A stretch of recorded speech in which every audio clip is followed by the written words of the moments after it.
кружит черный тюльпан над берегом реки. Афган, Афган, Афган, Афганистан, кружит черный тюльпан над берегом реки.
Hey, what's up, sweaties? How you guys doing? Hope you guys having a fantastic day today.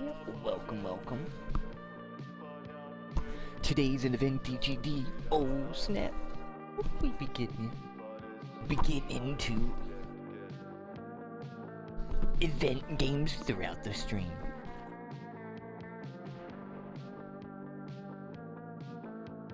And the first game, well, actually, the first thing that we'll be getting in will be returning to Project Valor.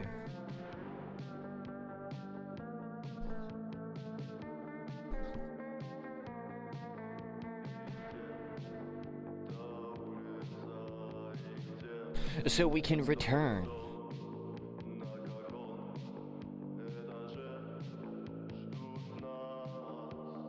with this sweaty development we have going on.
Sorry about that, sweaties.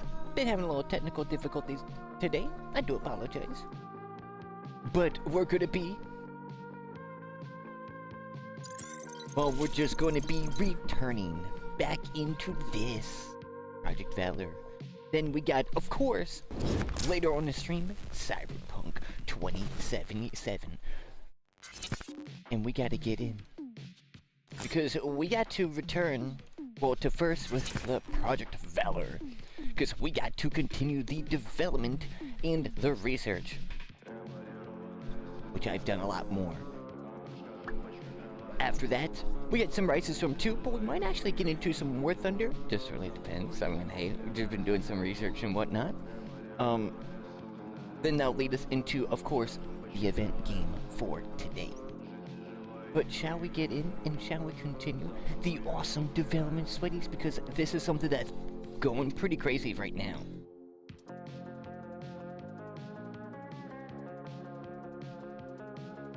Because if we see, well, I've made some progress over here, which there is, well, there's a bit more, which I'll explain. And then we'll get right into finishing the last bit of the gauges for the HE51B, or no, HE51A, which I'm super excited to do that.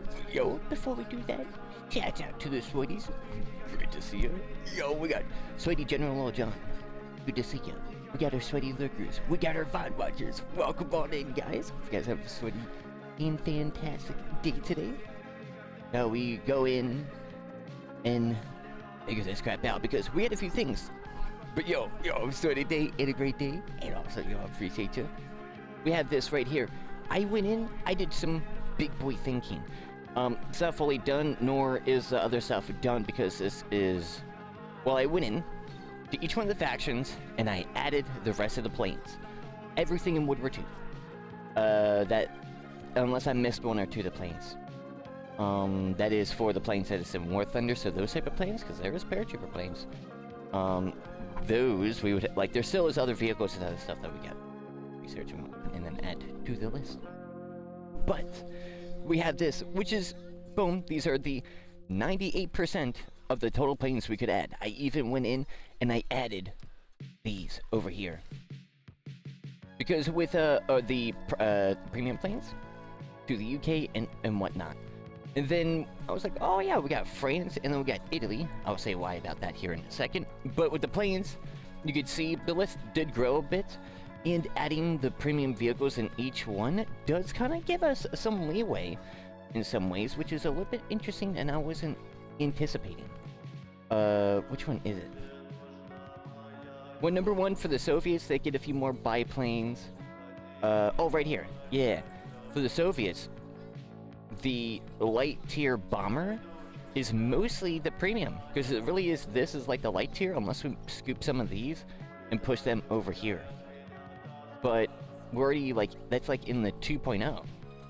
That's kind of where, well, I don't know exactly. I'm just really eyeballing it too, because remember, this is their scaling, which they have adjusted, which then I've taken that into consideration, which still have used to scale as much as possible, but we have the categories that we base upon.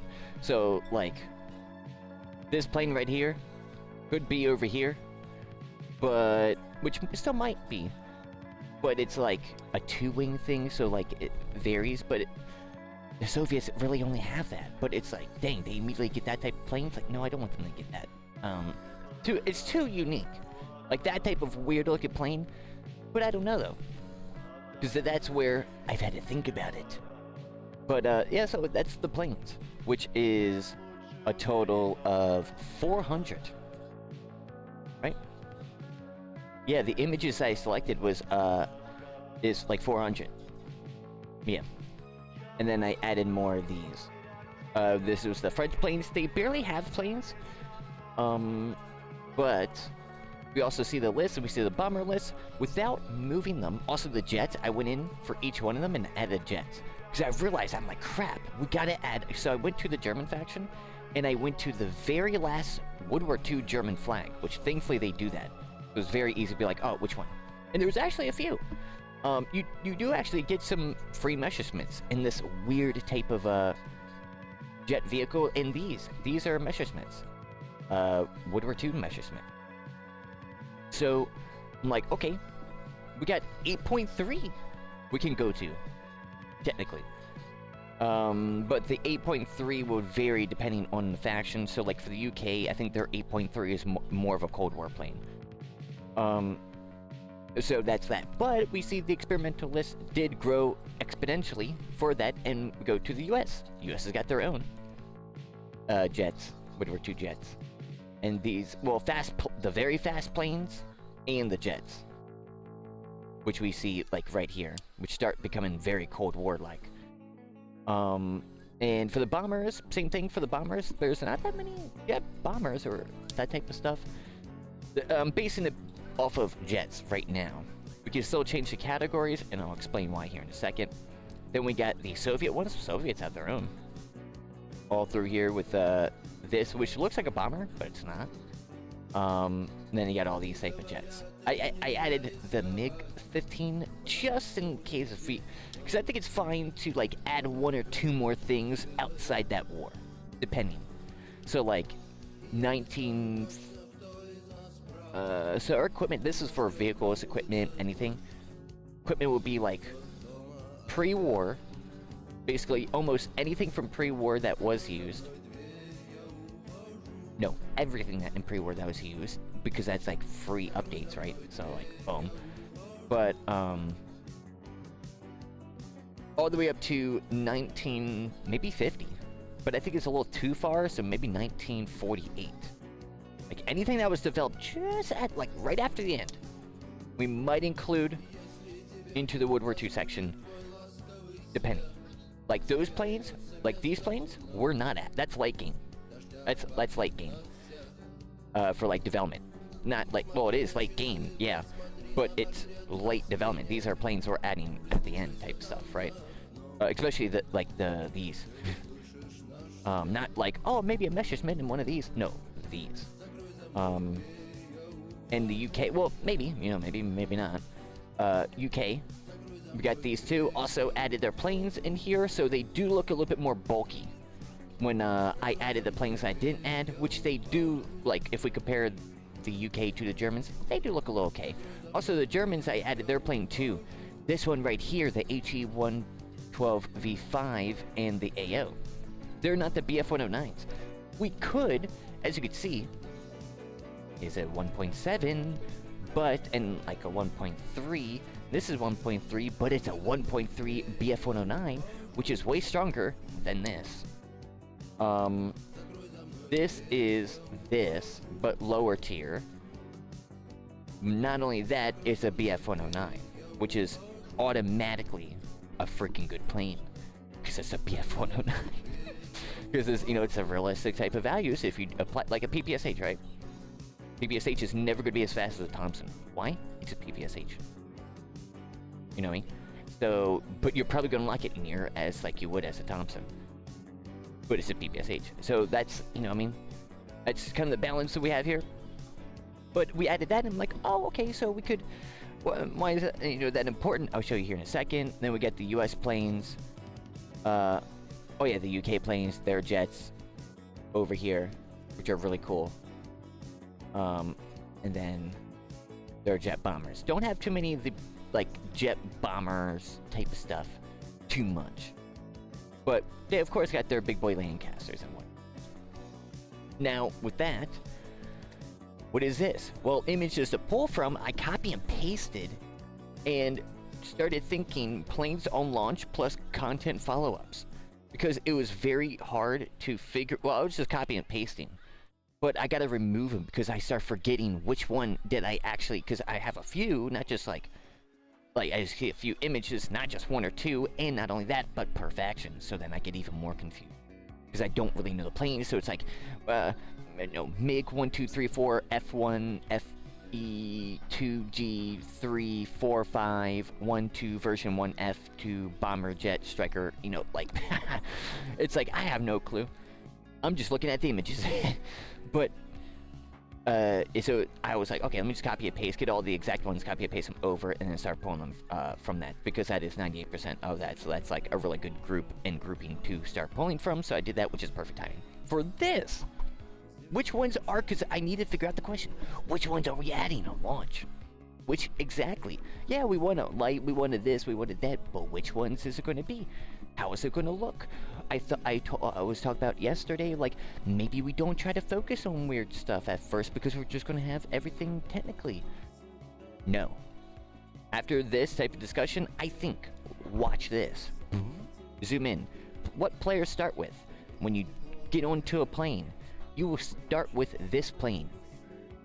That how is, remember, it worked. I forgot about that. And also, I remembered the HE, or the tank for the US, you didn't start with the M3 Lee. It was the machine gun one. And the machine gun tanks aren't in War Thunder. They're not. The machine gun ones, the German ones, they're not. They got the other thing that is kind of like a machine gun, but it's not. I think they got the Lukes in War Thunder. If they don't, that's crazy. So, we have no reference on that, unfortunately, in the way of like this, which is way easier. That means there is certain vehicles for like ground stuff that we will have. I don't know if I'm going to start the player with that tank, but they probably should, because no one's ever... HEG is so smart. Why did they make you start with that tank? A few reasons. Number one, if you just start with a light tank, you're kind of like already in the battle and could start doing some major stuff. H&G had very great like milestone moments for the player, where it really felt like you were really leveling up, like unlocking something broken in the war that is going to make you very overpowerful. And what did they do? Well, they put you in an MG tank. And I don't know many of the MG tanks in the US, but that might be the only tank for the US. For the Germans, they got a few of them, of course. But yeah, so that MG tank, I think we're gonna have to do the exact same thing. We're gonna have to use that as a starting vehicle, because if you start with like the War Thunder ones, you're skipping over that. Why would you even use an MG tank? You know what I mean? Like, why? Why? If you got a cannon tank, why would you ever buy a machine gun tank? And now, they are good, yes, but 9 times out of 10, a person is going to skip over, because you're going to have a Panzer IV that has a turret, like a barrel, and a machine gun. If you just got 2 machine guns, no barrel, you can't do damage to tanks. That is a very smart thing that they did. I know it was annoying and kind of dumb, but I was like, dang. It is actually very smart, because you, number one, you get in. Number two, you're forced to play different. So the environment of some games are way different. Like, if there's newer people getting in, you're not going to always encounter that barrel turret tank. Like, poof, poof. You're going to get that, you know, you're going to get that stuff, which are good. And I think the only way to make them used, because they would still be good. Let's just say they start with the boom, boom. And you could buy that next. Like the German tanks. You got to the MG tank, and there was like 2 MG tanks, then the Lukes in the light tank. The MG tanks were better. And arguably, to make an infantry guy or a tank crewman that only has those type of tanks would be a smart thing to do. Why? Because of, they're cheap. Quicker to respawn. But they would technically use the same AT resource, which would be light tanks, if we don't differentiate them per model. But if we were to differentiate, like, because that would be like a machine gun type of tank. That would be like a machine gun tank, or machine gun hybrid, light tank, or whatnot. You still use a tank, but that's something that, for Heroes and Generals, I've played a lot of that, and that is a negative that doesn't really actually happen that much. Well, yes, but no. Like, you don't want people to use your half-track and waste it, because you only get like 12 of them per. Same thing for the tanks and planes, which is true, but that happens like every game. You know, like, people are like, dude, people are wasting my unit, but it's like someone's gonna go in and get bot 5 times because there's a person in a tank destroyer bopping them. And yet, you don't want that to happen.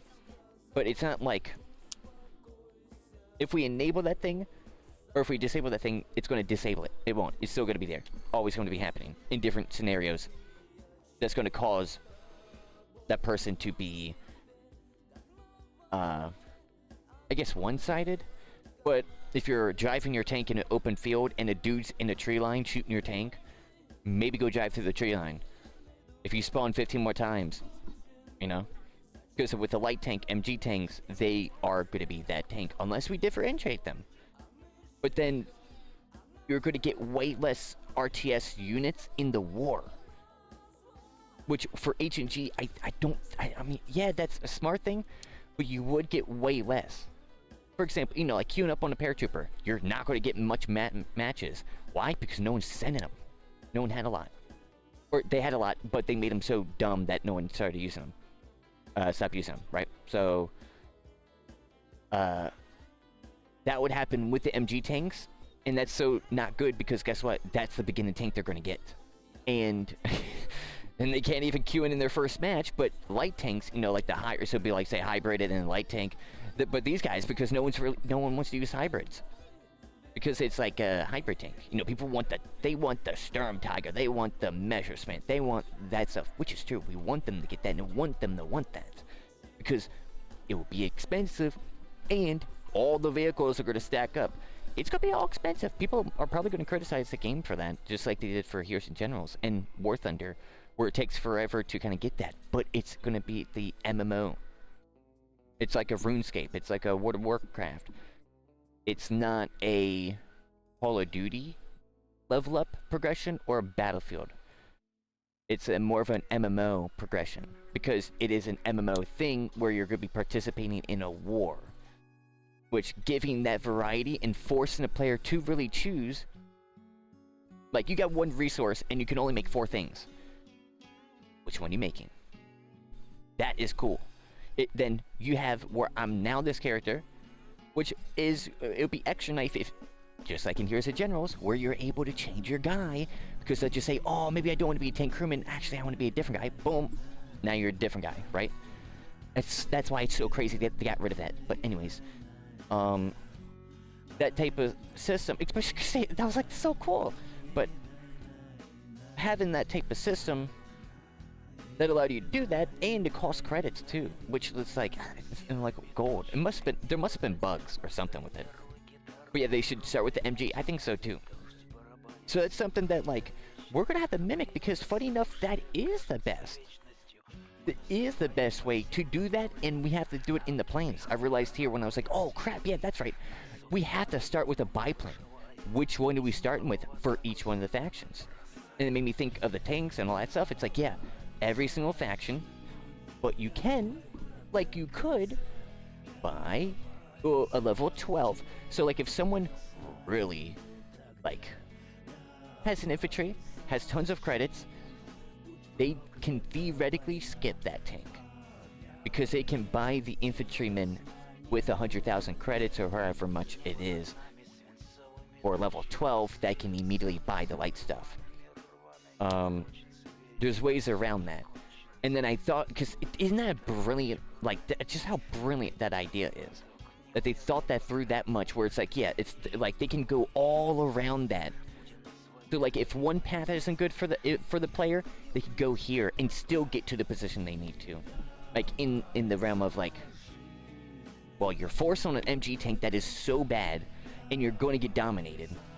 But if you start with that, that's really the case. And it's okay. Like, there's not, like, there's gonna be skirmish. There's not always gonna be a match. Well, yes, but no, but in HNG, there is gonna be those moments, but then you can still get some stuff. I remember it, because I remember doing it. So, like, because I remember going against that, I'd be like, crap, there's a light tank, get me, and I can't do nothing about it. I'm just like, trying to shoot his track, and they don't do much damage to the tracks at the time, so I was like, especially first one, because you get just the MG and not the actual, like, HE or AP rounds that really do damage to the tracks. Like the German one where it'd be like super fast 2-1, so you could aim at a track and actually destroy a track. And it'd be like useful up against like up and medium. Heavy tracks on heavy tanks were harder, if I remember correctly. They made that purposely for that type of tank. Anyways, so we're starting with that. For the US, BF2C1. For the UK, the Nimrod, because it's a funny name, Nimrod, and it's like, oh no, it seems like a... almost like the word newbie. And I think that's like perfect. Like Nimrod, get off the Nimrod and get onto the Fury. That's like perfect. The I-15M22 to get off of that into this. So that's that, right? Now, what are this? So these are the planes. Recon planes. For the German, you get the HE-51. The one that... well, actually, I might have to change that. Did I add more? I don't think I did. I think I... yeah, well, that's supposed to be the HE... yeah, HE-51A1. Not HE-51. That's HE-51. Oh, no. That is HE-51. Sorry. Because that's right. It goes HE-51, B1, whatever. That would be the B1. I need... oh, yeah, so I'm missing some of those images, too. See, 98%. But anyways, that one is the next iteration down. On launch. This is on launch. So technically you get like 2 biplanes. Get 1 and get 1, unless we want to make 2, depending. So that's like what we gotta like figure out. Light fighters, this one. So if we imagine like, yeah, no BF-109, none of those. This is like early war. And then you see what plane is right next to here? I thought about it. This plane would be perfect on launch. Along with the Do-17 Z7. Because this would be cheaper, this would be more expensive.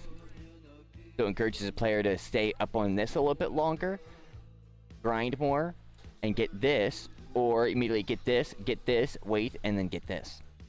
And you get 1 heavy fighter too, as well. I think a heavy fighter. So then also bombers.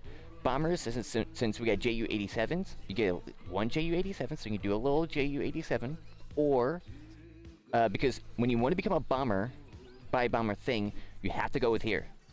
So you could go boom, boom if you really wanted to. That's how H&G was. They never had bombers. But you could theoretically, if you had a level up, so like you had that, you can get that tank or get that vehicle at that level. Because I'm pretty sure if I remember correctly, you're restricted based on your specialist level. So if you bought a level 12, you're not just only skipping, you're unlocking the tanks for you to get.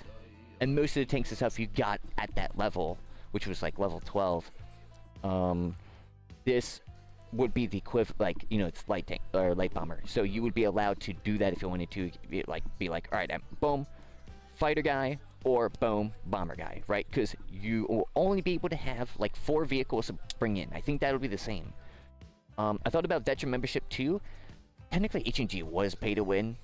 The only thing that was pay to win the whole time was the veteran membership badge. Well, I guess the slots, the extra slots. I kind of want to keep that.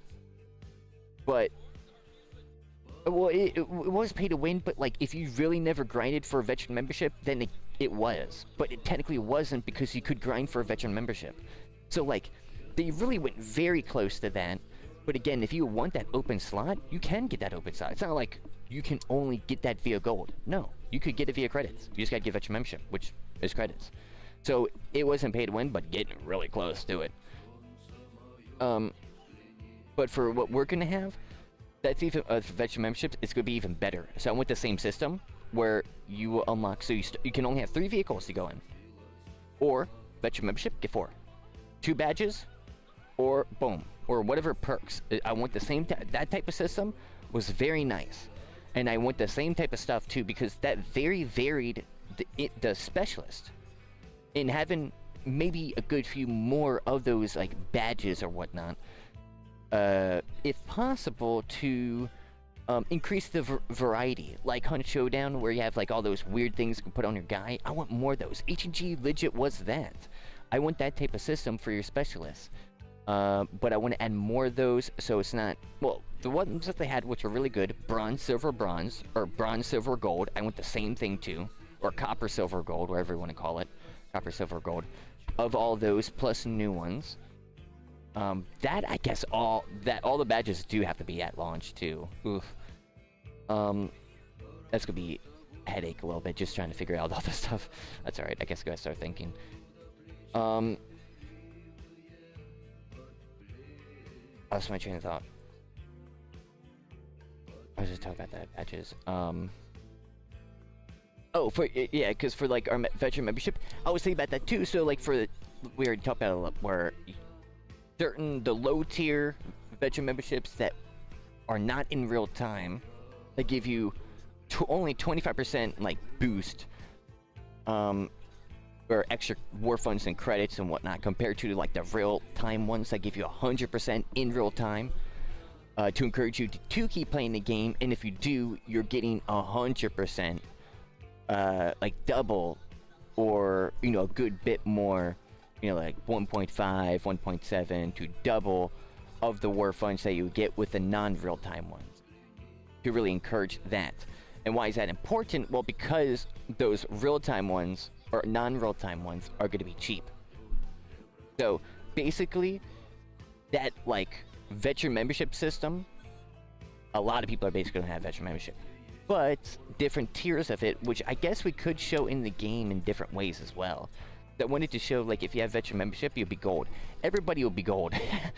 So we got to show different types of gold, which the lower tier, none in real time, should be a different type of visual than the real time one. If you got the real time one, that should be like a proper, you got your, like the little calling card or whatnot, all, not calling card, but like the profile background, all gold. Like, you get to see this person, proper veteran. You know, got the proper veteran membership, not the non-real-time one.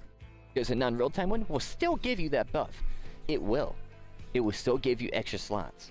And I think that's perfect. And I don't think that ruins much money. Because the people who need that, like I was a person who needed that, I never bought anything. Literally. I never spent a dime in H&G. Not on purpose, but like we just don't have the funds to do so. And if so, then I'm going to get a game. So like for a person like me in my monetary situation who drop certain things like that for grind games, I don't normally do that because number one, I love the grind, so it actually messes with my fun. But number two, just can't do it sustainably over time. Then like save that, and I'm a person who's efficient with that stuff and kind of want to save that and be efficient with sales and whatnot, right? So for me, it's not like that, and there's a good few people who are like that. So if you are like that and you don't play the game often, you get like the 24-hour veteran membership or the 3-day that for 25% will still unlock the stuff for you to actually get in and have fun. But it would have to be like a good bit, like 25,000 for the 24-hour.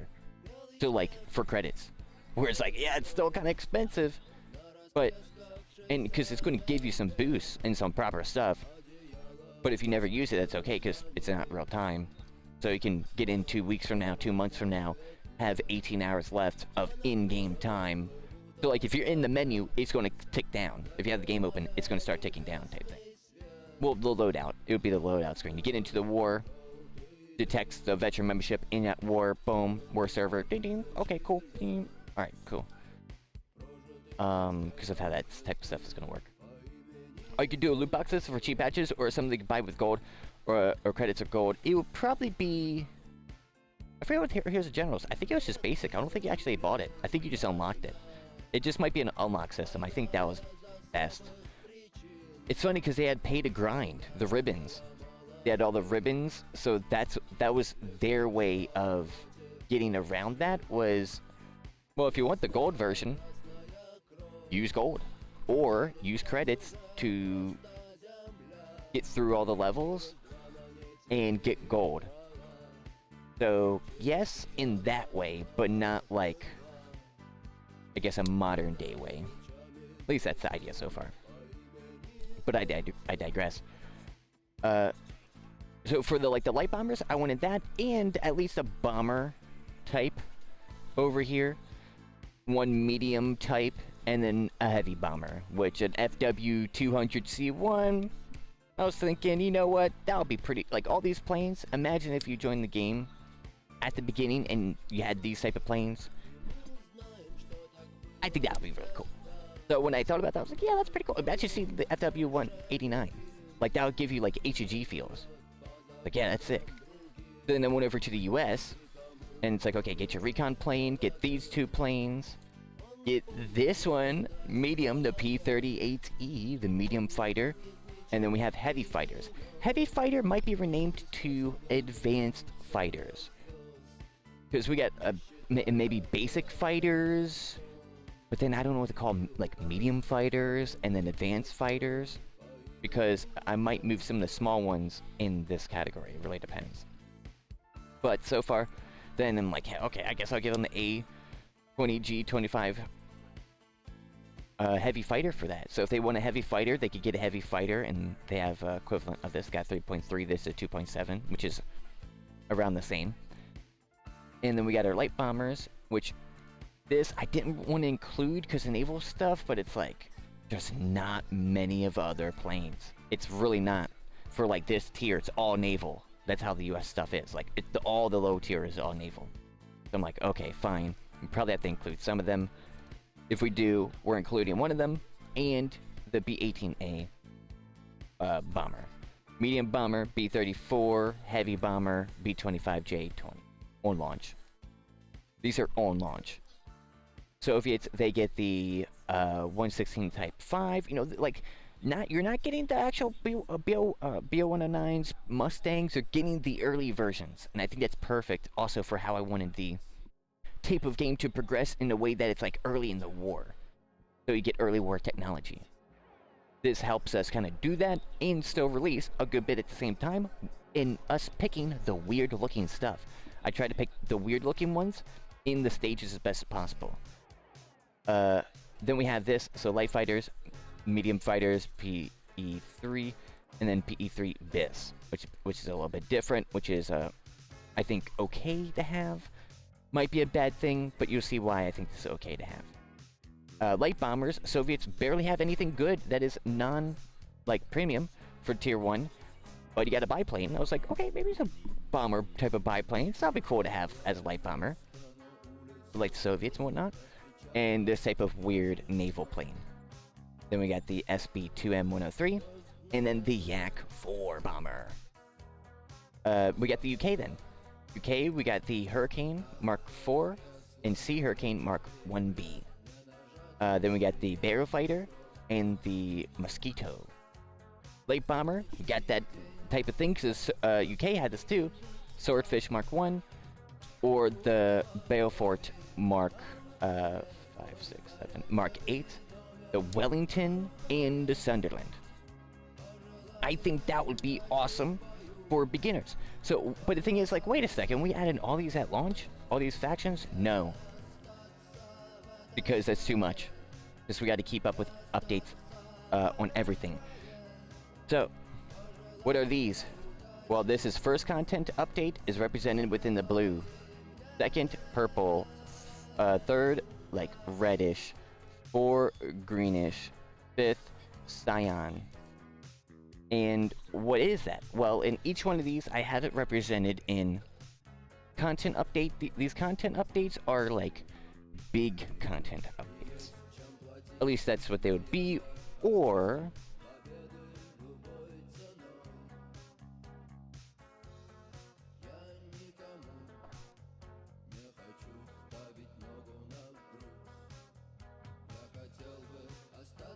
we don't do that, because that is really demanding on us, in a way, as we'll see here. But I did go in, and I did go for content updates. I stopped at the 5th for a reason. So for here, then the first content update, this content update will be the Germans. Germans are the base one, of course, because World War II, right? So we don't think about the Soviets. Soviets are not being added on launch.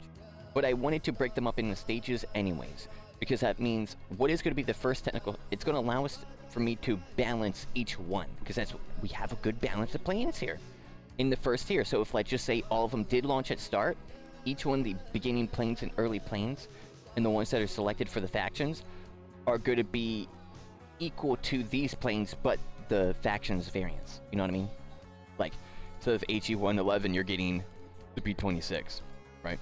You're not getting this thing or this one, you're getting like the earlier ones. And so that's how I kind of want to go about progression. That's, if we don't, remember, we got to have like realistic stuff. An FW or PF-109 is going to outturn these fools like no tomorrow on each side.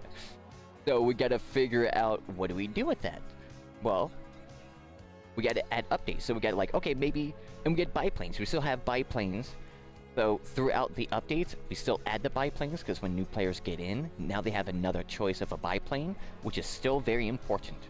Because if we don't do that, and we do it very late game, then the amount of players that would, you know, think of it like a line, right? So if we added it here instead of here, the amount of players between here that got in for the first time to experience, you know, start with the plane, and then chose, oh, maybe, you know, what recon plane do I want to start? Are not going to experience that, which means they're going to be ahead of the game in light fighters, medium, or heavy, or whatever, light bomber, medium, or heavy that they've chosen. Which means we'll be making the model at this part of the game for no reason.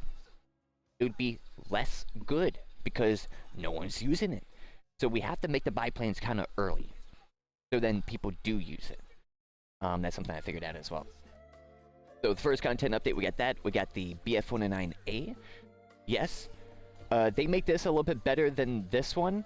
We probably would do the opposite, because this one should be better than this one. But it's, well, it's basically the same.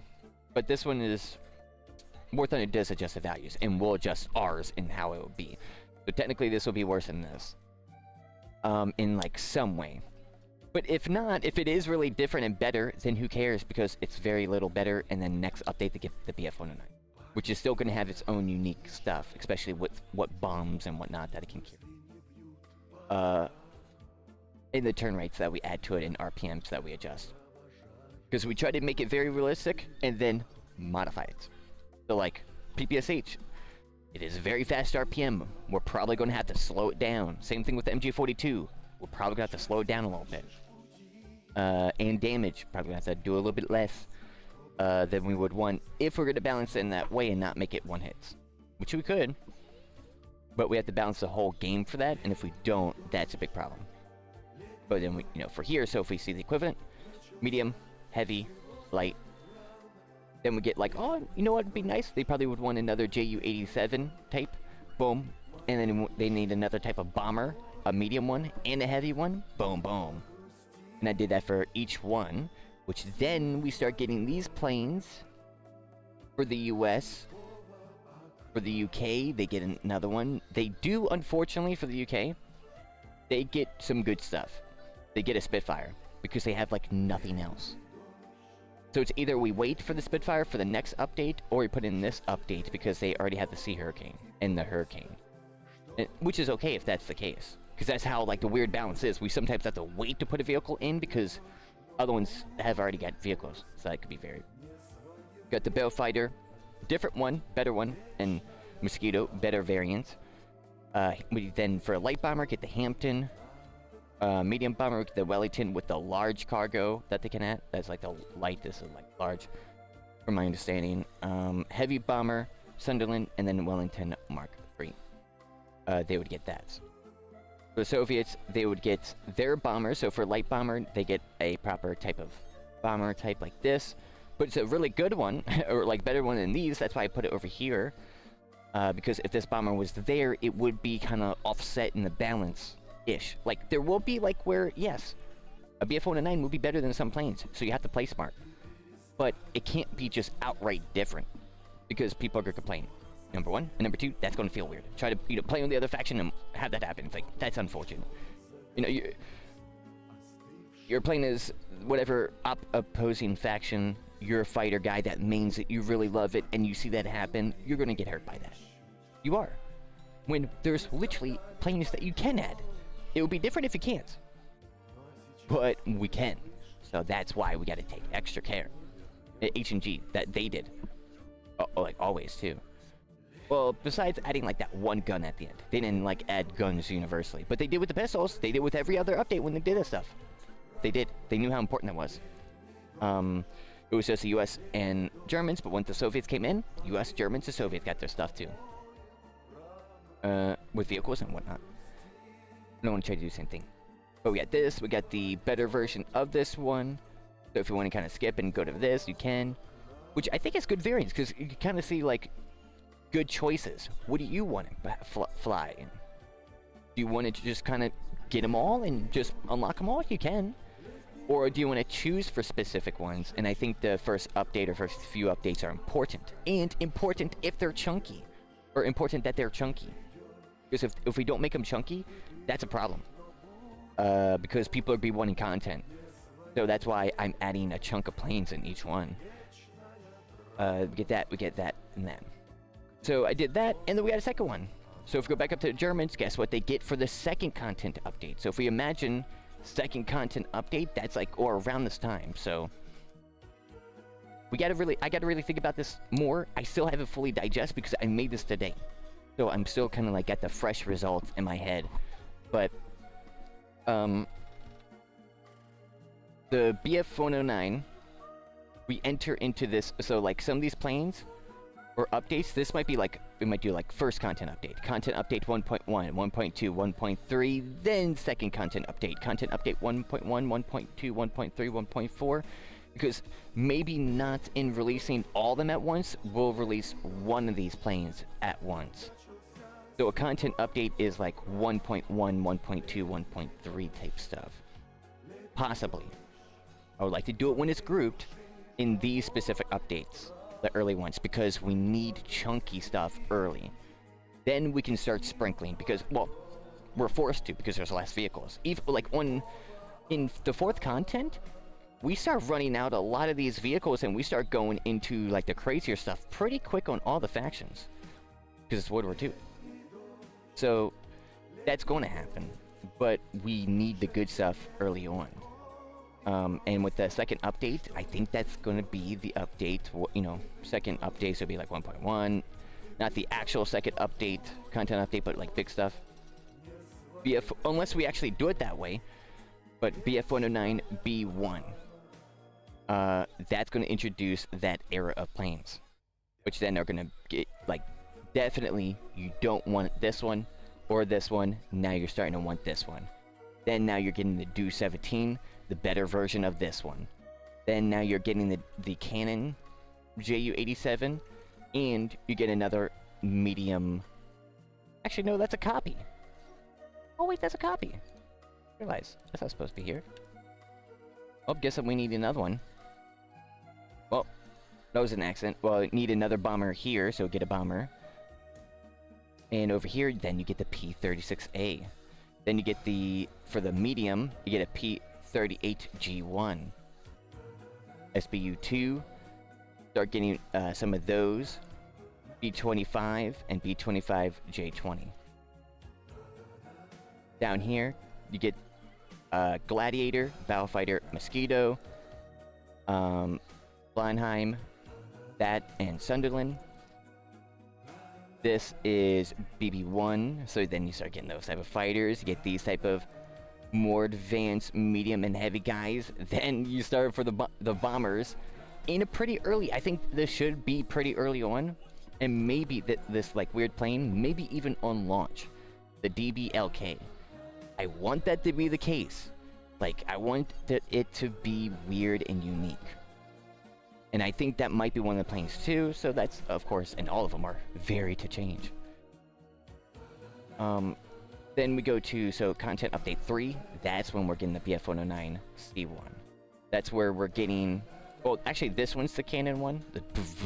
This is where you're getting the cannons. This is where you're getting a proper fighter, like medium fighter. This is where you get a better bomber, like a Ju-87, and one of those. And then the equivalent, which is a P-40. Look over here, 2.0, P-40, 2.3. Now you're getting P-40E1s. That's in the third content update.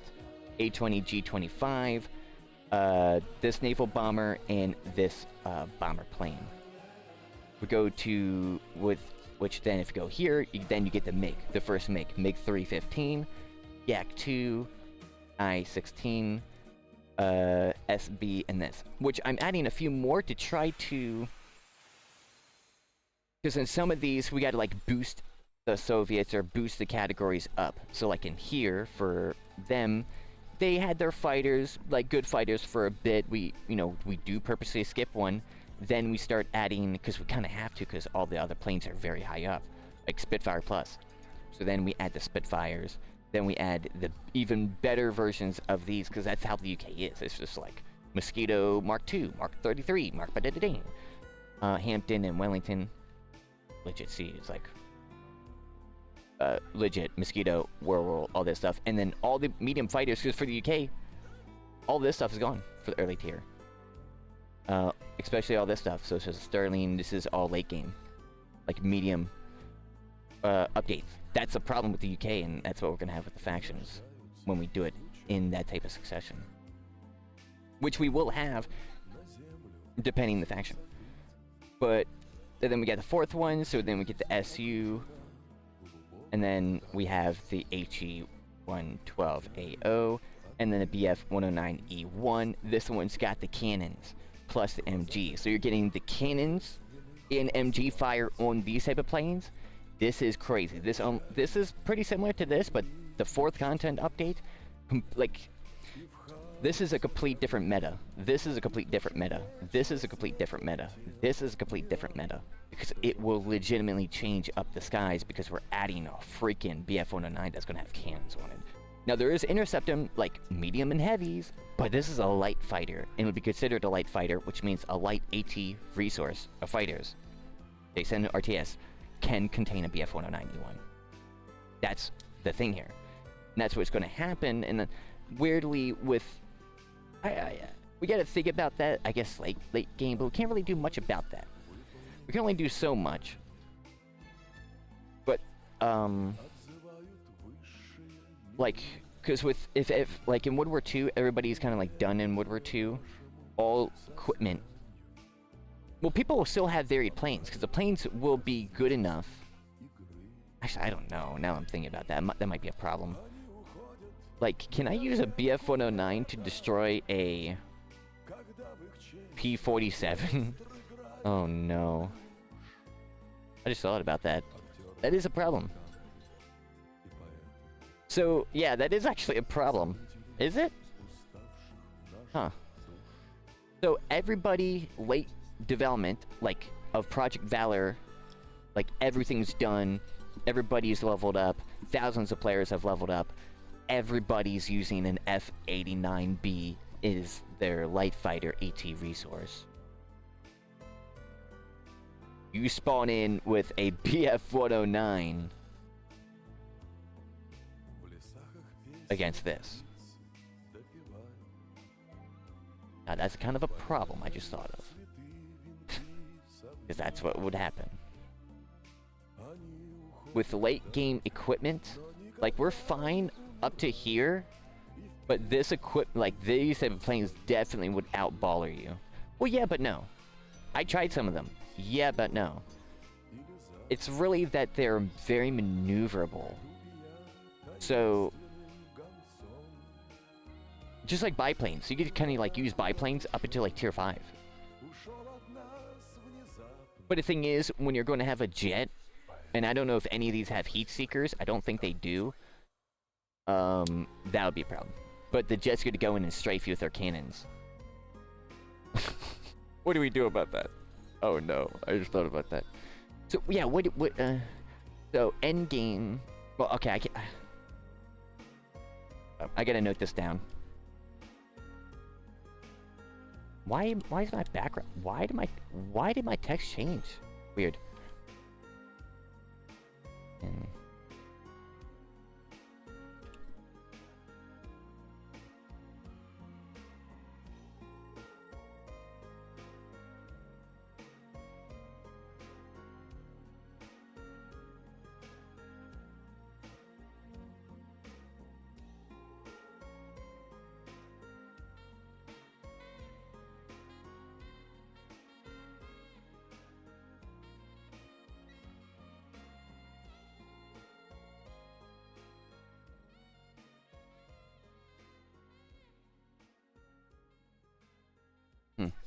Because that's all. I can't really think about that right now. That's actually a big problem, but we wouldn't get that problem until late game, so we would actually be kind of chill. But anyways, so you see the progression that I'm going for here. Then we get the P36G, right? Then we get the P40. We get those, right. That's what we see. So that's big stuff. Why did I stop at the 5th? Well, this goes up to here. This is the order we update in. Note, this is only for the order of the air/ground vehicles, equipment, and possibly some maps depending on the country being added. This is due to the RTS map. We might not add anything maps to the UK, for example, at first, because we must turn the US into allies depending the care we take. We might not create the RTS word map for a new faction when we add them. If not, it might feel weird. So there's like a little problems and have this. So that's the thing. If we start with the UK versus Germany, or start with USA versus Germany, there's never going to be Soviets versus Germany. I'm not doing that. That feels like a different type of game than what we're trying to like do here. So, you know, that feels like a Gates of Hell Ostfront. That's not this. So, why is that important? Well, because I thought about, well, when during these updates, if we're, you know, doing update 1.1, 1.2, 1.3, and then after, which is like 1.1 is this plane being added, 1.2 is this plane and this plane being added, 1.3 is this one, 1.4 is this, right? After all of those, which update are we adding a faction? We have to think about that, because why? Because depending on where we are in that, especially for early game, late game, for like War Thunder, you know, for like Israel, Sweden, was it China as well, that barely had any vehicles in the game? They only had like one thing, so like, and it still worked, but it's problematic. It is. I would rather have it be equal to the amount of the other stuff. Everybody wants that. Everybody kind of thinks that for any game that has factions. When a new faction is introduced, you don't want it to just have the bare minimum. You want it to have equal parts of the other factions, if not more, right? So, that's why I made the UK and the SU and realized this. So if we go with the UK, around 5th content, so we have like 3 choices we could take. We can create the USA and SU at the same time. So we start with Germany, and around the 5th big content update, this one, because I think this, whatever time this is, this should be the time we add a new faction. Because that needs to go quick. And that's because which factions are we adding? Well, it's either going to be the Soviets and US at the same time. We first add the Soviets, or we first add the USA. Then we add the Soviets 5 big more updates later around to give us time to breathe, make content, to do other stuff. So it could be, so it would be like the 5th content update. This could be the 8th one, depending on how we do stuff. Because especially for big chunking updates like this, we gotta gnaw on them for a little bit before that happens. And that's a problem for the type of game that this is. But if we add the Soviets first, then on the 10th update, we add the US. But if we add both of them, we can just skip that. But if we're adding both, we're probably not, it's probably not gonna be on the 5th update. It's probably be a little bit later, which then is going to equal around the time of the 15th update. For this. We could save time by doing this, but the time we're saving isn't really there because we're still making the content. But we would save it by, because, again, if we start with, if we're on the 3rd content update, like we got the US, or the Germans and the UK, and we want to add the US, we got to add all these planes up to here on launch when we say they're coming in. That's what I would want. That's what everybody wants. And now we kind of, like, especially think about this, so you're like, oh, maybe that's why they don't really do that too often in games, because, oh, that's a lot of stuff you gotta do. It's like, yes, all the models, that's really it. Really, all the models and logic, but there's not much logic you would add to this, really. Not in this type of game. All the logic's pre-made. There may be some logic, but the logic would be data being stored, so then you know what data's there for, like, the shops and whatnot, right?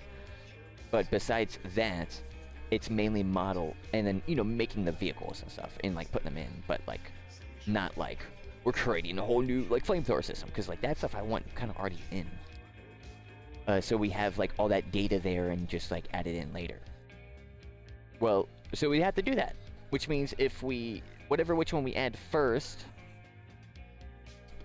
that's why this has got to be a little bit later, or sooner, depending. And this is for the UK. So after that, I thought about it. Which next countries would we add next?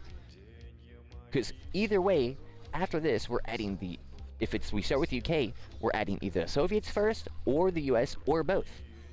Right? After those, the Soviets and US territory, which that's why this note's here, we might not implement them on the RTS map because we gotta do bigger updates and gotta do all this stuff. That's a lot. That is. And it's a problem, especially if we don't have the team for this. We do have the team, but like extra team members for this to make it smooth for us, where we could do this. Most likely, we won't be able to do both at the same time, so any of those, because of that will probably happen early on. And if we're actually doing updates or doing the stuff down here, it means the game is popping, which means we would most likely, the chances of it being us being capable of doing those type of options, like releasing the US and Soviet at the same time, would be possible.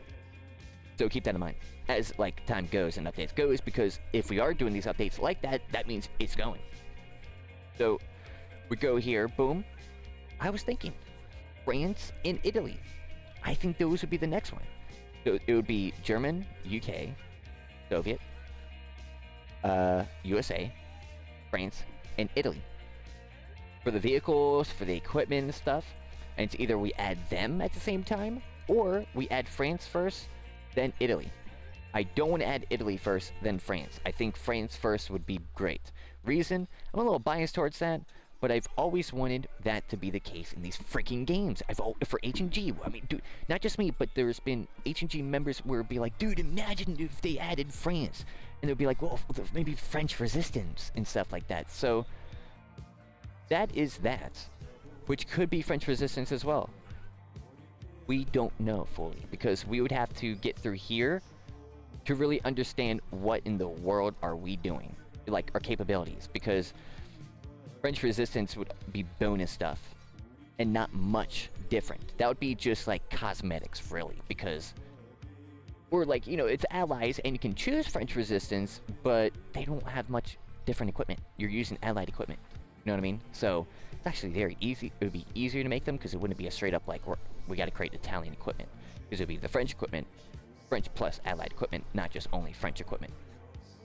Because you're French resistance and you're getting parachuted, dropping in allied weapon stuff, right? So, boom. So 15th or the 20th content update. Then we got this big path. Do we choose to go Nordic or do we choose to go Rising Dragon? And that's like, well, if we go Nordic, we're either adding Sweden, Norway, Denmark, and Finland at once, which is crazy, I know, but a lot of those things in World War II was all shared, which means a lot of shared allied equipment, a lot of the same stuff we would already have, which most likely would be okay for us. The thing that would be different would be the Swedish and Finnish equipment.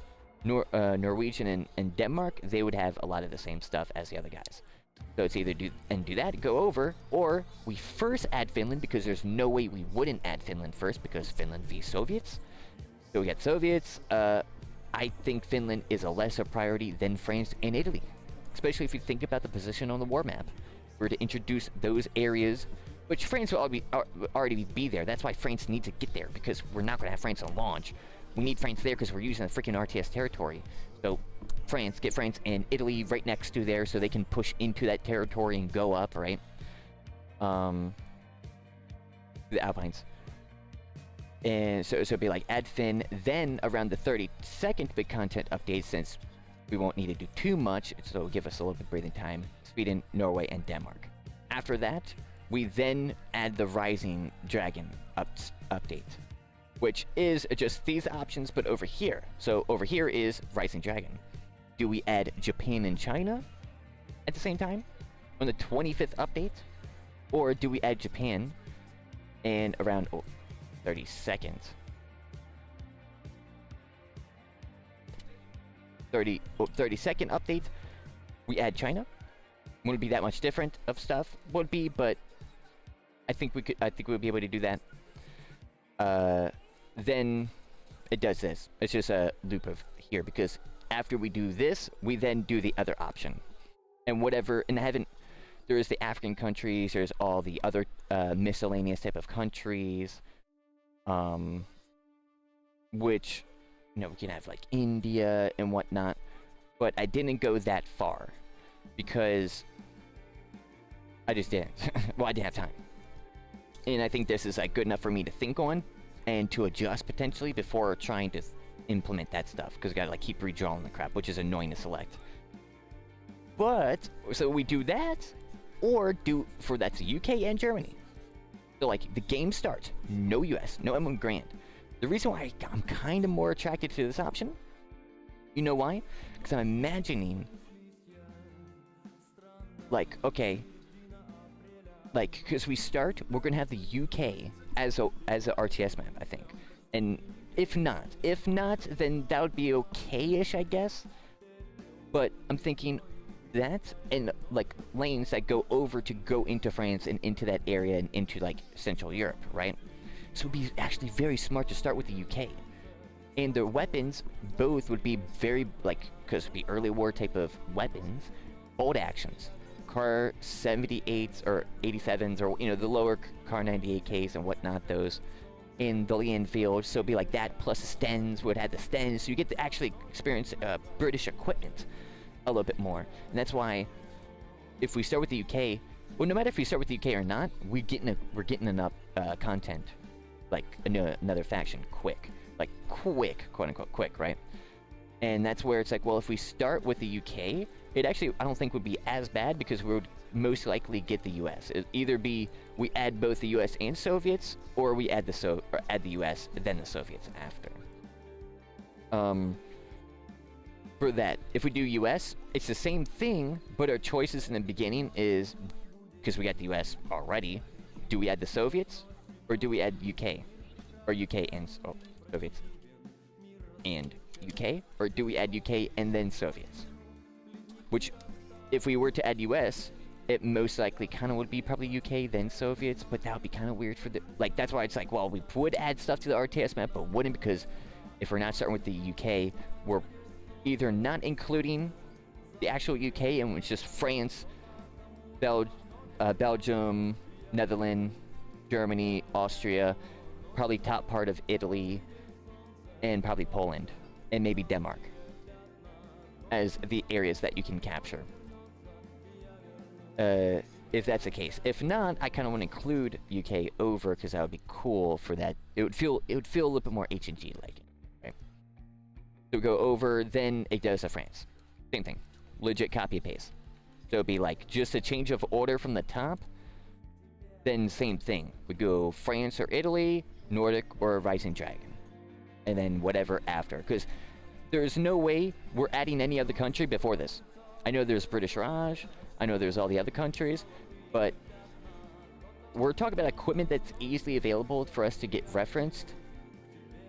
And would help in the RTS map. Once we start picking some other... Like, the US is going to come in, but I don't think we're going to have the United States on the RTS map. Not initially. That's when maybe we add the Japan Rising, and then we add all the islands, and then we add the US. Maybe. That's where that's pretty big, but this is the general idea of this stuff. Of where we're going to be going, and I don't know which one we're going to be adding on the 5th, because I don't know which one we're starting with. Are we starting with UK, or are we starting with Germany? I'm thinking of the positives and negatives of starting with the UK. The US is a very... Starting with the US is such an attractive option that the people who made Heroes Generals, which was Rito Moto, which is based in Denmark, that first made a Denmark RTS map, but had what? The US versus Germans. No UK. They never put the Sten in. That's wild to really think about. I wonder if they did that because of a grudge. Because it's like, why didn't they? Super weird. Well, late game. Super weird. And kind of super weird that they're like, yeah, we'll have US, Germany, and we're in Denmark. And we're going to fight Denmark. Like, okay. But that's how they started. And it worked, and everybody loved it. So, there really is no problem with that. But I wanted to illustrate the option that we have with the UK, and that it does proceed a little bit different because of the main priorities of the USA and SU, that they're such big countries and that would contribute so much. Which, the later we do all that other stuff, remember, we got to get all the weapons and all the tanks. That's the chunkiness. Which is a little bit of a problem. But if we're down here, or even here towards France, that's because it's actually, like, Project Valor is actually working. Which, if it's working, then we would be able to get, I would hope so, but, like, if we're thinking about Hearthstone 4 focuses, if we get to here, we're unlocking a focus that should technically get us more manpower. Like, monthly, but will we be able to use that manpower? Like, I don't know, because we might be attritioning so hard at this time that it will probably not matter, depending if the way that we do this. Because big content updates, we could do one more big content update, then we're going to start sprinkling a little bit more of these. Well, we can do a good few more, and then start sprinkling less and less and less, so it's like every few updates, or every, like, updates 18, one plane on one faction. Update 19, one plane on another faction. War Thunder does this, and everybody loves it. So, including I.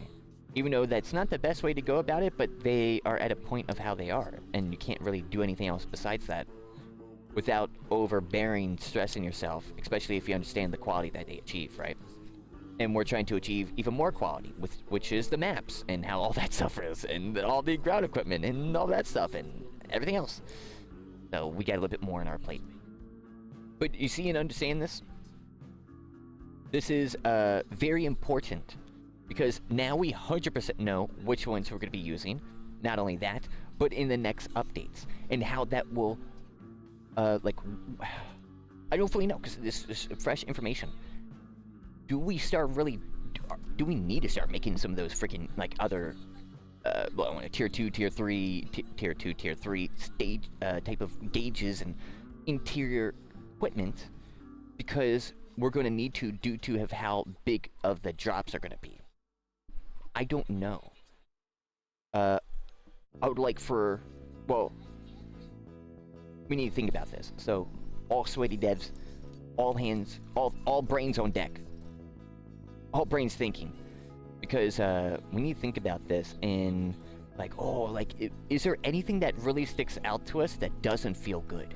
Like, okay, maybe that isn't right. Or, I don't know about that. Because in the order that we, especially with the planes and how we got certain stuff, I know we like weird things, and these are like weirder type planes, while also keeping at a balance enough to allow some sort of balance per faction. And I was doing that for the French as well. So for the French, they do get a few 1.3s and 1.7. So for the French, we could actually add a lot of these planes. So when we add them, it'll be like content, what was it, like 15? Yeah, 15. It would be like it'd be like a chunk of all these type of planes. Or half of them. So if we can't do all of them, we have to do half. Type of stuff. Which thankfully for like those type of factions, they don't have that much. Well, they do-ish, but not every single one of them is made in War Thunder as well. So we got to keep that in mind. And this really now, well, the funny thing is, these planes with the German, guess which gauges we've been working on that I'm pretty sure are in each one of these. Oh, yes, each one of these. Those are. And I'm pretty sure even these as well, because remember, it's the BF109 texture that they use, and they use that one BF109 texture.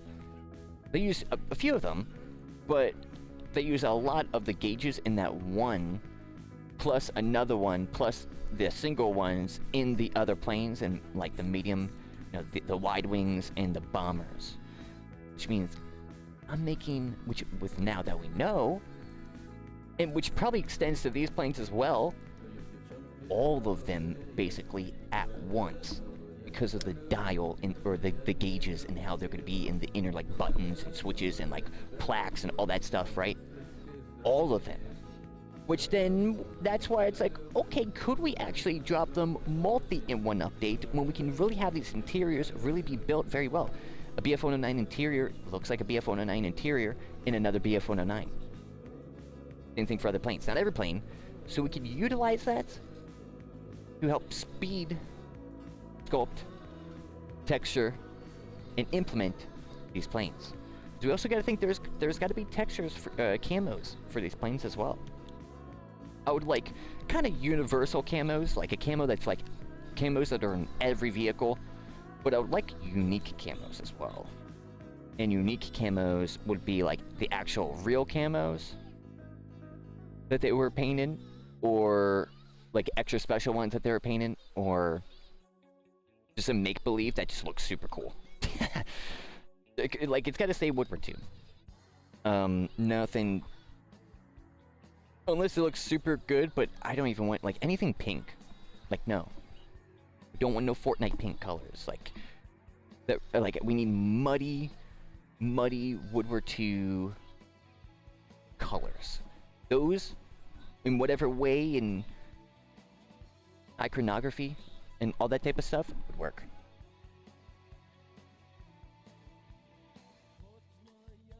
Way more, and the people who like that type of stuff, we tend to buy that more, actually, funny enough, than they would the other thing, I think. But yeah, so this is this. I wanted to talk about this with the sweaty devs because this is huge. This is huge. We're basically seeing a roadmap almost. Well, no, we are. This is this is basically a roadmap for Project Valor in a way. The first draft of a roadmap in a way, right? Because this is still, well, it is a roadmap because we're trying to like figure out the type of stuff that we will need to implement. So then we'll be like, oh, if we gotta do this like a few months from now, I got the texture, I'm making a few of those gauges, I need a few of those later on. Okay, I'll just make them right now. Boom, done. Or this interior for this thing, boom, done. That's kind of huge. So now we understand that and got a better idea of how that's going to influence and stack up or snowball over time. With like, well, then we got to implement a good chunk of French planes when they're introduced. Same thing for the Japan and all these. We're going to need a lot of these planes all in. But we know how that stuff is, so if we really just work off of that, we should be able to implement at a good enough time. Is there enough time between these updates to do equipment specialist, RTS, and ground vehicles? That is a great question. That's why yeah, but no. It depends on the interiors of the ground vehicles, I think. I think that will be the biggest decider. Because not just the exterior, but the interior. Because if we're thinking this is the second content update, there would be tanks in here too. Then probably some weapons, some equipment. Over time.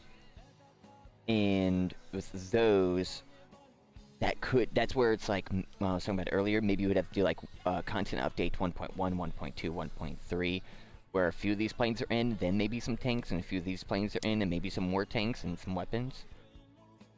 We might have to do that. On the first, like, content updates, we definitely would have to pre-complete some of those things so we don't have that problem. But that is a really good thing to think about. Here, let me BRB real quick, because I digress enough. Well, I say digress, but I talked about this enough for now. I want to make the rest of the gauges, so let me BRB real quick. But this is a huge thing right here. We're going to be seeing this a good bit, and it's going to help us influence, like, yeah, like, it would be update 5.5, and when is 5.5 or 5 coming out, and all that stuff.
Sorry about that, sweaties. I'm back.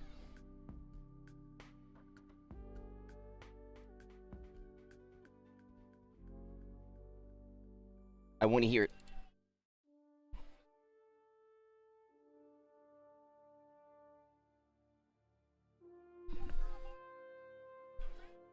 Oh, 07. Let's go. I was thinking about it. 07.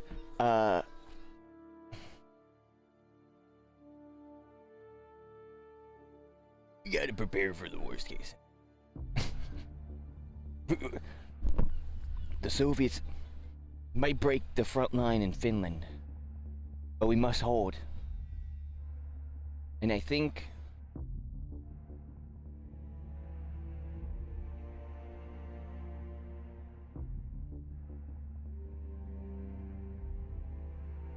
you're right.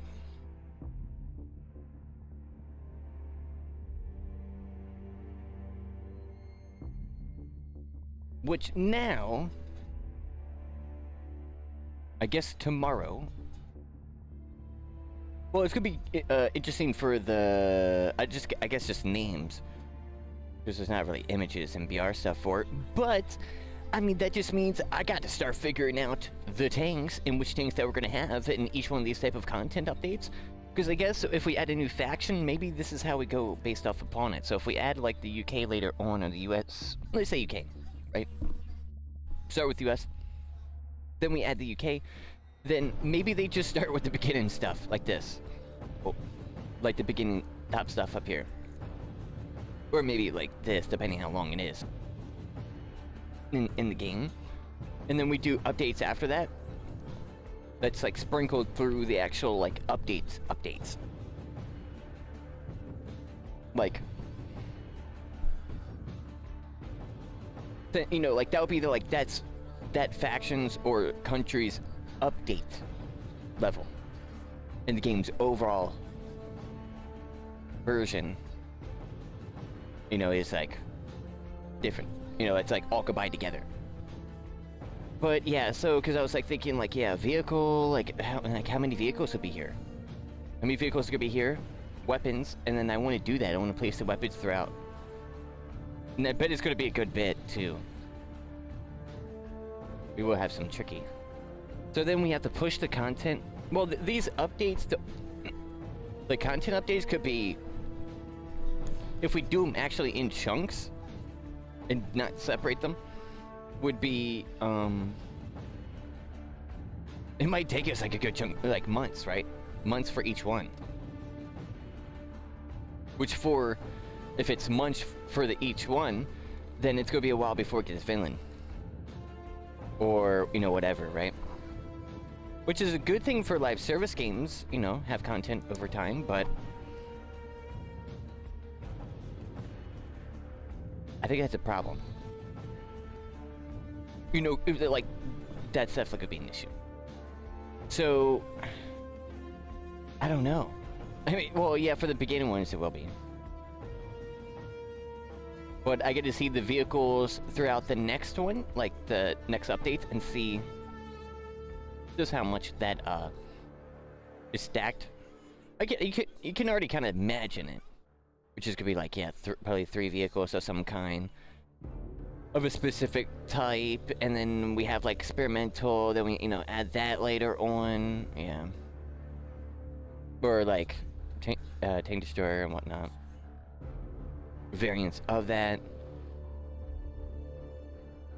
which probably will be different interiors for each one, because of those type of tanks, unless it's a Sherman, right? Okay, this could be tricky. So yeah, we'll just have to do that. We'll just have to separate it.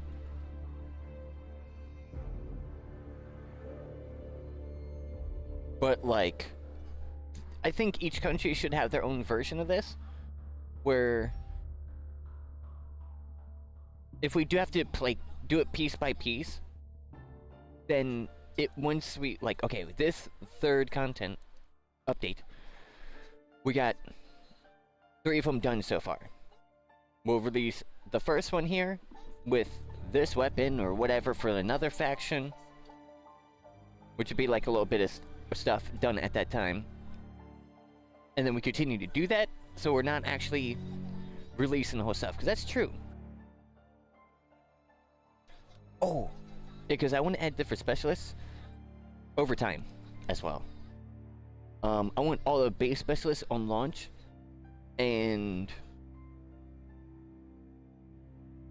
well, I don't know, because I wanted. Well, I think there should be an addition. I think a medic should be a specialist, but I don't know though. But like all of it, like I haven't done final thoughts on any of that yet, which you got too soon, because like yeah, medic probably wouldn't be great to do that, unfortunately. Well, yes, if the medic actually had stuff, and was like proper in some way. Like how would that work?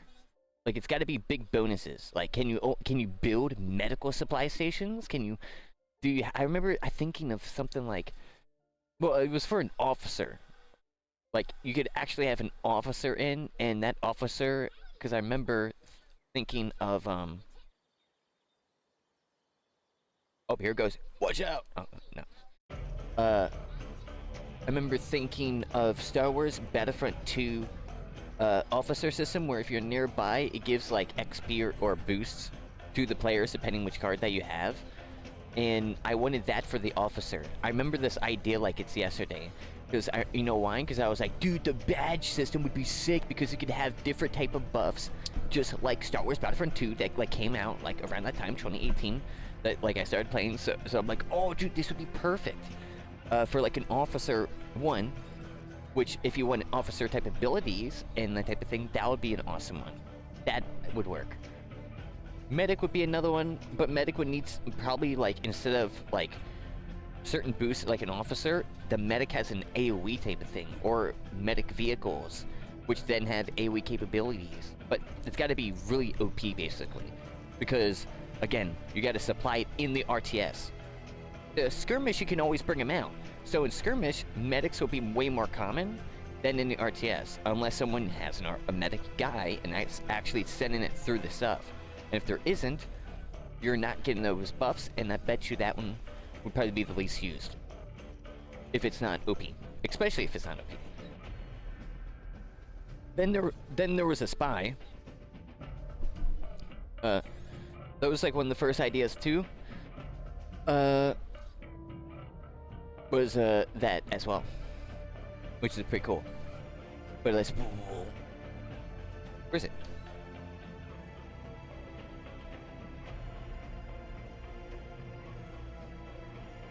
What? Why is this doing this?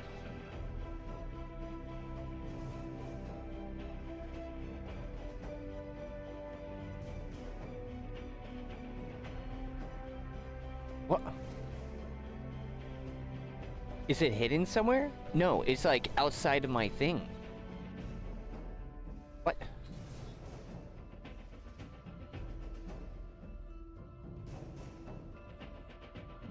I gotta restart it.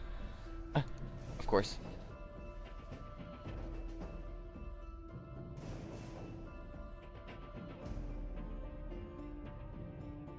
Why won't that... How do you maximize the thing?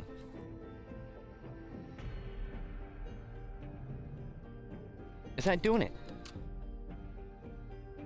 What is... I swear to God, if this opens up like this, I'm gonna freak out. Because I didn't even do anything. I gotta restart it. Yeah, there it is. It was like minimized. But like minimized outside of the desktop. Whatever. Oh, dude, I had another idea. I had this today, right before the stream. Well, yeah. I was like, dude, a battle royale would be pretty sick, right? Crap, I gotta wait for this dumb thing to open. It should be quick, though, because it was just opened. Or technically never opened and it was crashed the whole time. Possible.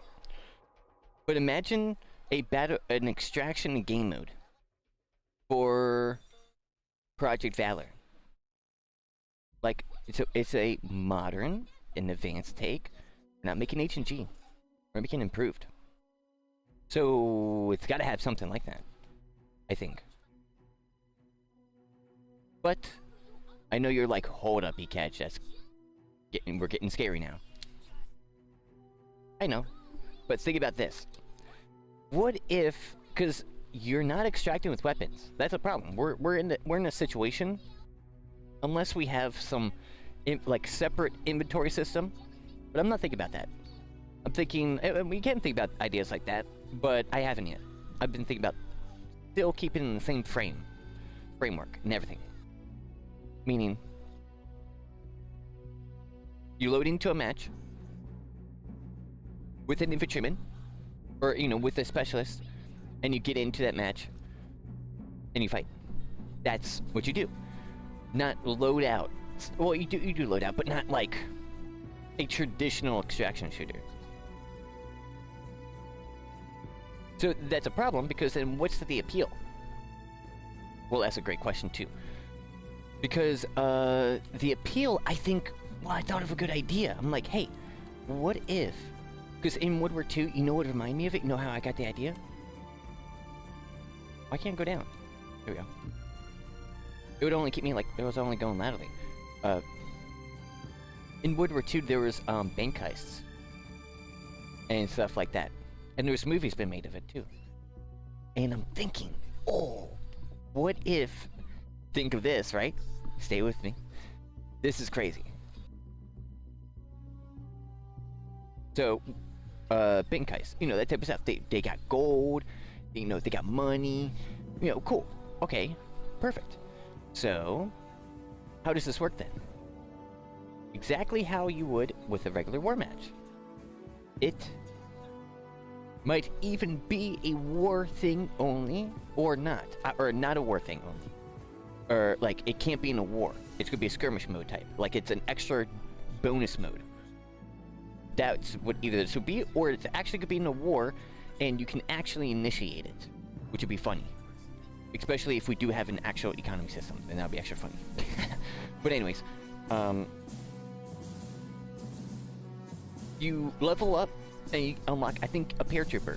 I think it can only be a paratrooper, but we might have to allow infantrymen. And give him a parachute. But that's a paratrooper.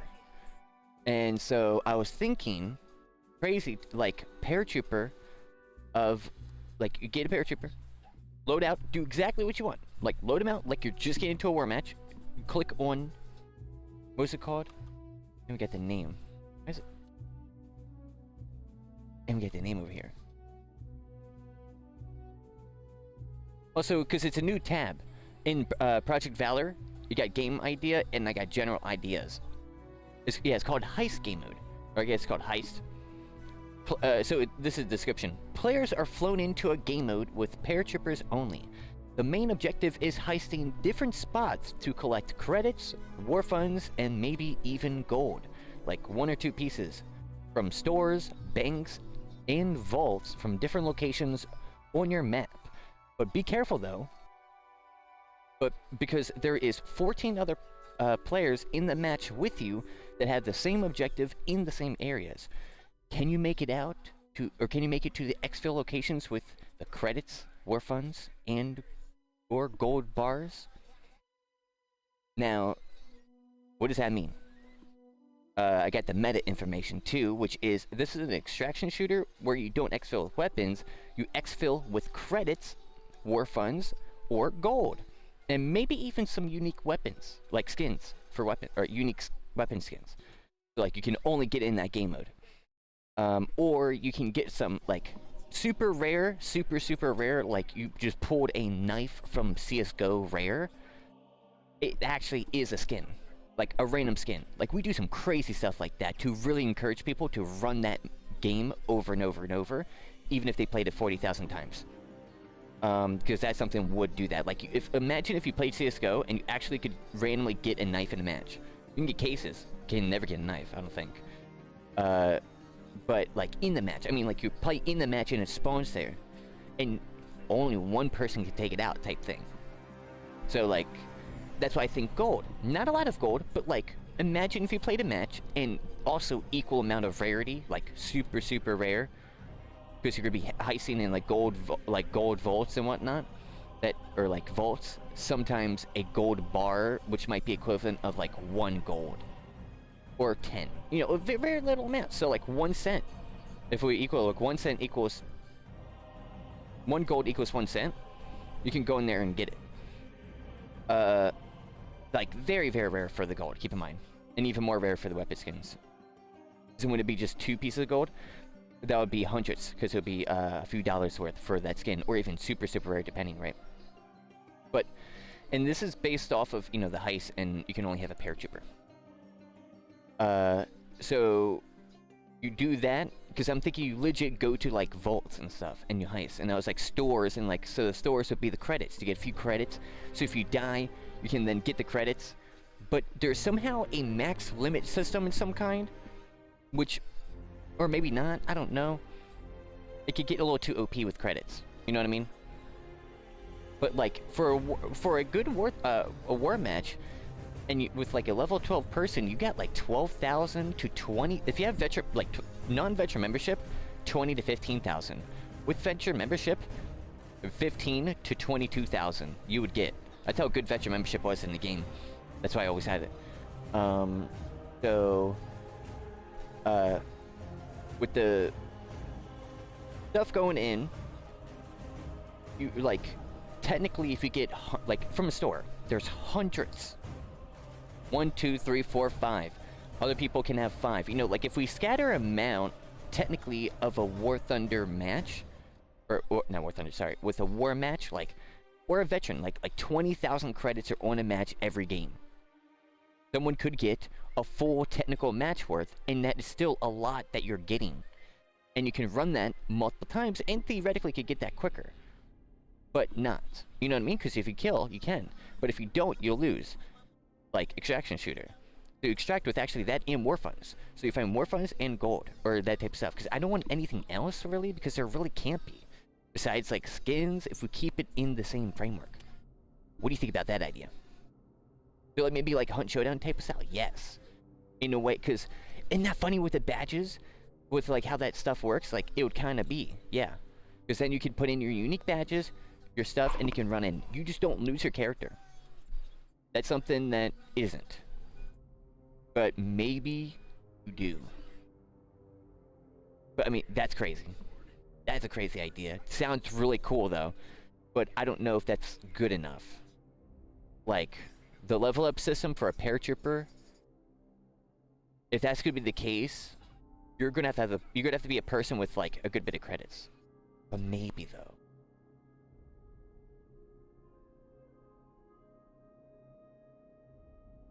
That would be interesting.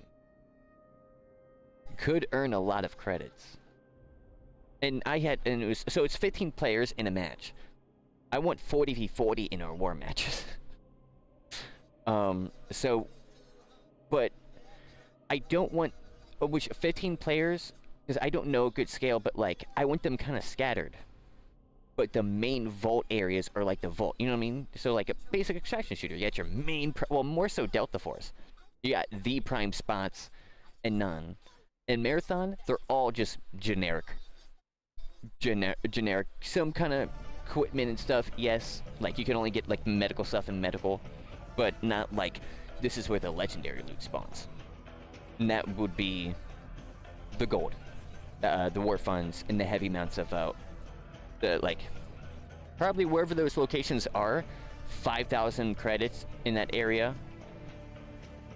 Whatever the amount of war funds equivalent, and if it did spawn, maximum of maybe 10 pieces of gold per match, like very little, maybe half that, because again, it can't be that good because it would lessen the value of gold.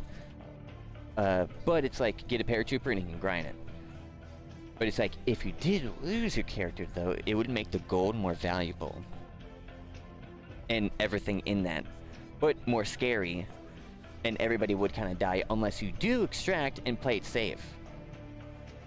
Which I wonder if, oh wait, people probably would. People would do an Arc Raiders thing and probably play very safe and then get all the credits and not kill each other. Interesting. They would. Be like, yeah. But they if so, then you're getting like 5,000 credits. And you know, like you're getting like not a good amount, which we can do that based on how much you spawned. But yeah, so I was thinking about that. That was like a crazy idea, which I had to talk about real quick. Now we can focus on this. I guess I make this thing.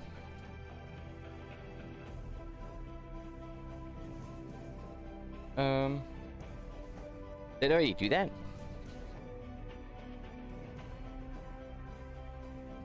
Oh, I did. I just didn't make the cutout.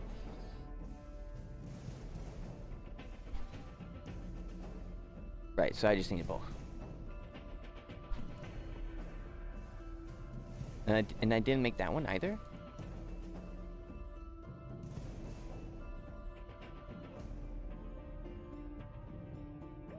Boop, boop, boop.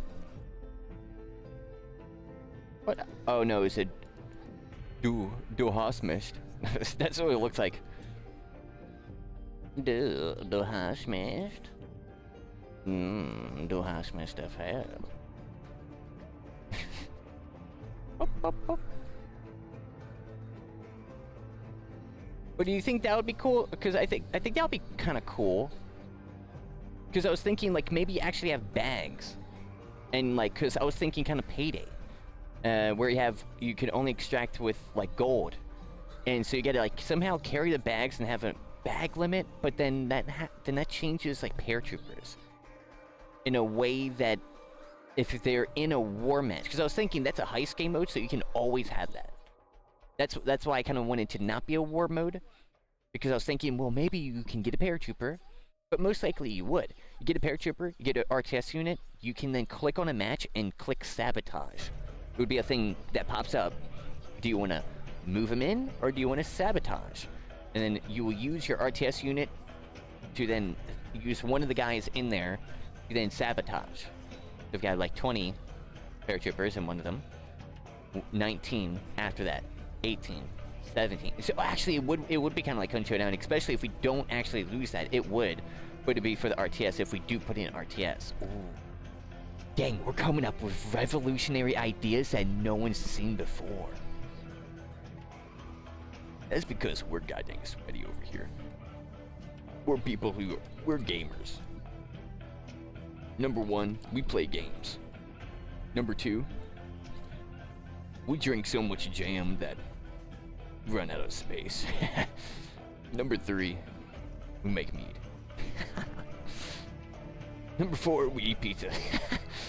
And drink before we do development and go in battles. Number five, we're just god dang awesome.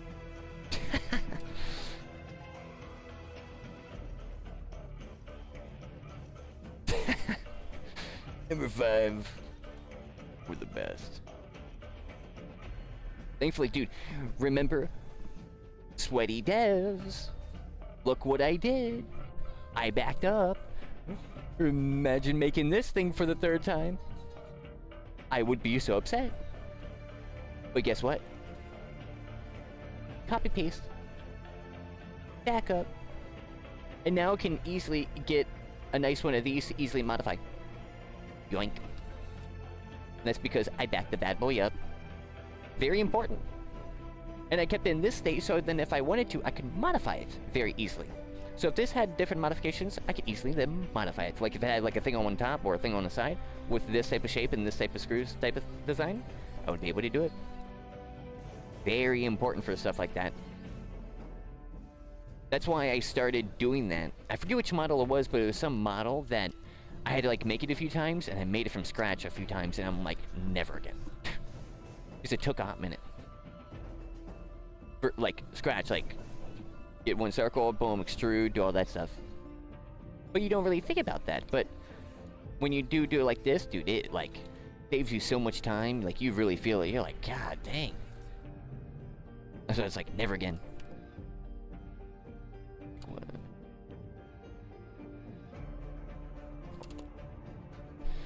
Maybe Go Bar is like the boss. Drop from the Hunt Showdown boss, so go up there, be a center of random location, and you have the area defend. Dude, dude, that's a great idea. I put the other idea in, and I thought about it, and it's actually a problem.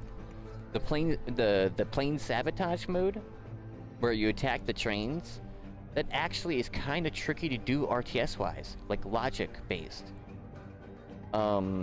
Because of like, you wouldn't really do it. You wouldn't have the opportunity to do it very often. So it would be like you don't attack the actual lanes, you attack the circle, which is a little weird if you're going to be attacking a train on like the lane. Like you're really kind of attacking the lane, but you attack the circle. But then which lane? It doesn't determine, like that. Really tricky. I kind of thought about it. So that'd be like a really, really tricky problem. Or we kind of change it up a little bit, where it can be some of those things, or it's more general. Why did Minecraft just start? Oh, because the random shuffle thing. Din din din. So like that one is like, players attack, like a general area, so like an urban area or like just generic area. So if it's an urban town, we would have to have a so basically each circle is going to have 2 arrays, the map and the sabotage map, and then maybe as well, if we make the heist thing, a third one for the heist sabotage map. So when someone tries to sabotage via paratrooper, they go into those maps, and when they sabotage via plane, they go into those maps and not the other maps, which is easy. That's just a structure with 3 arrays. That is each one of those things. Very easy. So, but the thing is with the planes, it would, you know, if we wanted to be very like accurate with it, it'd be a little weird. But with the other idea, it's like, okay, we could do this instead, where you attack train station areas. So like, so it'll be that, and maybe a train is rolling up, and then boom, you can get him and other things around, which, depending how much you get, because there would be like planes that are landed, maybe in the air too, vehicles on the ground, any type of ground vehicles, that the RTS units are in that circle. So we get the circle, which we just clicked on, so you can easily get the information of that circle, which is information of the RTS units. How many and which ones are in these types. Then we scatter or spawn, like have spawn locations, either like a scatter logic where it procedurally does it, or there's actual like spawn locations like Halo type, where they're like, it's got like seed base basically, where they won't spawn the exact same and depends on the situation. So it'd be like the vehicles, like there's only Jeeps in, or Jeeps and tanks, so there'd be tanks spread out, right? Tanks, ammo dumps, fuel dumps, and maybe infantry, which would not be players, but AI. So like, the AI would be people either, like, yeah, them defending, or maybe we actually have AI in. Because that's something that could help. We gotta really think about that though, because especially for H and G. Like, it is really nice, but having it where in war, you really are, like, really contributing is such a huge thing. It really is. It's like, it's something that I didn't know, but I was like, man, it's not that much, right? But it really is. It really is. So if we do, it's gotta, like, the AI's gotta be great. Not good, it's gotta be 0 to 30, 26 plus. At least. And if we can't figure that out, then we don't have it. Unfortunately. Also, why does it say Germany? Wouldn't it say Deutschland?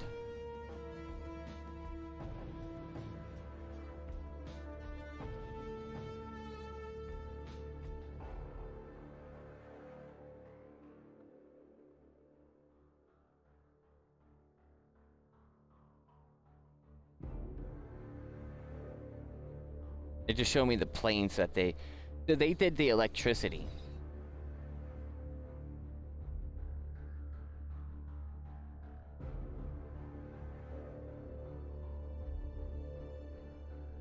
It would say Deutschland. Germany doesn't refer themselves to Germany. That's an English... That's an English word on German equipment. Why? Why does Germans need to see an... Yeah, no, there's no way. There's no way. I'll put it for now, but there's no way. I don't believe. That's just not how that works. But maybe? There's no way Germany calls themselves Germany. That's not how that is. They call it Deutschland.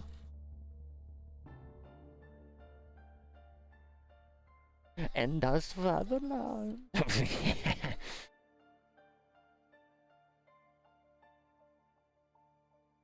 Down. But what a big breakthrough today has been, huh? With all the Project Valor stuff. Holy crap. I'm so happy.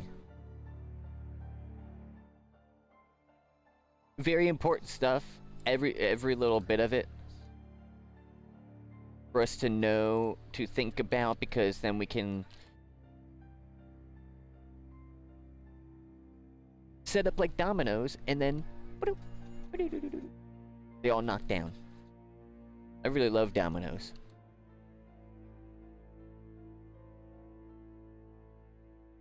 And doing that type. Very satisfying and works.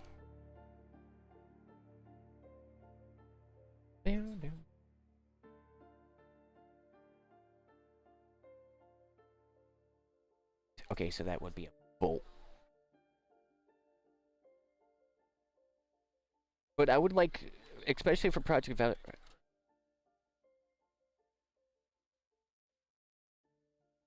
Is it? No, that was 8, right? What? It shuffled. No.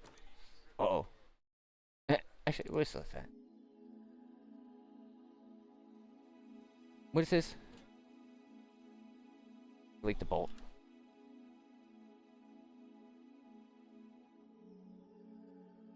Why don't I just do that? Well, it's got the edges. Well, it's a little bit different. Is there a way to, like, increase the edges on a bolt? Div count? No, that's the bottom stuff.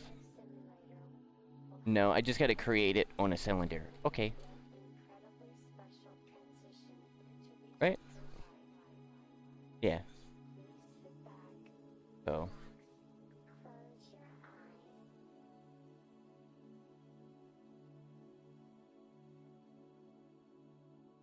Oh. And then turn. Yeah.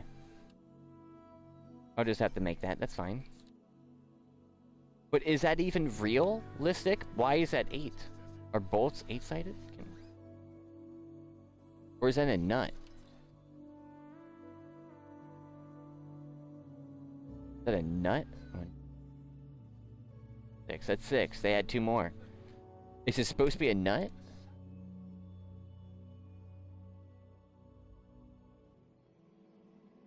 Nah, it looks like something different. Like, it definitely is like a washer type of thing, right? Yeah, definitely something like that. So yeah, that's fine. That's fine. That's okay. I am good. You sure, Hans? They added the mouse tank in Project Valor. Come check it out.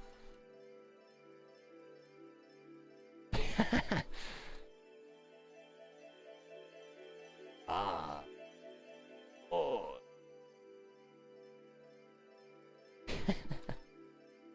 Dude. I really hope it does pop up. So dude, like, the game can immediately die after we implement the Sturmpanzer. It just needs to go into then.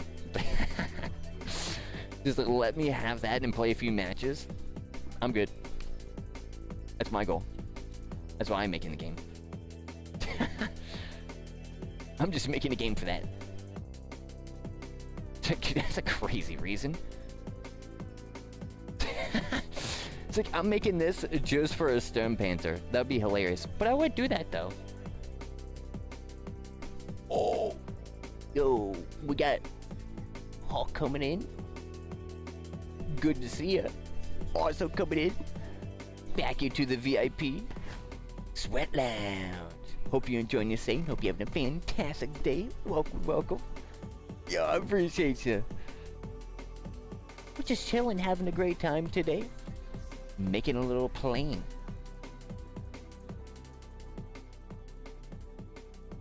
Hope you're having a great morning and had a great day. We're just trying to make the gauges on this.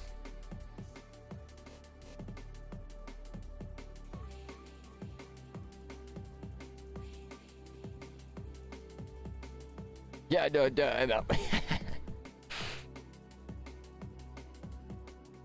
Oh, you got the Arc Raiders going on? Sick, bro. That seems like that's a really fun game. So it seems super smooth. 32, I think is fine. So we're gonna need oh. Right there.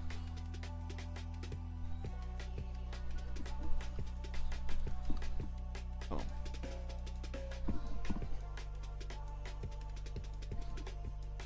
Oh.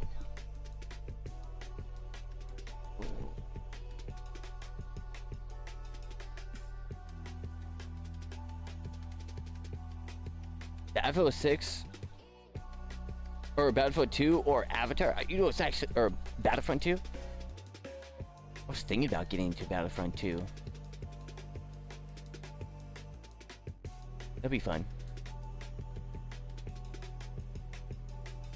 It is such a great game. It is really great.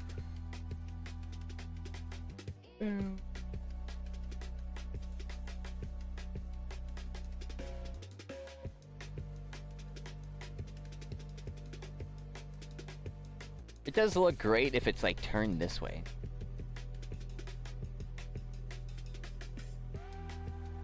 It is kind of funny that we're like, well, I gotta add a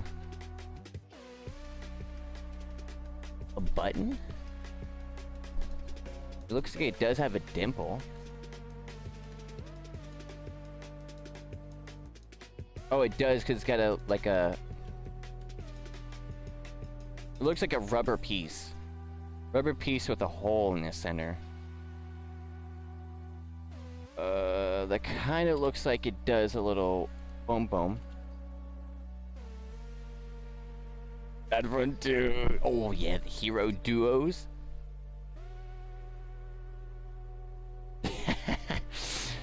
Force push him off the edge.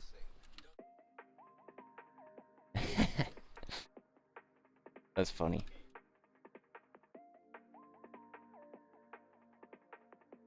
Came from there. So when it center, then we can rotate like this.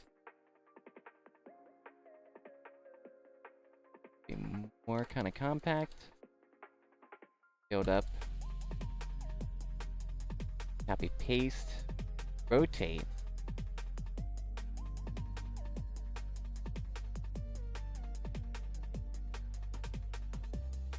Then this will be one.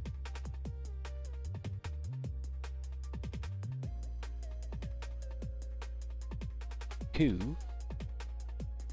Copy paste. 1 plus 2? What? They don't put a plus icon. They just want to make me crazy.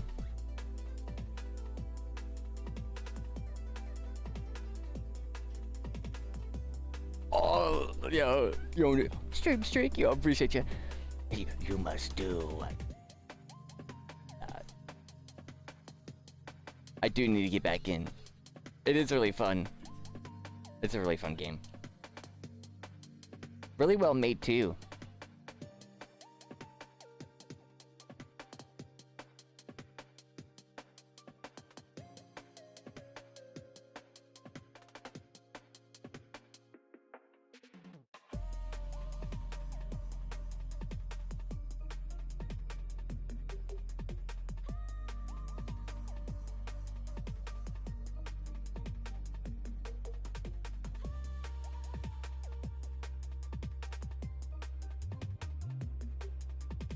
Weird.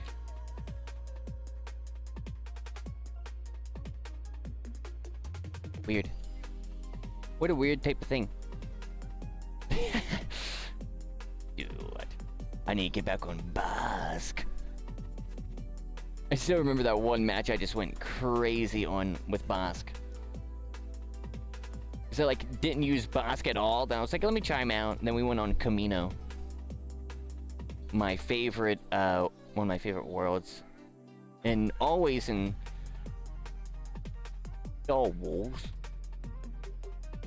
is Camino. I love that world.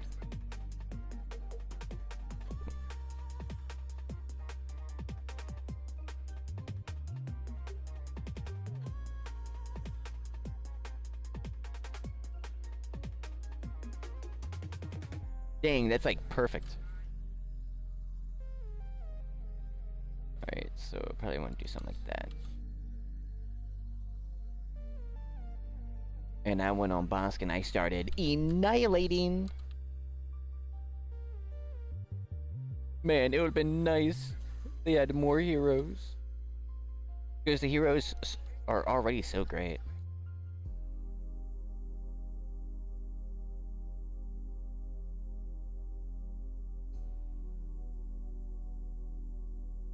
This thing looks like it kind of goes out like this. Could be wrong.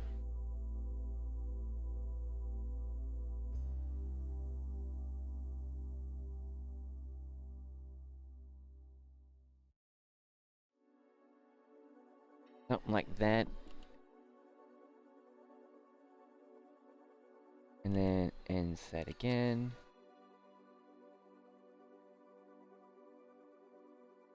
I think we do have a black rubber. Oh, not in this one. Because I put the gauges on the other one. Which I forgot to import. That is okay.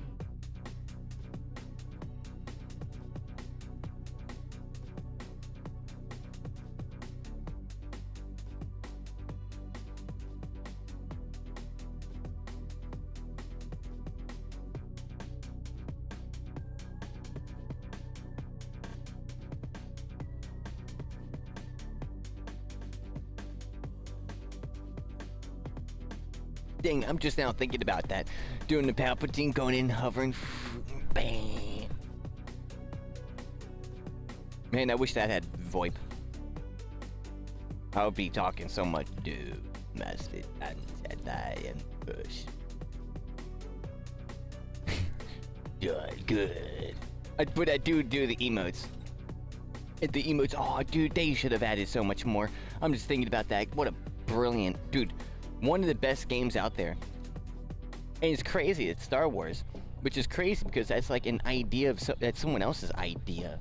And yet, and so if like that idea from George Lucas wasn't created, we would not create it in the way of how it was. Bosk was wanted like a throwaway character in like one of the originals. Wasn't really a thing. But people loved seeing him and really became a thing. More stuff started using them. Became even more of a thing, and so much so that he was put into the game. Then you have the prequels, but that relies on the first stuff because it's a prequel of the first stuff. And so if the first stuff never got created, no prequels. Which then, none of that stuff. Like the lightsabers, the characters, the maps, the environments, the duels, the lore, the look, the feeling, the moments, the voice lines, the type of characters, imagine, think of, like a butterfly effect. Very crazy. Because the crazy part about that is that it's a brilliant game. It's not just a great, like, it's a 30 out of 30. You got a beautiful story, and a 30 out of 30 story, 30 out of 30, multiplayer. No joking. There's like no problems. The only problem is that there's not enough. Like literally, it's still like, I think that is a problem. But it really is that great. the lightsaber, like the mechanics, isn't that like babyish? They're like very great, like the old school type of games. It's crazy. And they stopped making that so they can make Battlefield 2042. Crazy.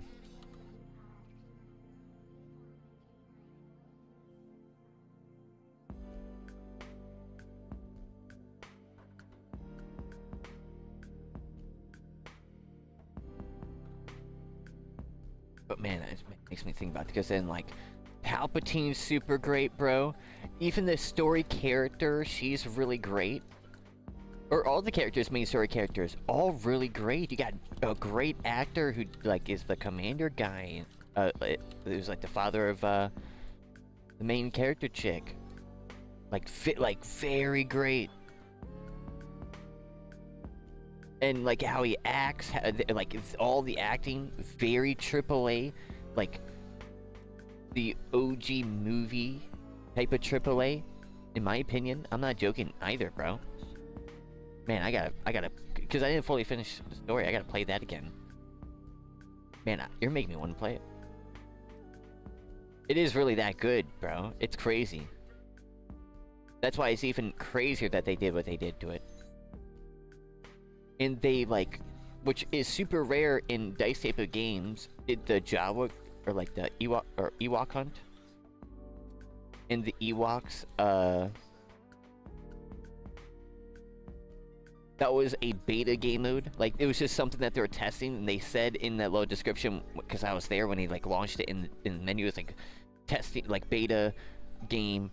We're gonna remove this type of, it was like either we're gonna remove this or we might remove this. They legit had that. I thought it was going away because I read something in that, because they would say the name, they do a line in the description. And so I saw that, I was like, oh. And they kept it in the game because everybody loves it so. Ewok hunt. So great.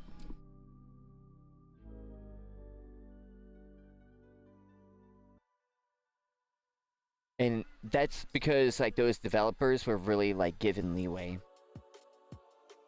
to make something really awesome, which they were able to in a very beautiful way too. Like the game doesn't feel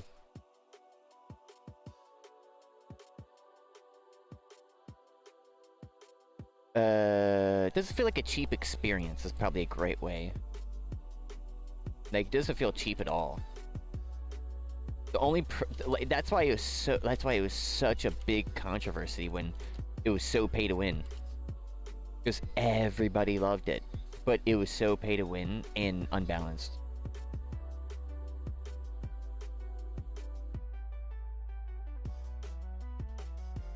Dude, it's crazy.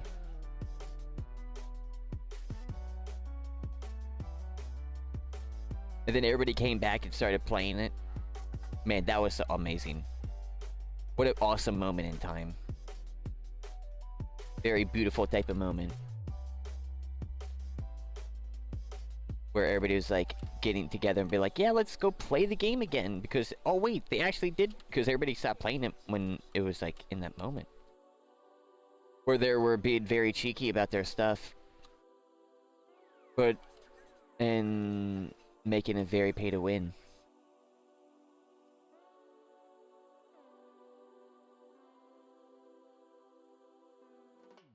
But when well, I got in before everybody started getting in, and then everybody got in and noticed, like, yeah, dude, wait, it actually is crazy insane. Dude, it's really good. Like, yeah. And it's because they took all the stupid stuff out and added more content, did the proper buff changes, buff nerfs to people. There still is literally broken cards on certain characters like Finn.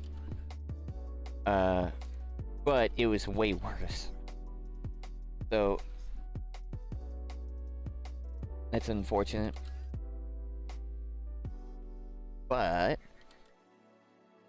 when you get, and we're still like the game, I would consider it a beta. game is definitely not full game. You don't got... Well, you were going to get Soka. That was in the roadmap, but they basically not got laid off, but they're like, hey, stop making the game. No more. Start working on Battlefield 2042. They had to. Or they left. Or got laid off.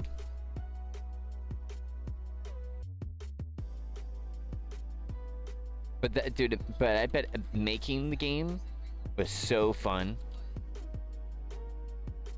Making Star Wars Battlefront 2. I mean, imagine, you know, like, dude, you're creating Grievous and now he's crawling on the ground and stuff. You're doing these force abilities, something like you as a kid, you saw, like, in a movie, and like, okay, let me try to recreate this in a game. And, you know, that spark and, like, purity of making the art. It shows. You see it in everything, in the art itself, the environments. That's why, dude, the environments really in that game were like better than 2042. Like, yeah, 2042 did look really good, but I don't know what it was or still is about Battlefront 1 and 2, but DICE with their artists at the time just went hard in the paint. And really, like, made it not just only great environments, but perfect. Like, these worlds that barely had any life to them in other games because of the technology limitations. And to make it look like it's... that game looks like it got released to date. In the first one still, as well.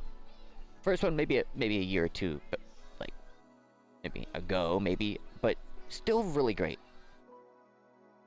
Like, those guys, man, they really did a great job. And it's crazy, it's based off of a freaking lore like that. But I think that's one of the best things ever, though, about it. Like, all the characters, and they get the guys, they get the clone trooper voice actor from the Clone Wars, and get him to do new voices, so it's like new, and I'm, oh, dude. So for like fans who love all that stuff, dude, that was such a, like, what? Wait, this is not, wait, what? Is that actually him? It is, and it actually is him? Oh my god. And he's doing, oh, and then he did, because he did Bossk. He's a voice actor for Bossk. Bossk. He does a lot of Star Wars type voices. And it's like, dude, that's so cool, bro. That makes it so much special, too. And, like, that person also is a person who loves that stuff. And a lot of those people really do enjoy that a lot. Bossk. I just thought of something.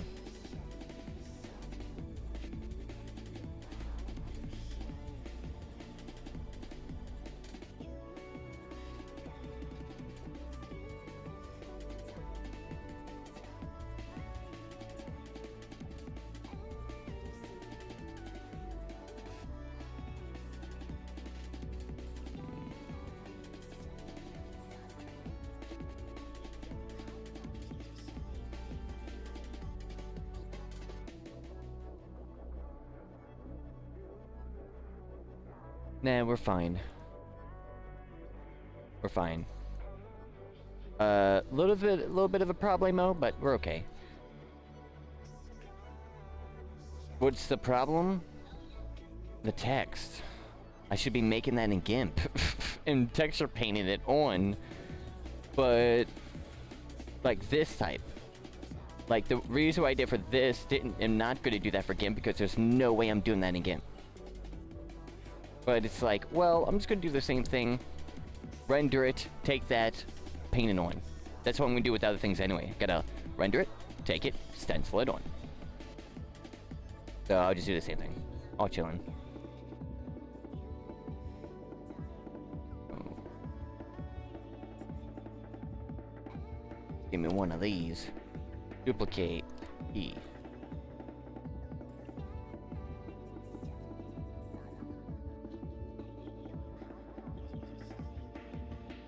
Put this in here.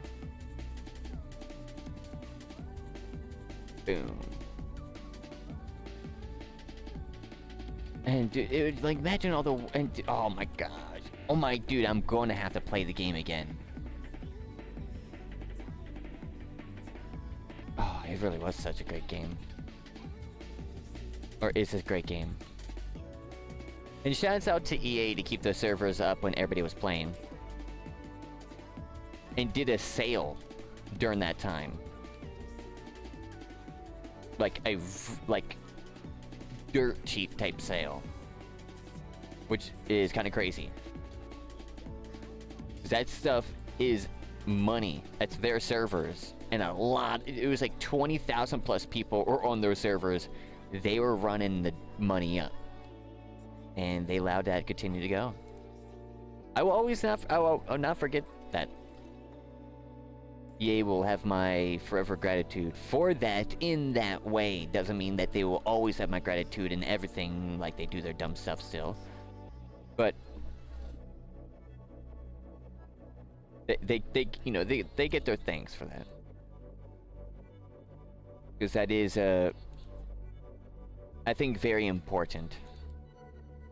Also, I'm kind of worried about these faces now. I might have to go in and just flatten them all out like that. To get rid of that weird like edge thing there. I'm gonna have to see what it looks like in Unreal Engine. If it does show like that, which it probably will, that's gonna be a problem. Well, I could easily fix that real quick on each one of them, yeah. Well, we made this thing. It looks good.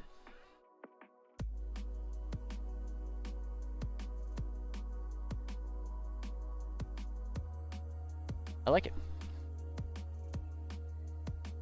Maybe I should open...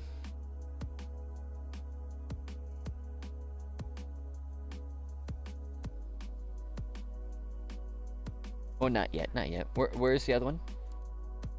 So we made that one. Oh yeah, that's right. Then we're making this one.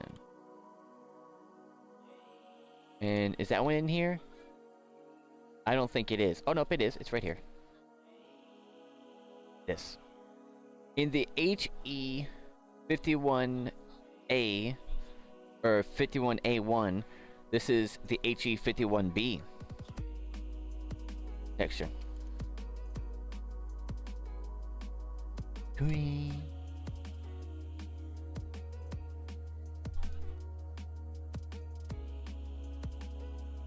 I don't know what this is. Wait, did I make this thing? Oh, that's the other thing.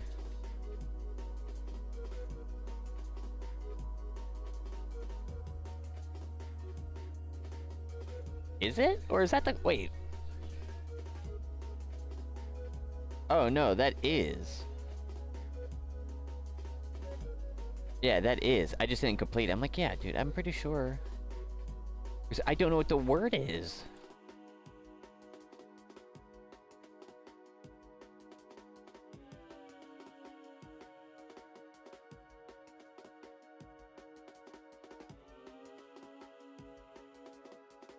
Yeah, wait, that's a problem.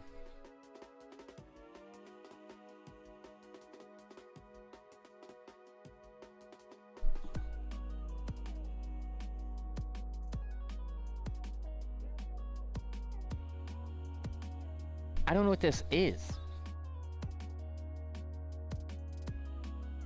Maybe if I Google it?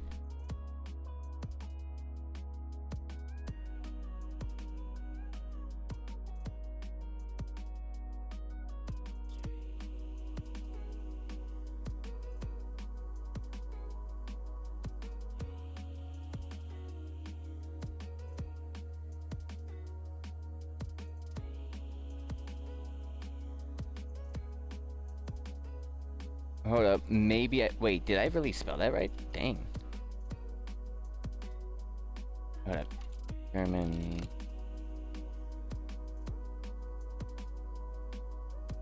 sensitivity, more sensitivity. Or sensitivity, more responsive. Dude, I did spell that right. Holy crap. I don't even know what it means, but I spelled it right. But I was a little bit off on the one word. That's crazy. It looks like it. That's very close. Yeah. That's crazy. Really shows that I know kind of some German. That's insane.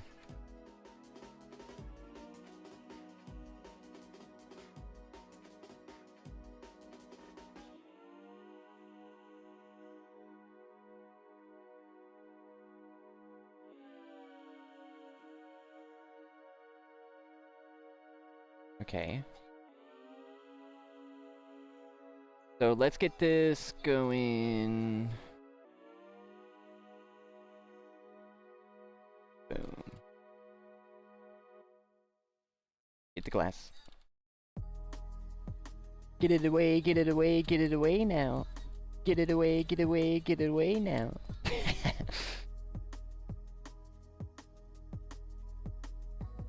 Boom, boom, Control L. Nice.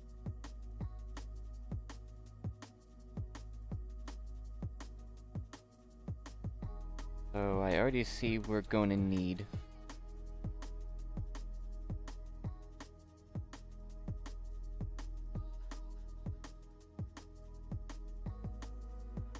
for that heist game mode for the paratroopers. I was thinking if we're only being paratroopers to encourage people, because in paratroopers we might have to make the same type of like nerf that it had in H&G, because it might just be that too OP, right? So if so, then they gotta be doing something.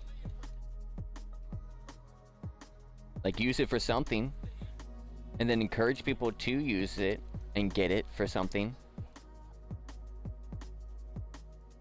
And that is just weird, and people like, you know, just a weird type of game mode, and I want those.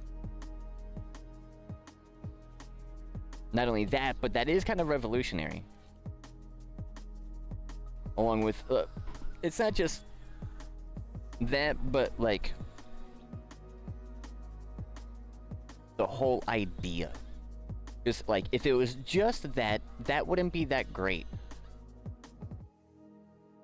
But if it is what it's encompassing, then I think so. Because it's then a bonus, which then that bonus becomes or is more attractive. Like the zombie game mode is a bonus, not just it. We're getting multiplayer in Call of Duty, you know, that stuff, right? Also, I'm just gonna manually make this arrow.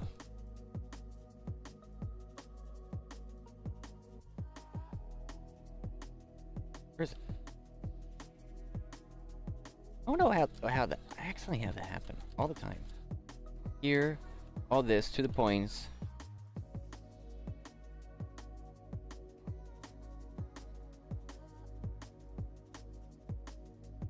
There we go.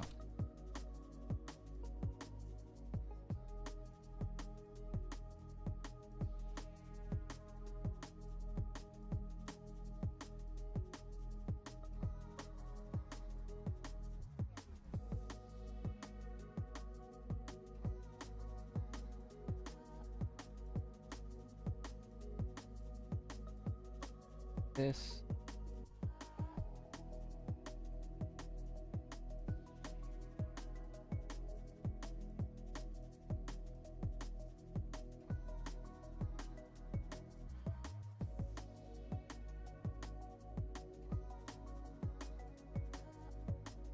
More in.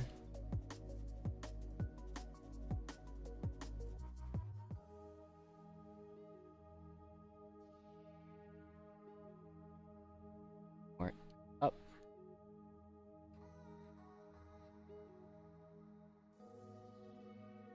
Then do this, but then take one of these, duplicate.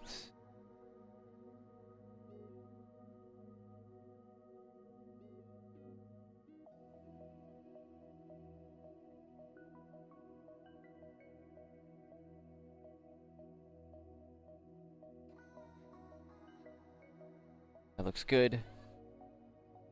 Do this, then, that. Which will make it a little bit easier. And not have it be making weird faces.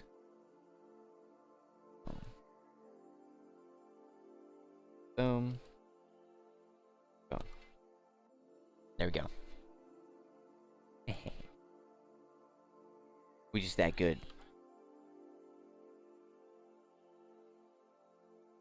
These guys be like, dude, how do they do this? Bro, they even somehow got that too.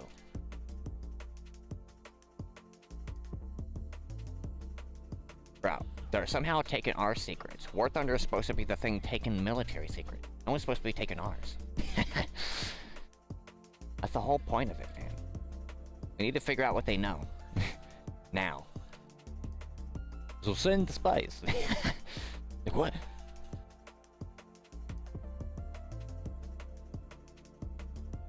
We must know what they know. Have they know what we did? Even we don't know what we did. That's why we can't bake our textures again. We have no clue. How did they do it? Weird. Anatoly, how did they do it? It's like a magic trick to them. I don't know, boss. I have no clue. I'm sorry, boss.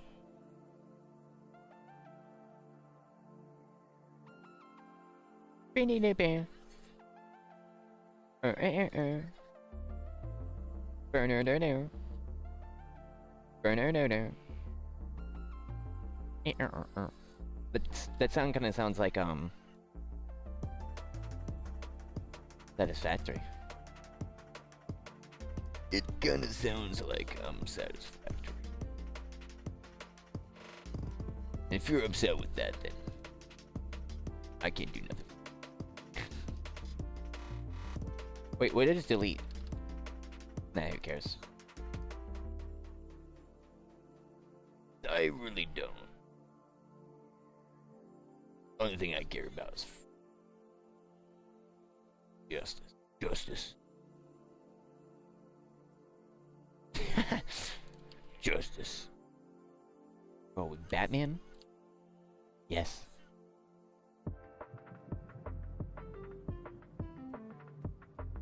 Batman in Project Valor. Man, that's gonna be the Dark RP server. Oh, dude, I feel so upset about that. Learning the multiplayer replication really, like, drained me. I don't let myself get burned out, but man, that was like... Definitely felt like running like a 5 miles after never running 5 miles before, and you feel like you're dead afterwards. What it felt like. Unfortunate, or that's what it... Well, it felt like. I feel better on it now, but...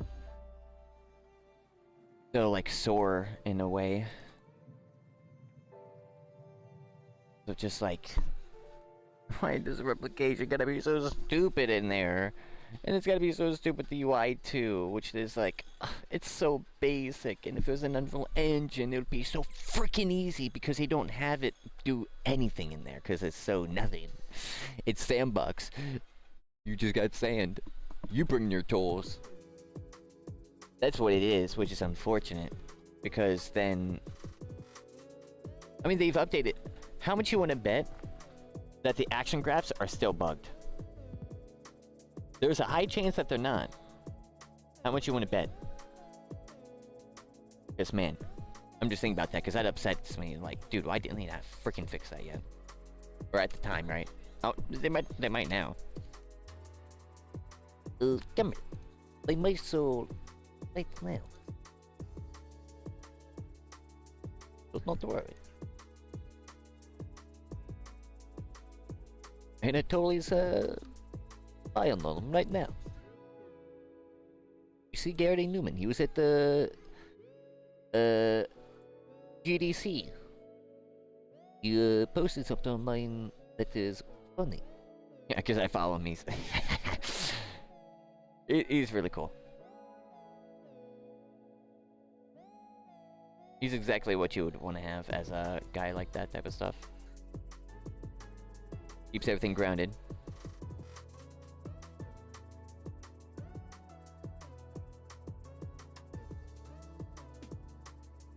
A little tight.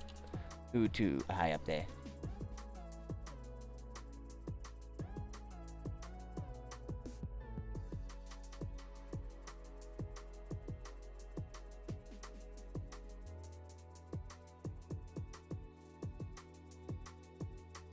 Don't know why, but they feel squished.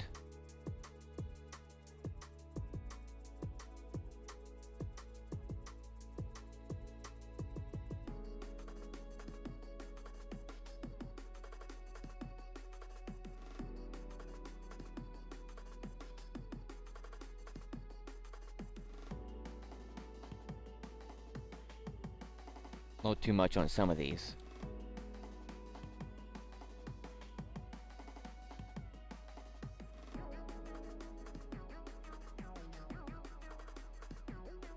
Dang.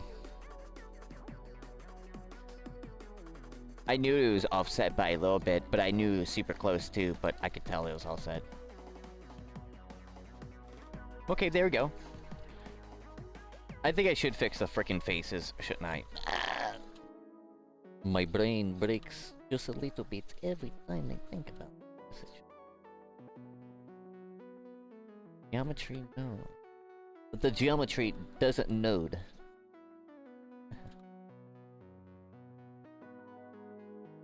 But yes. Super annoying. It really is. For the freaking darker piece. They know I can freaking annihilate that. But it's like, I can't because the freaking thing they gotta use is so barbaric and they don't anything that helps me in my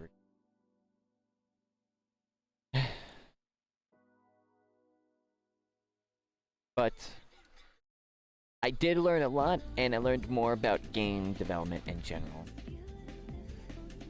So, and I learned everything I needed to learn.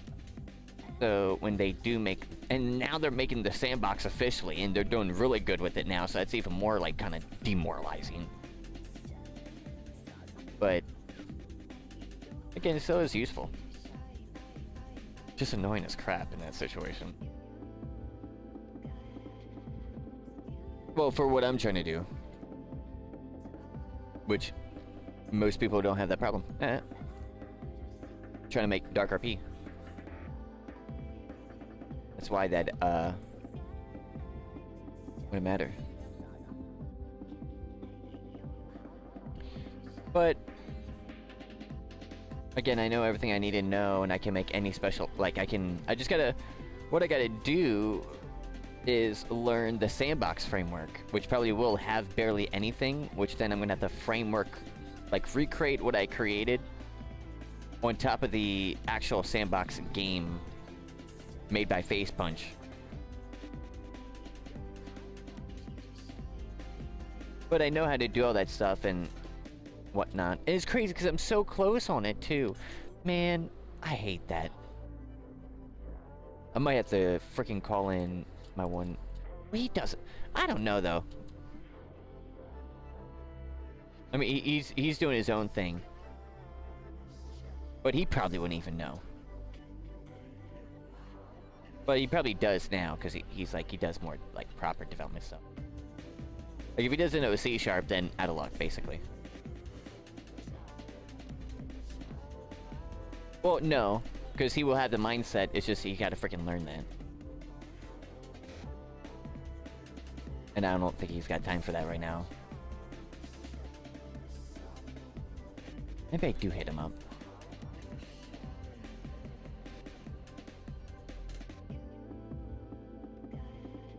Maybe I do. Why not? Maybe I do hit him up.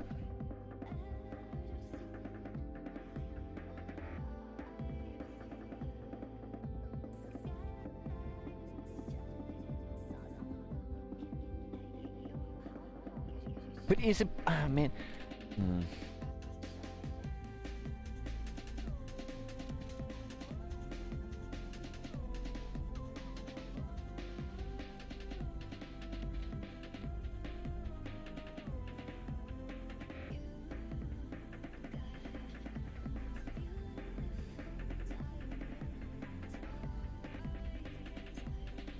there is a point and there is a purpose. It's the Linux of Dark RP. It's legit what it's gonna be.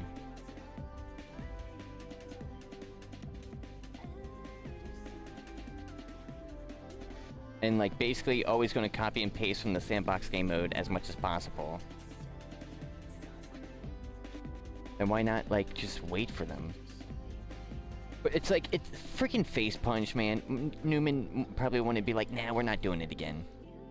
Which I understand because he, like, I understand he didn't want the, like, that, or like whole face punch probably didn't want to do that stuff due to,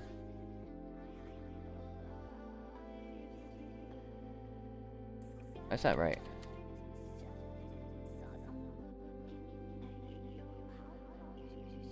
Well, I guess we'll see if that messes up texture-wise.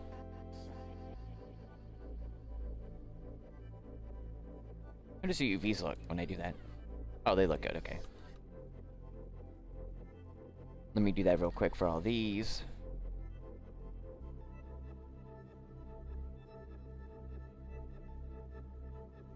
Oh, not the screws. Oh, redo that. Yeah, I did the screws. Okay, good. UV. But yeah, very cross with that more so now because they weren't like legit when we started. They weren't. Literally, they weren't even doing anything like that. Then, like 2 months in, they're like, "Yeah, we're gonna start doing it," and now they've added so much, which is like overwhelming in a way, which is a problem.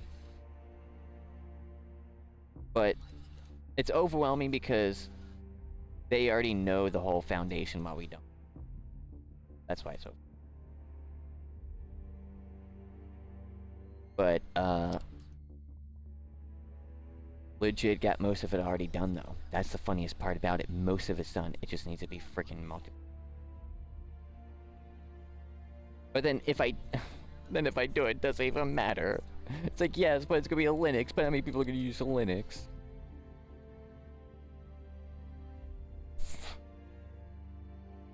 It's still is great for learning.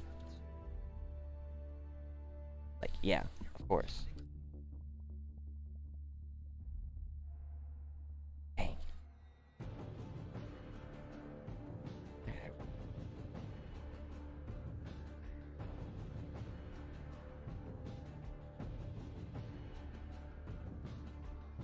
And I bet you that's why the other, like, Dark RP stuff stopped. They must have saw, like, Gary Newman say something somewhere, like, hinting towards of doing that stuff again.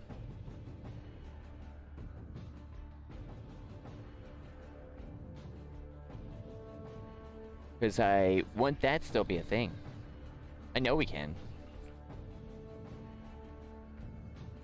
Oh, it's so upsetting. Oh, the RPC freaking...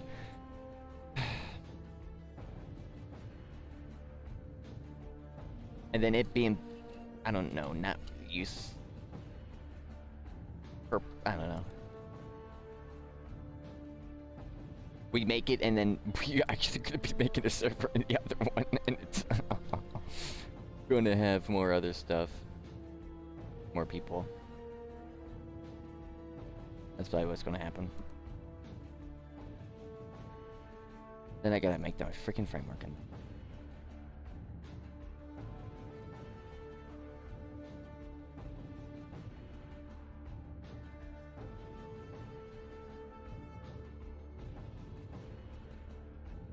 I'm thinking about it right now.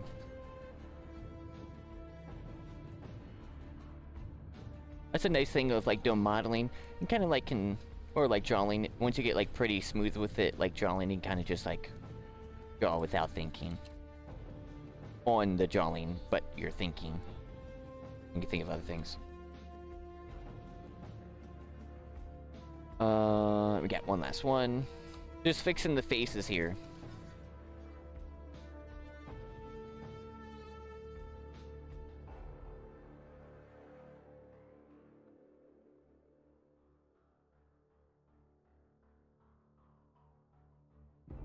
And it's a thing of like the weird, because it's so weird. It's not just like a game mode. These are games. We're literally making a game, Darker P game, which then I can make it quicker. Freaking Unreal Engine. Just upload it in Unreal Engine and have people just use Unreal Engine. But there's disadvantages, especially when you consider that area. Like, if we're gonna do that, the area to do something like that would be in Sandbox, unfortunately. Well, yeah, but no. But, like, it would be there. And it's in Source, which could make Unreal Engine look like Source. That is possible.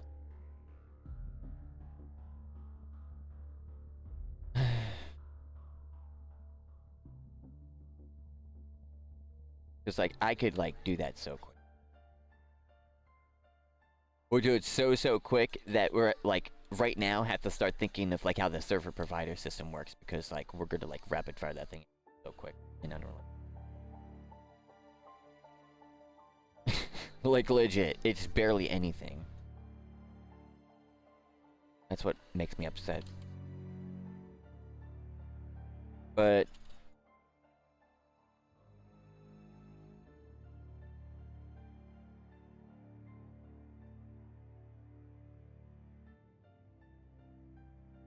this is looking pretty cool.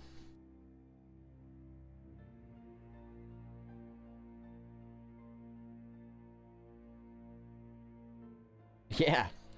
Let's go. Nice. Well, we've made all of the gauges. Now we gotta make the... well, I made that thing in the other thing, and I gotta import it. We do got some plates. Which I guess for these... and we got, like, some other dials. But those are quick.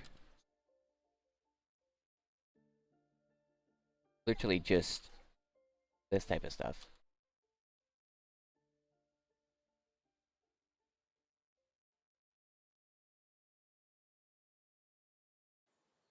Oh.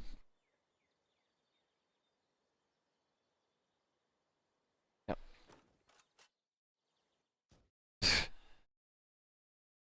Where's it? Oh, there it is.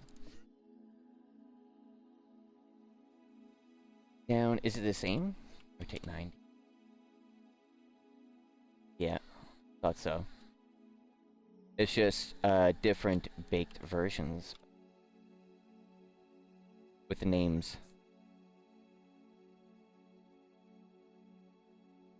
Okay, so I don't want to duplicate that then fully, because I'm just going to delete them.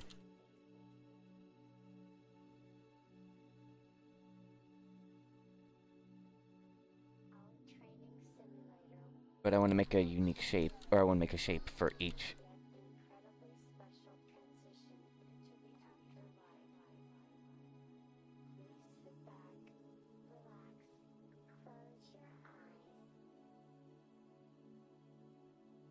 Like that. This one is just another one of those. We got this shape, which is a little weird. We do get these. Are they in here, though? No. Those aren't. But we do need that stuff. I guess I'll make...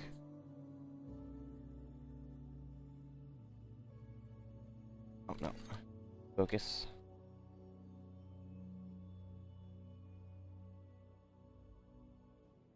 Alright. Inset. Scale, so it's like equal on all sides.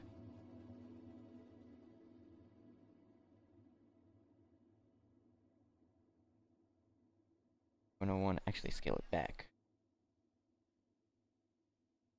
Because then we have metal. Nice. And I think Control I to invert plus light metal, assign. Nice. And we get spheres. A little sphere.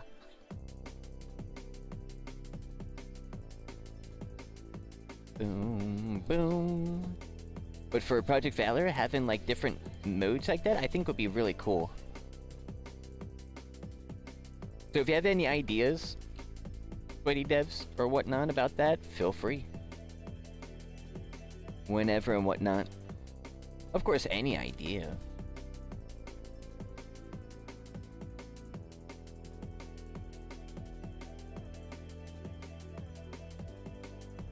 More like that. And metal.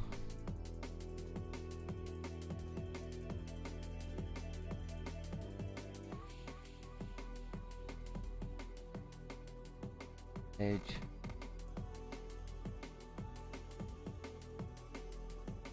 And we go for text.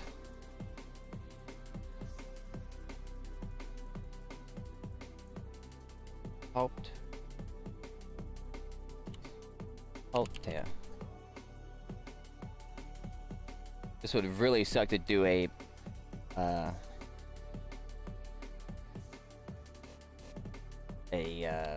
incorrect grammar.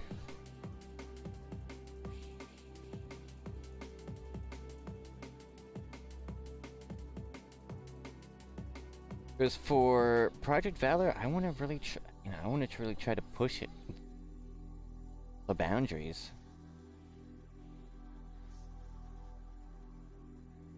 And if it's like, well, dude, or it could be like, well, I don't know if that's a good idea, or that's a little, I don't know, like good idea on paper, but actually doesn't implement well in practice. That happens a lot.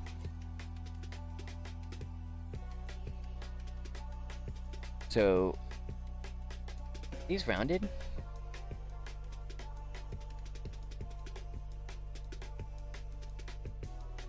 I can see right here.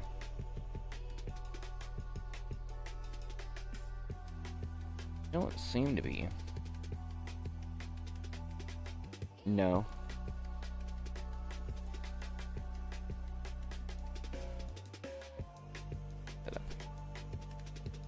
So that's like one. Okay, now if I try to, well, no, if I don't scale, I could then, yeah. Oh, perfect.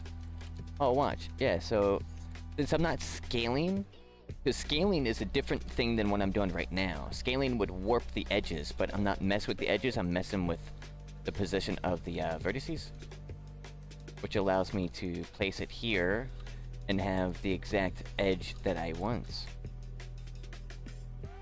Like this. Which then allows me to...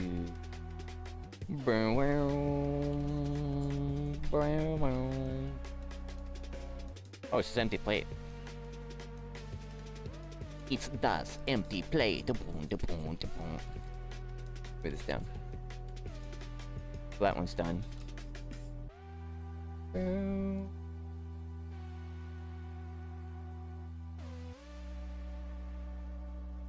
But within the next, well, tomorrow I will look and get some of the vehicles of each faction.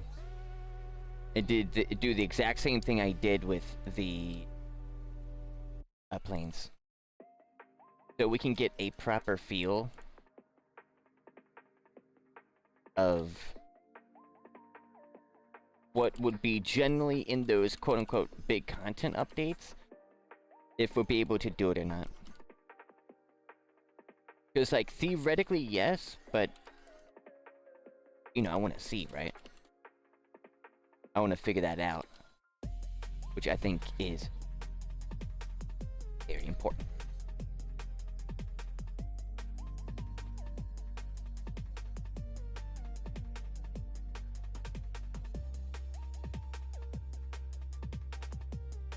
Actually, hold up. Let me BRB real quick.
Sorry about that, sweaties. I'm back. I had to go do something, and I made myself some soup, which I haven't eaten yet, but I will here very soon. It is too hot, which is perfect. Too cold? No. Just warm? No. Too hot? Yes. For like the what is it? I forget the story name, but I know the story.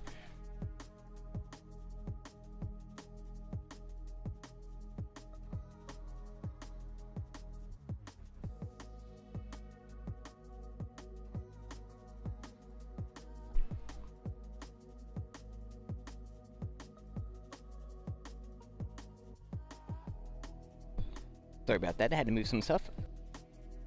So I don't spill this all over myself. Because I do swing. When I had the Wii, that strap was on. No joke, if I didn't, that thing did fly out my hand. The game that really did a lot was bowling. Dude, I would fling that thing so hard.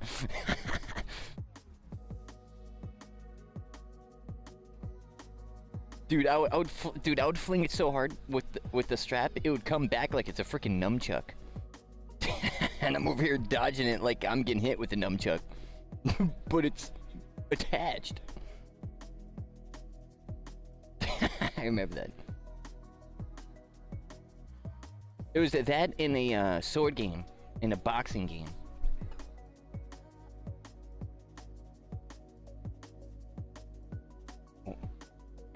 Goldilocks, yeah, got this. Oh, that's it.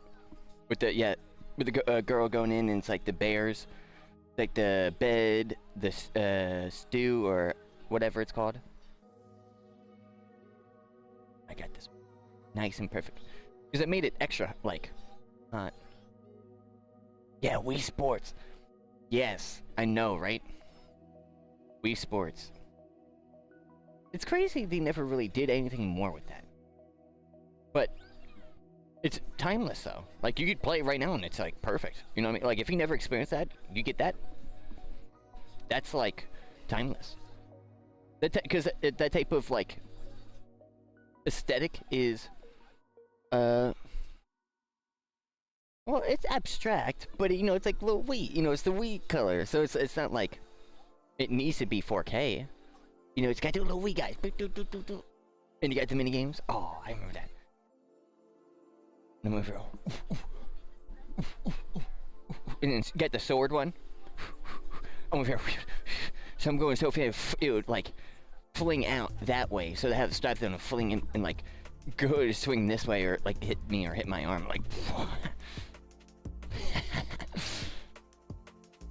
Oh man, dude, that was,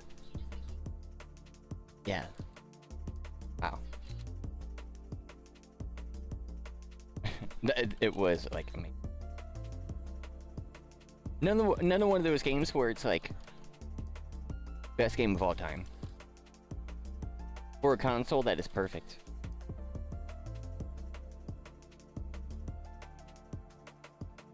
I got a lot of the it's funny because I, you know, unfortunately didn't have that much money, but thankfully I either got the consoles or had someone that was adjacent, family member or a friend, that had those type of tech. And so I got to experience like all that stuff,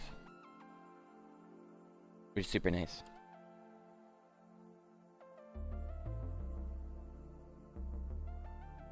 Doo-doo-doo.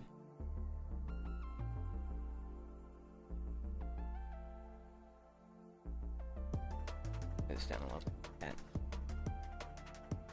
Bowling. Oh yeah, what does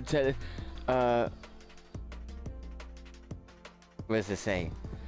So I remember, it was a bit like score, or like how I liked how it said it. Remember the hole in one, right? Did it do that? There's another game too. Hole, or did it do that? It made some noise. I remember it being so satisfying. Yes. Yes. I remember that. I don't know which one it was, but man. That was amazing.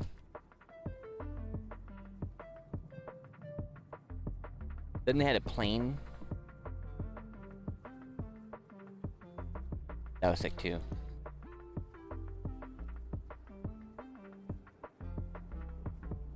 Well, I don't know if that's E. No.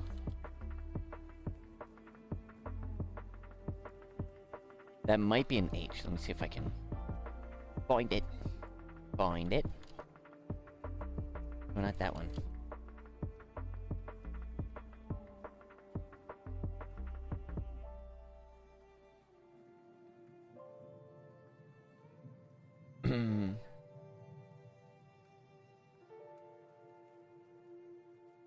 Pref. So it's power tone? Okay. Yeah.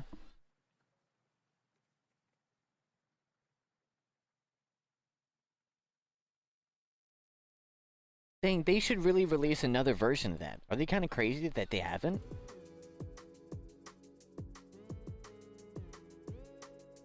Like, do that and add way more. That'd be sick. Dude, I bet making those games was super fun, bro. Well, actually, probably not because of the, like, barbaric technology they probably had, but, like, it coming together and working. Oh, I bet that was a blast.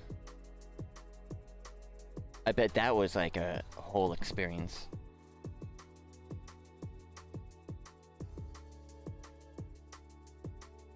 Where then it's like, then it, you know, you're getting antennas created and stuff. Oh my goodness, that must have been so magical. They must have had so much fun. Like those, the Lego games. Like, dude, they must have had some fun times with it.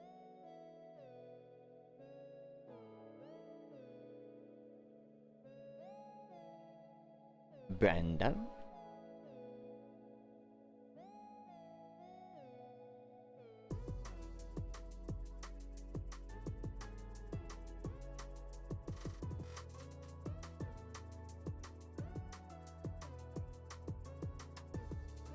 Wait, why do they have two of these? Wait, yeah, wait. Why did he bake two? Oh, because this one's shorter? I'll put it over here.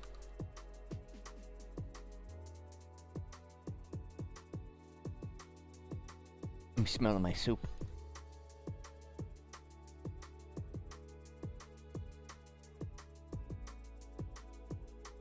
I'm about to do the thing where I'm like in the cartoon where it's like smell and it's like start floating with the smell. I'm about to start doing that.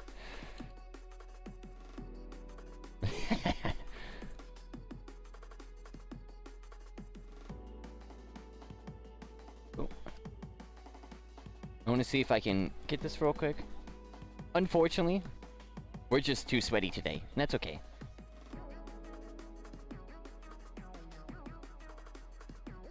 Legit, completely fine.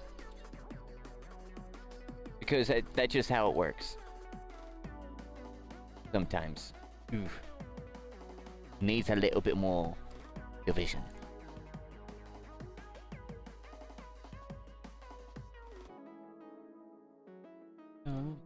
Because I don't think we're getting Rise...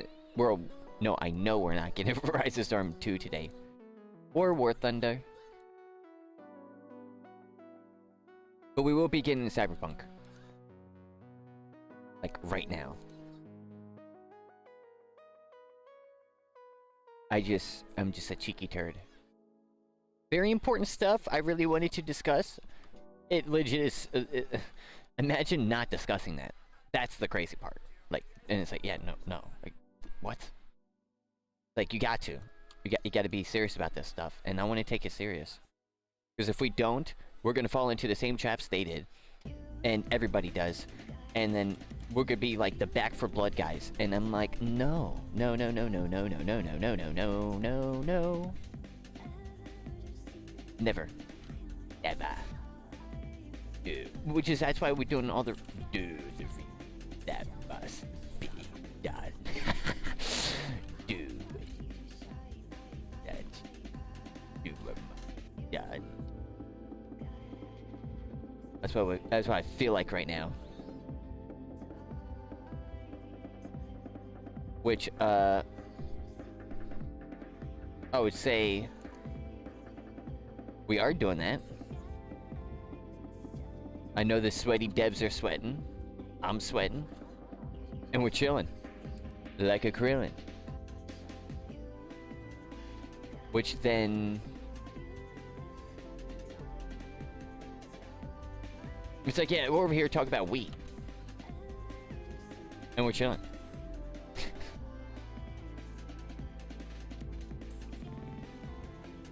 But, waiting for my little, soup to cool down. Dang! You see that? Dang, that's like going to a book and you like, flip to the page, and you flip to the exact page. 128. I just did that with a scale. Look how close that was. I scaled it down right to that. That's sick. That was awesome. I did it without seeing it. I was like, yeah, that's roughly around the area. That's crazy. Okay, so this is down, up, B.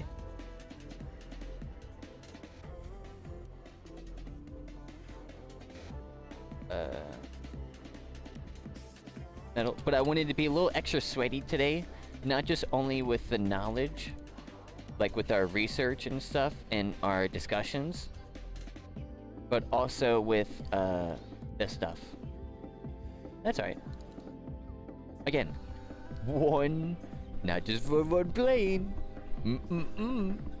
We're not doing only just 1 or 2 or 3 or 4 or 5 or 6 or 7 per faction. We're doing all of them. Well, you know, most. It depends, right? Of course. Variables. Variables that will vary. But you know what I believe?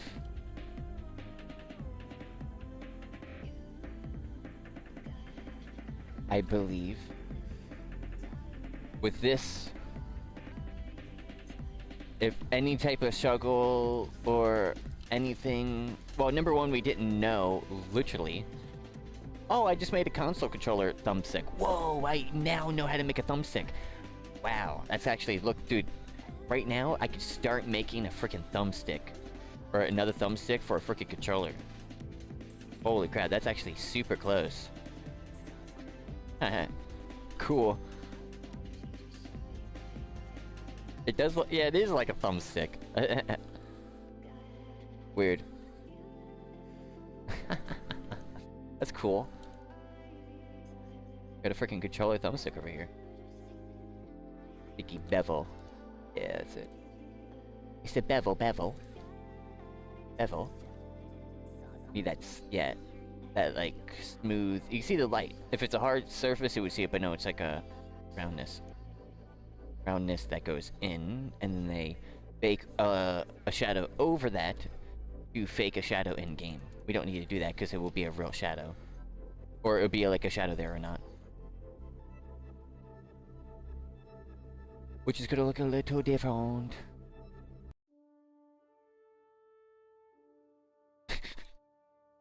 It's like this like that's like when you're in the military, if you hear the siren going, you have to like salute. It's like we all, every time we hear this music, especially this is the main menu music. Crap. That was doing. That's so funny. Yeah, look at that, perfect. A little bit different. Alright. Select. M new. I don't know. Wait, what? M new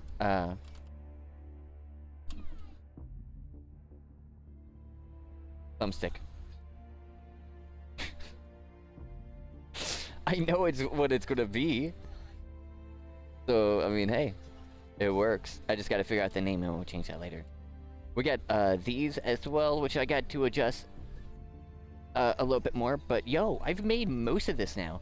We got this thing too. I gotta make this a little tricky because the background. But that's okay.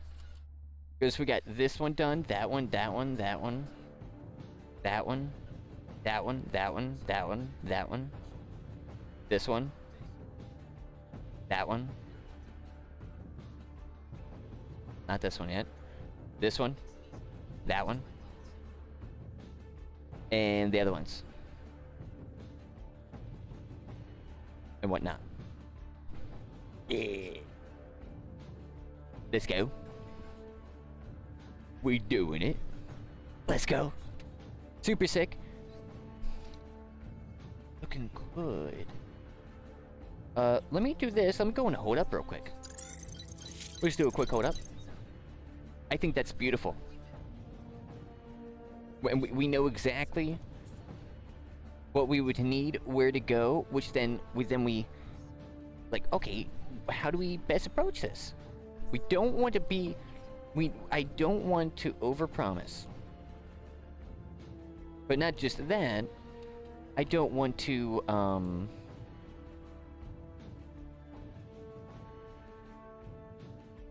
well, it is overpromising, but like, we'll be like, hey, you know, like 4 planes are coming out. They don't for like months. That can't happen. It's okay if there's delays. That happens.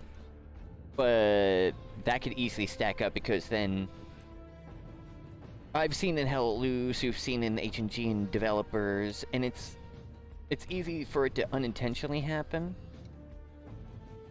Like they did foresee, but there was just a variable or something IRL happened, which then like studio shut down.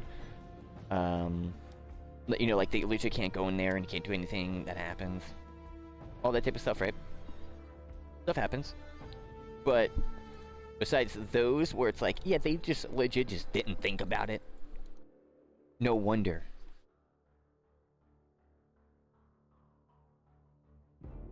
Which is so funny because right now for Marathon, the thermal for the sniper, they nerfed it to 100 meters, which is basically useless now. Which is interesting because I had a feeling that would happen with some modifications, where they would be so good that they're going to nerf them, and their whole game is modifications. So now,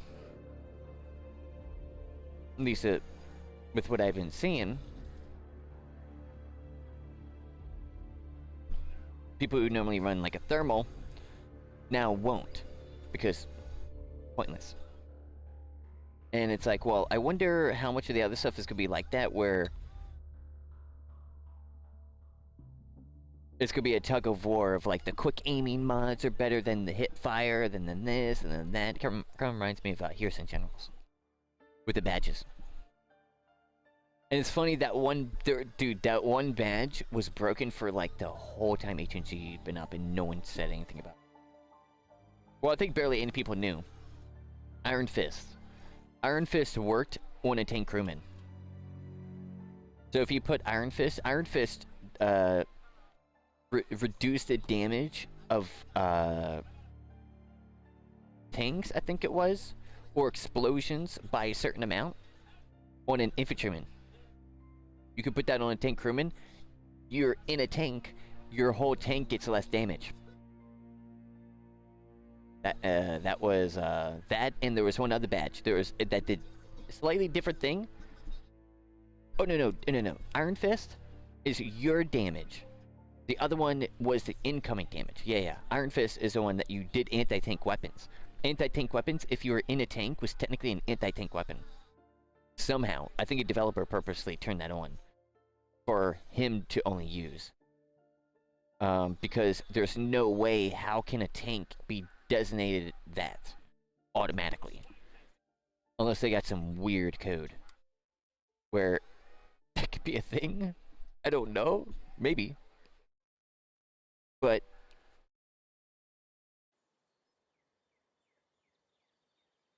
let's do this.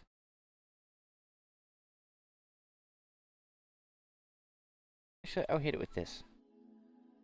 Yes. You ready, sweaties? I'm queuing in Project Valor right now. Come join.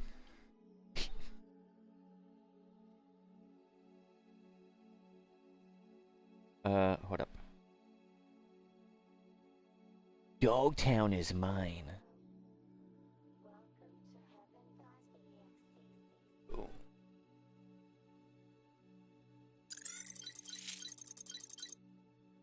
That's slick and easy. But let me go dominate this soup real quick, and we'll get right in.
Look how gorgeous this game looks.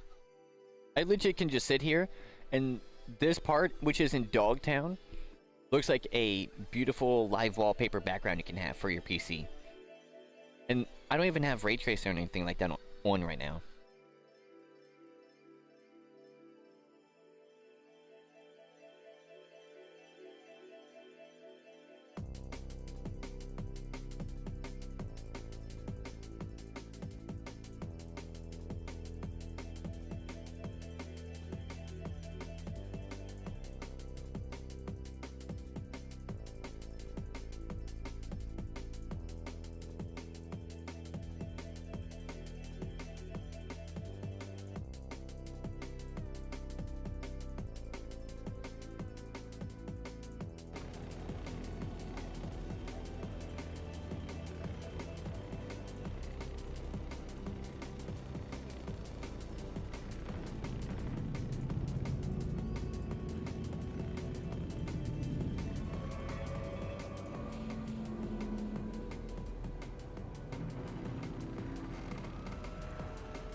And also just kind of listen here while I'm eating.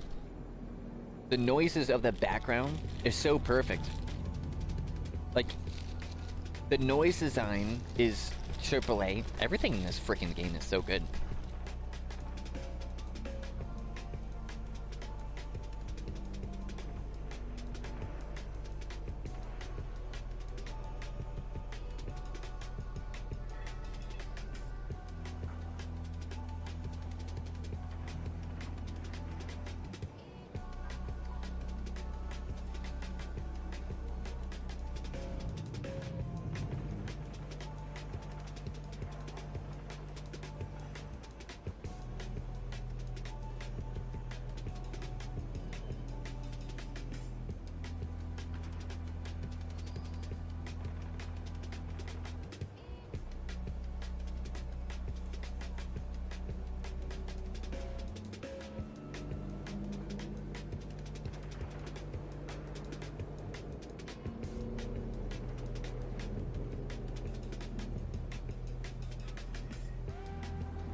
Sorry about that, sweaties. I'm back.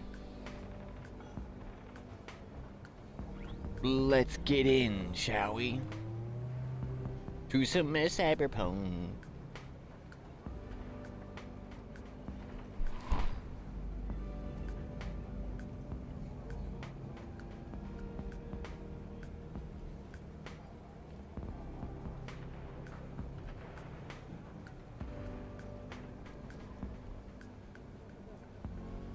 Wake the fuck up, samurai.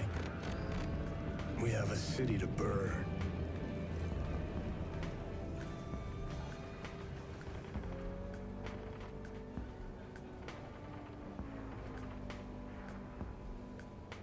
Now let's get in.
Well, yo, I appreciate you sweaties tuning in. Let's get in, shall we? Let's jack in.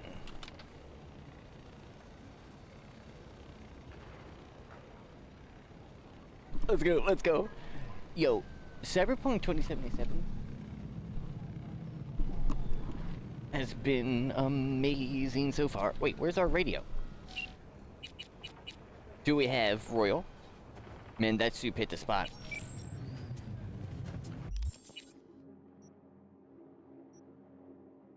Oh, that's right. Oh, that's right. There's the car below us. And, well, I want to try something. I want to try to do that again.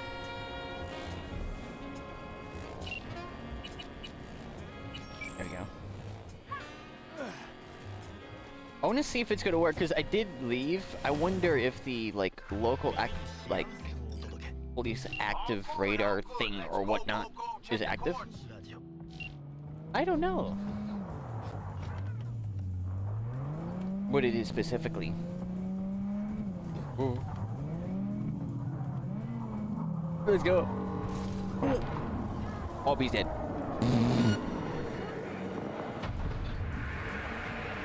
Sorry, sir. Coming through. Oh. Cool. Out of the way, out of the way, out of the way. Shit, got someone on your ass.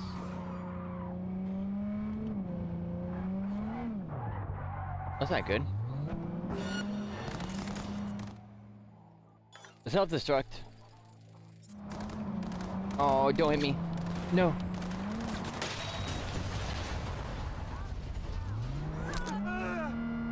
Oh no. Oh. Crap.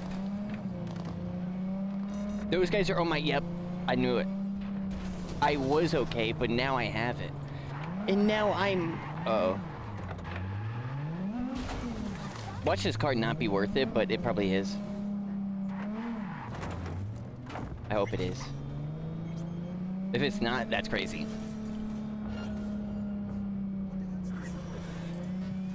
Because now we get the police after us.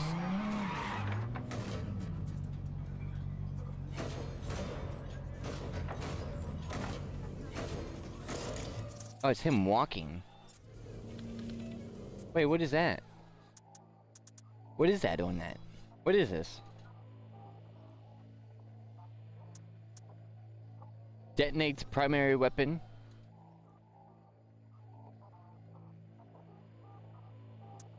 But the target is unarmed. Huh.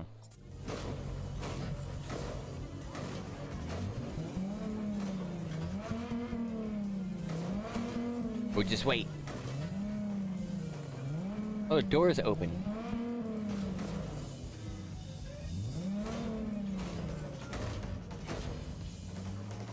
Why do I see that? Is that just that type of robot? Because I don't get that one skill that allows me to see critical part.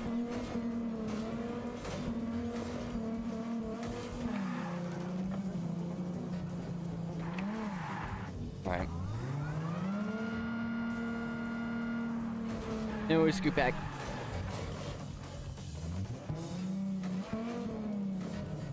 Is this stuff like just a random?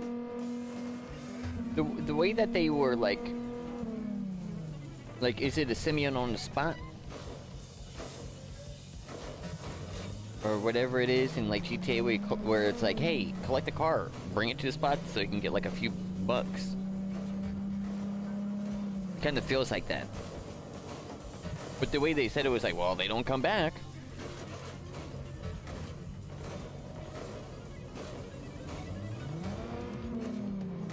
But we'll try. And if not, I'm just gonna get out of the car and go to what I need to go.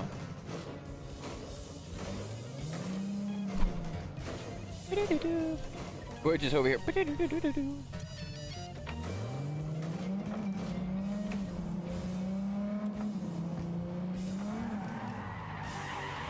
Combat. Oh, those guys are still there.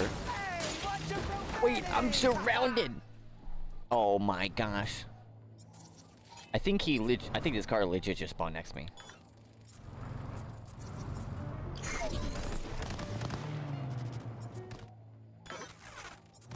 Am I gonna get the cops on me again? Because what am I supposed to do?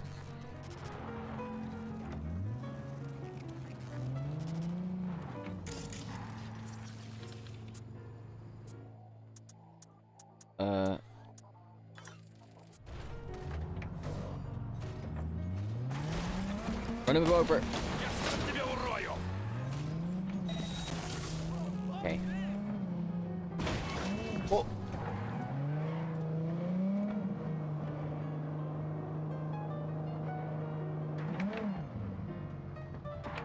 How do I know if it's okay or not? Not okay. Why is that the case? Who is he? I keep getting alerted by, I think, that type of guy. Oh, now it's a 3rd star. Oh my goodness. I think that's a bug. It's a legit bug, which is unfortunate. I gotta go. So why am I lagging? Yo, I'm like losing heavy frames over here. What is going on? Oh my god, why am I surrounded by everything crazy right now? What is going on? Look at this. I mean, it is called Badlands for a reason. Heck is this? Multiple stab wounds. Prevention of unit infantry. I don't like that sound. Save yourself!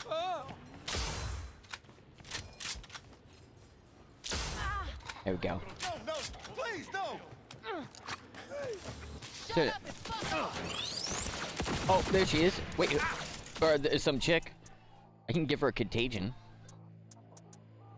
I'll do it. Oh, she hurt me. Dang, that contagion really hurt her. Crap. No, I got like... What was that noise? Crap. Also, I didn't mean to use this.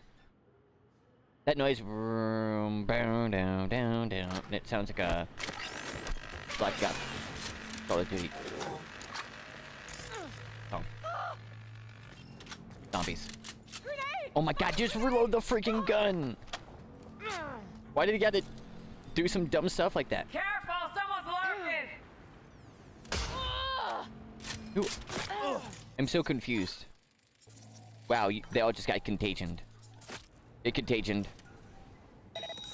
Oh! Get contagioned. Nice.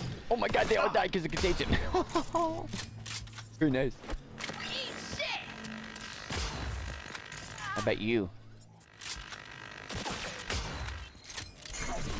Alright, you want... Oh, I can turn the cyber. When weapon glitch here. Nice, reload, reload. That should give me a little time.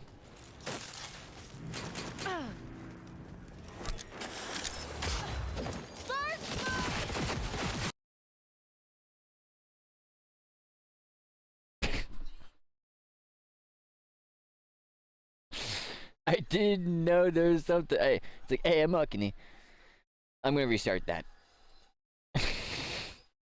Whoop, it's that time to stream again. Imagine. No, I'm gonna play more.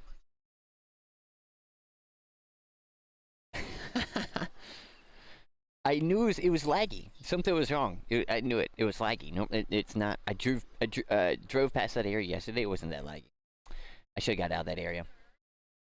I wonder what that was. It was from that chick. That was for sure. Or something related to that.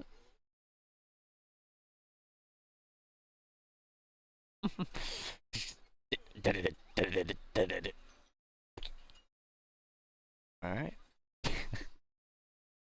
1%. She's not dead. You're dead.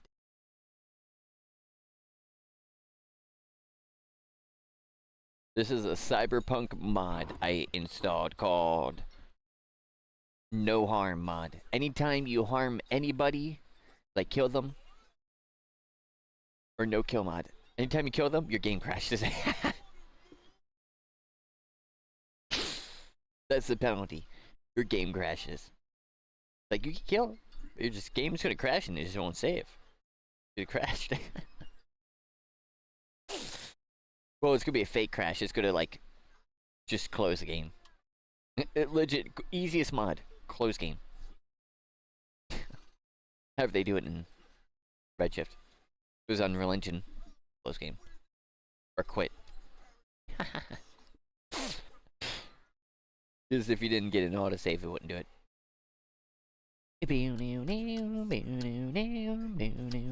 It just sucks. We got to go through the launcher.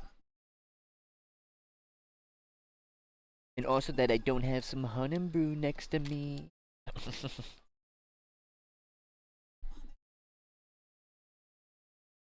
Come on, load. I'm chilling like Krillin.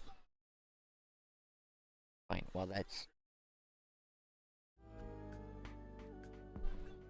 Did it crash again?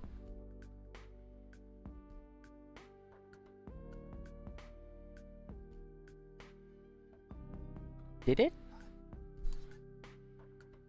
Oh, I saw this open.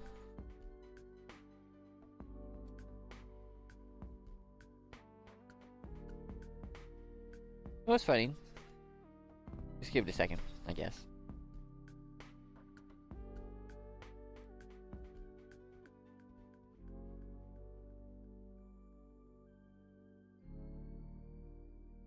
What is it doing?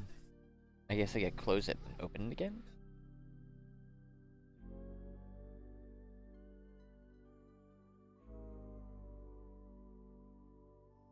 Come on.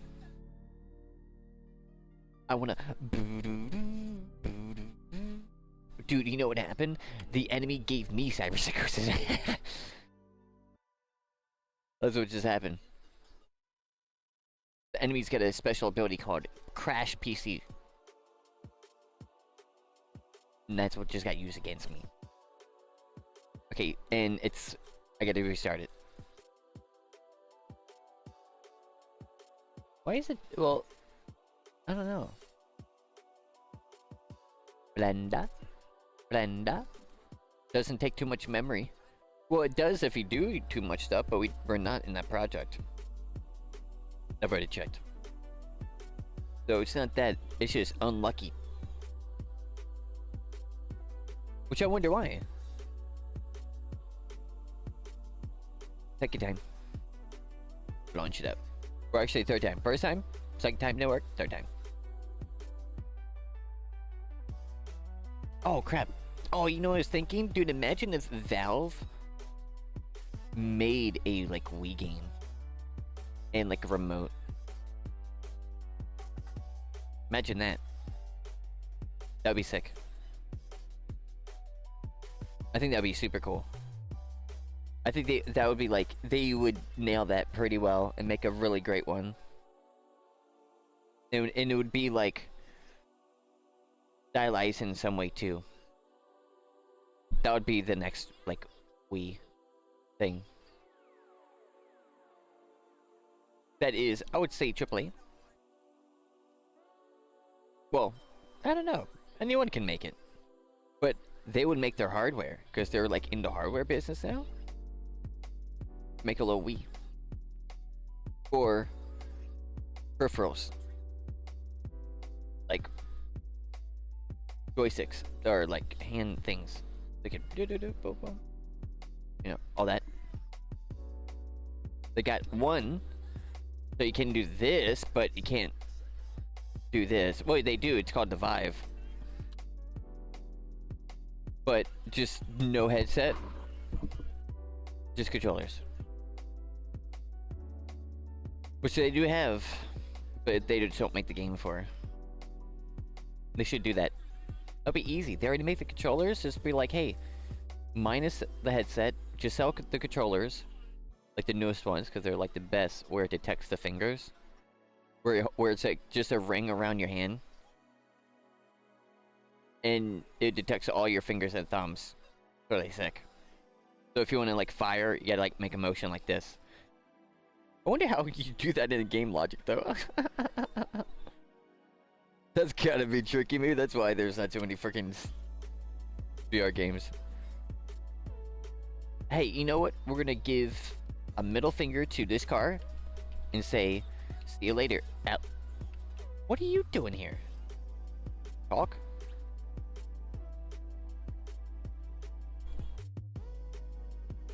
Dang! And then she sees me dead. And she's like, whoa. It's a superhero. Dang. Whoa, look at this faceplate. Mm-hmm. Hey. Why do you want friend? I want you to die. Boo-doo-doo, boo-doo-doo.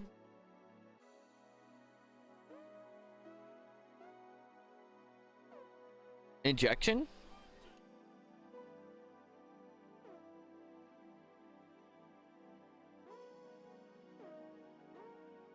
Oh.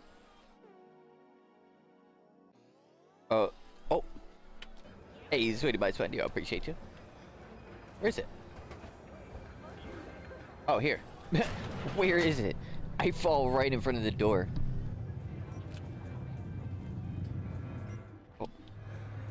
Oh, shampoo.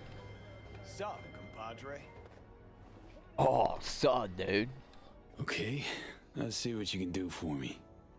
Just hope I won't regret it. Anything hitches, just come back. At least you won't get bored. Let me hit you with the.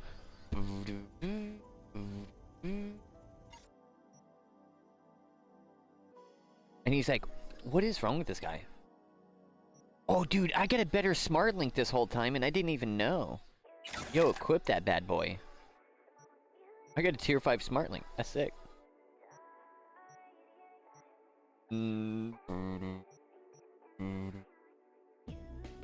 Infamous.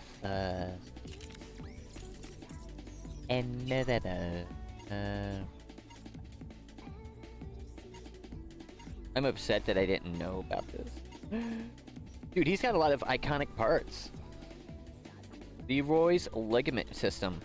What? Oh wait, couldn't I upgrade this? What happens if I do? Whoa.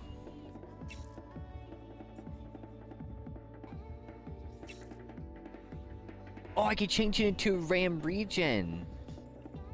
Oh, perfect. Requires better ripper dock. Oh, what? Oh, that's...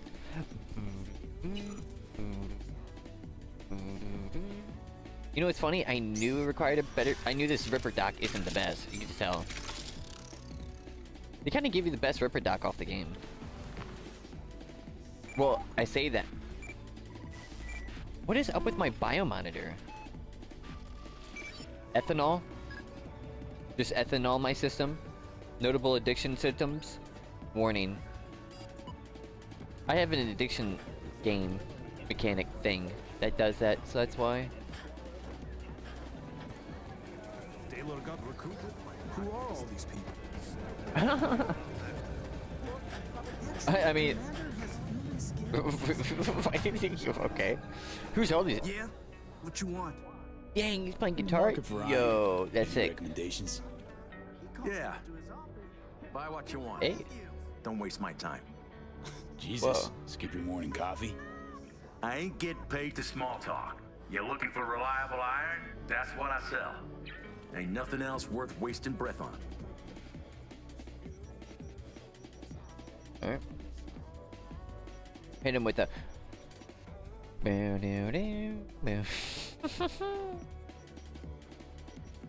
Hey, how about I sell some things to you real quick? Dang, I got a sick looking revolver. When did I get that? Get rid of all those shotguns.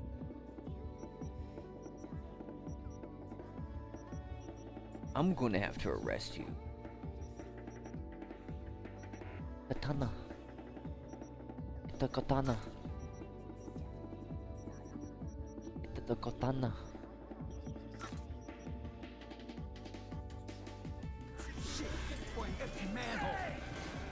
I had 36,000 eddies that easy from the weapons I just had on me. Or some of them.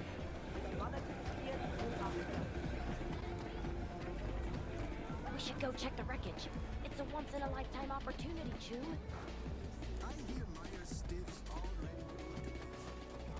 It's a once-in-a-lifetime opportunity. Why do you say it like that? Also, why do I get assault in progress? Sir, we got an assault in progress. Decapitation.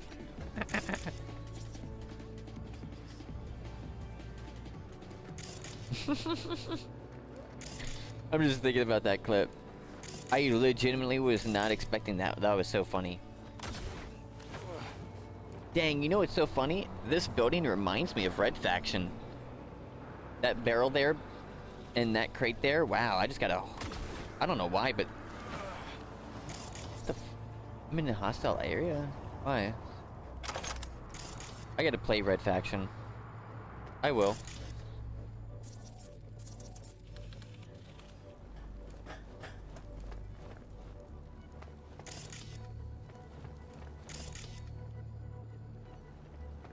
Going to the scrapyard, what do I need to do?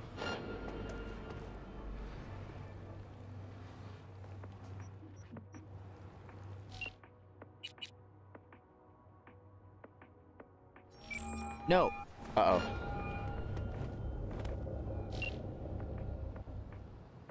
Judy. How do you do that, V? Do What? Know exactly when I'm missing you. So, yesterday, I was sitting around, a little bored.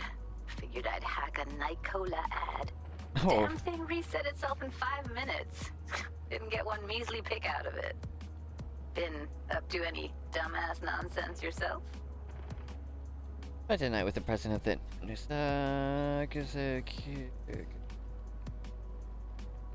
Want anything from How about Doctor? a souvenir from Dogtown?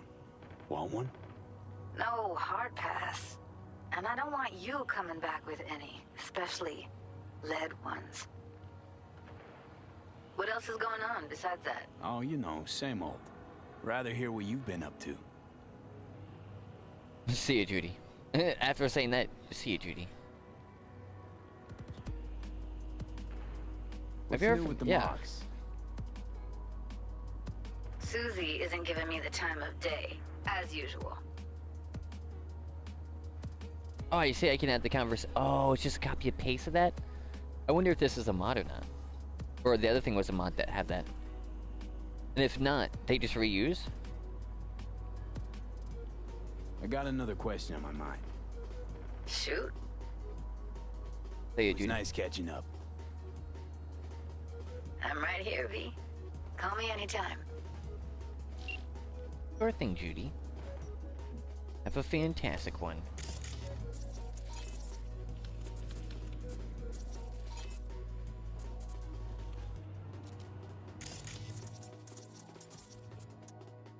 I'm not supposed to. Wait, the game's bugging out. You see, yeah, you see my weapon there? That's weird. Oh yeah, that's right. When yeah.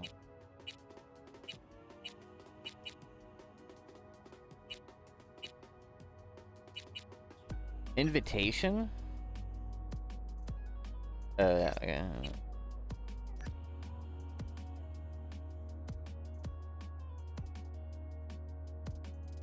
It doesn't say I need to be quiet for this one, technically. I don't know.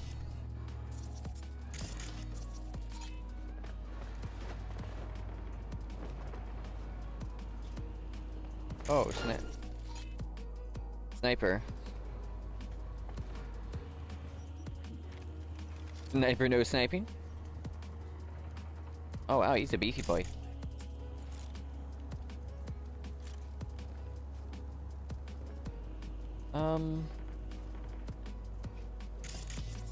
I want to see what bait does.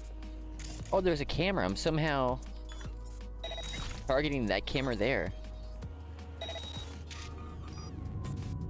Oh, sick.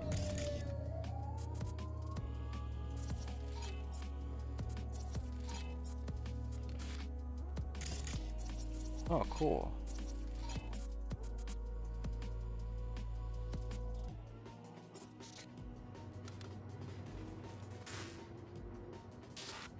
Where am I? I'm right here. Okay. I want to see what bait does. Can't? It's blocked. Why?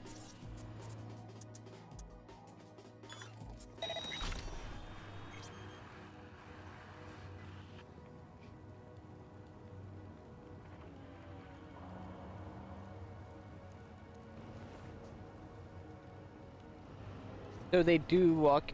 Okay, that's interesting. And then I can like. Someone's there. Right.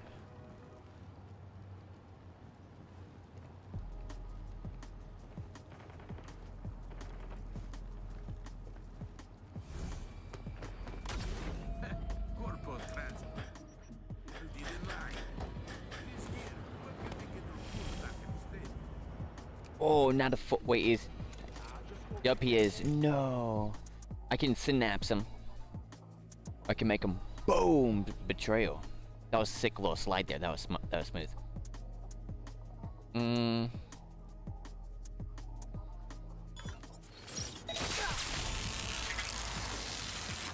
Oh, first time using the gold one.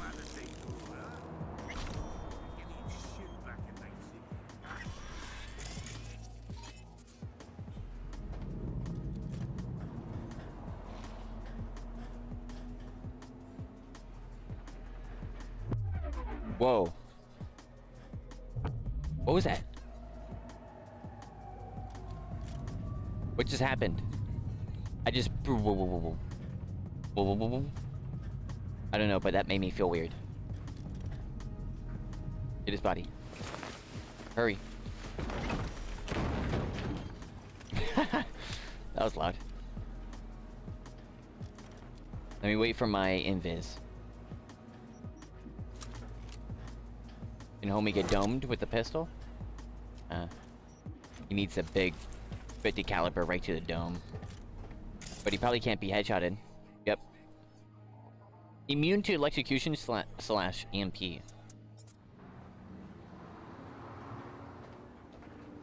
Can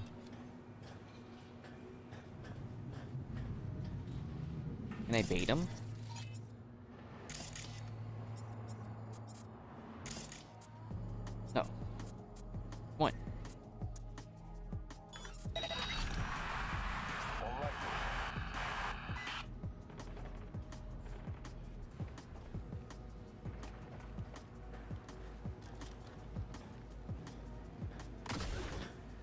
Okay, that didn't work.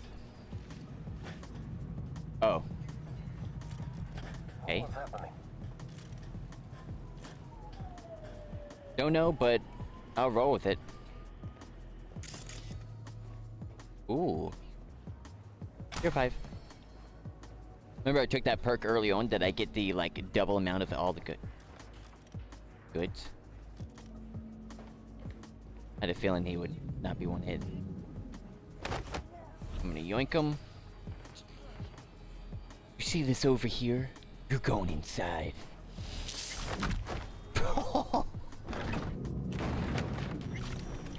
That's brutal.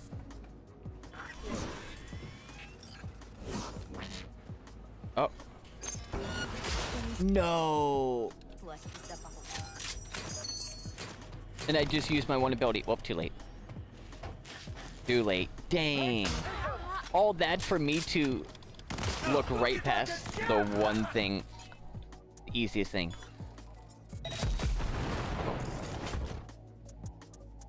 I hear ya. Fuck it all.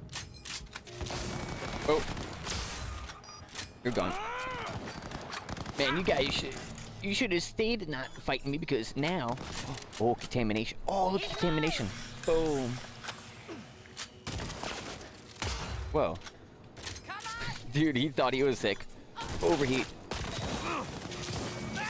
Whoa. Where do you come from? Well, how do you do it? I don't even know how to melee. Oh, got him. I'm like pressing buttons, accidentally activating things. Also, this thing's activating. What am I doing? I just like activated something that just makes my weapon different.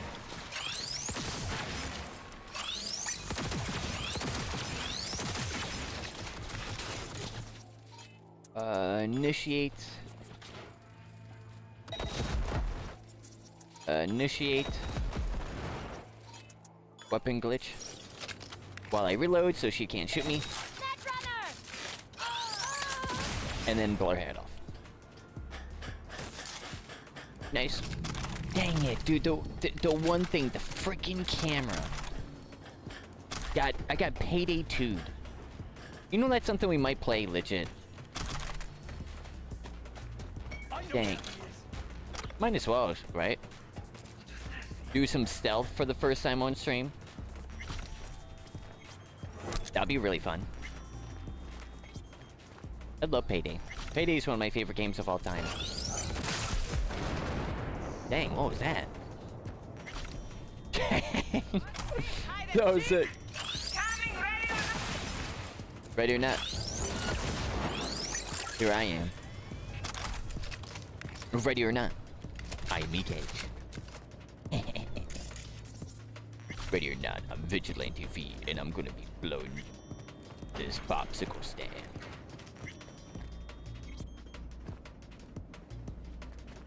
Yeah? Huh? Oh.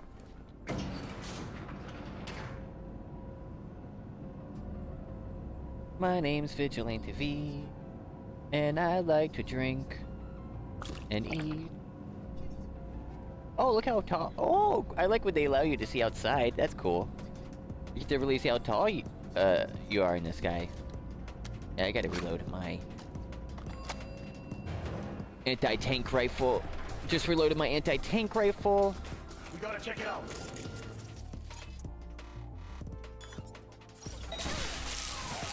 Get him. There we go. Boom. Oh, your head. There we go. They could be one-shottable if they're on the ground unconscious. That's crazy.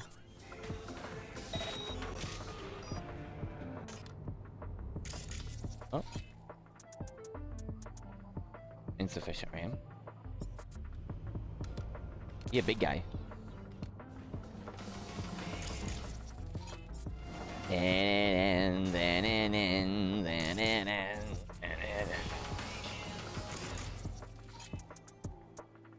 I'm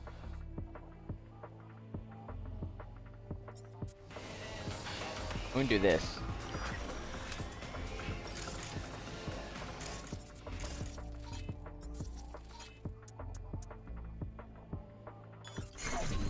Okay, and then, no, not turn on. I'm crazy. No. Okay, hold.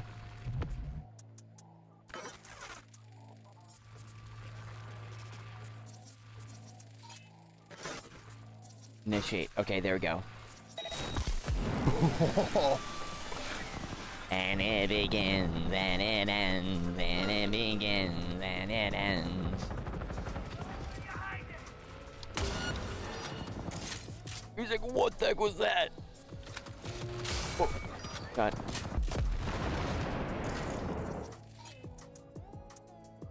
Overheat. Now he's gonna burn a little bit.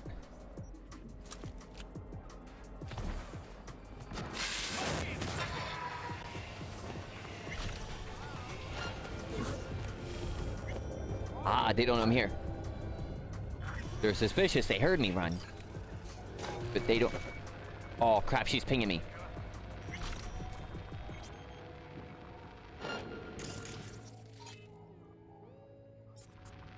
That's alright. I'm gonna system collapse her. And this guy. Oh.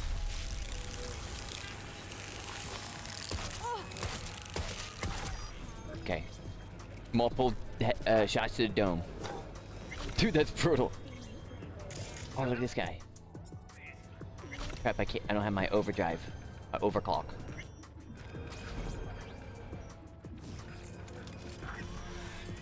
Dang, he's tough.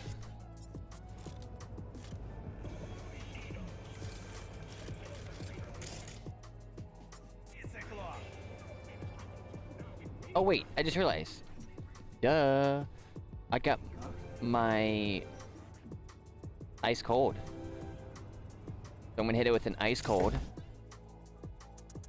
I'm gonna hit him with a cyber psychosis. And while that happens, I'm gonna collect my goodies. What? Well, then I'm gonna go invis again so they don't know where I'm at technically. What's that noise?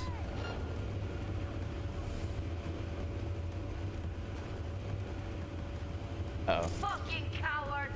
Hiding like a child! Oh, no! Contagion. Ready, and boom.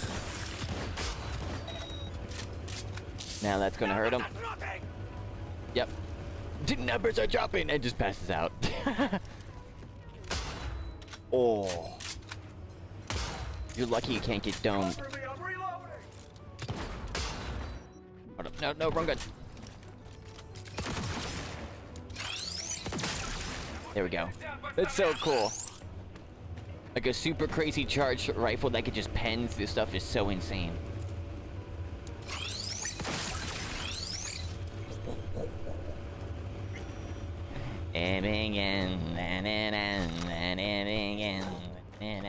Yo, if I ever make a Judge Dredd pistol mod, it definitely would have this ability of this weapon. Dang, what happened to this guy? Dang. Oh, cool. Oh, cool.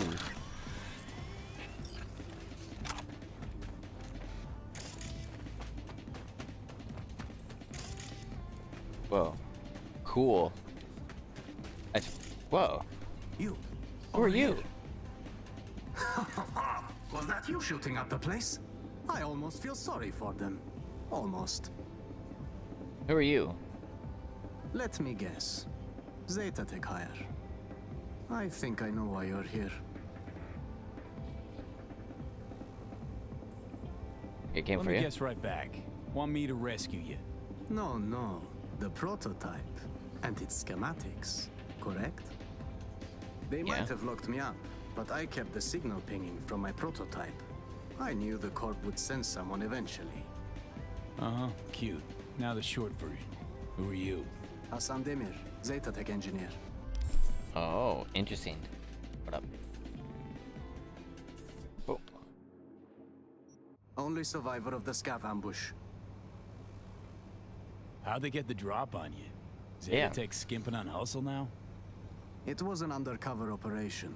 Minimal security, maximum secrecy. In Dogtown?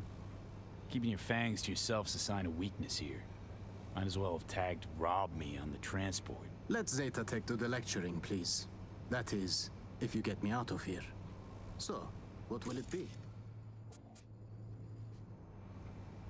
Go to the Fixing chat. it.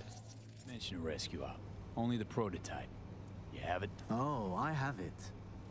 Wait. Tell me you planted that tech in your own damn skull. Well, I figured it was the safest way. The border control scans don't recognize unreleased tech. In retrospect, it does seem, rather foolish. Then again, it bought me a few hours of life. We're a package deal, the prototype and I. You won't get it while I'm here, withering away. More luck than sense, this one. How gog you gotta be to chip yourself with prototype tech? No offense, V. Of course, unless Zeta Tech forced him into it. Made a guinea pig out of it. Prototype's capricious, erratic. For a Zetatech engineer, sure took a big gamble planting that thing. Indeed, a gamble. Yet the alternative was far more dangerous. Right. And Big Daddy Zetatech? All cool with letting some Dogtown ripper fuck around with Papa's priceless prototype? Papa was not informed of the decision. Now, can we please take this conversation outside? How about I just Here's take an it? idea. I go in there, yank that chrome out of your skull, and hit the road. I'll tell you what I told those savages. There is no way to extract it short of a Ripper, Doc. You yank, it's ruined. Prototype's all I need. Its condition? Whole nother gig. That still leaves the schematics. Listen, I can show you where they're holding them. Well, let's get you. Fine, let's get you out of here. We'll see. Wonderful. I knew we'd come to an understanding. Yeah. Now, to crack open this door. Bypass the security? If you can't, the guard room's nearby. Maybe they have a passcode. Right. Back in a nanosec. Can I, like, hack it? No, I need to actually get the code.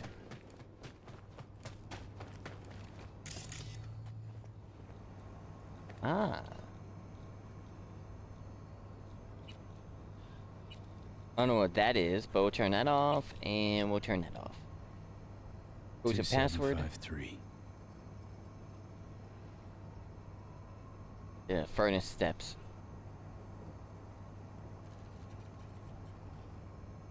Ransom.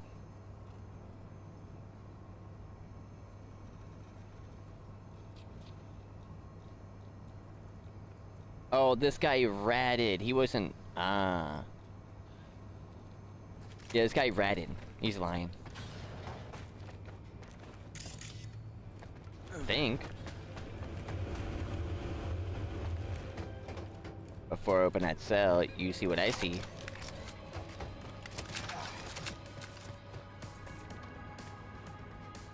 Oh, a money shard for 9,000.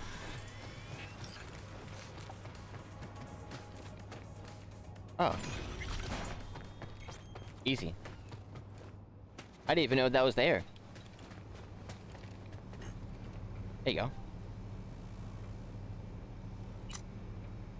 2753.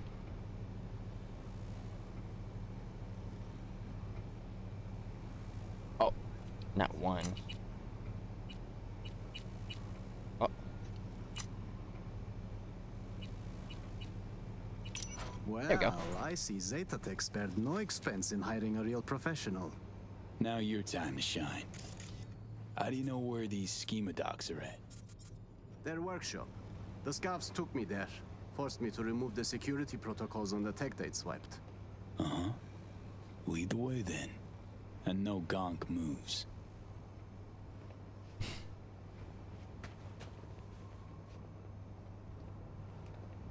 This definitely feels like a payday mission.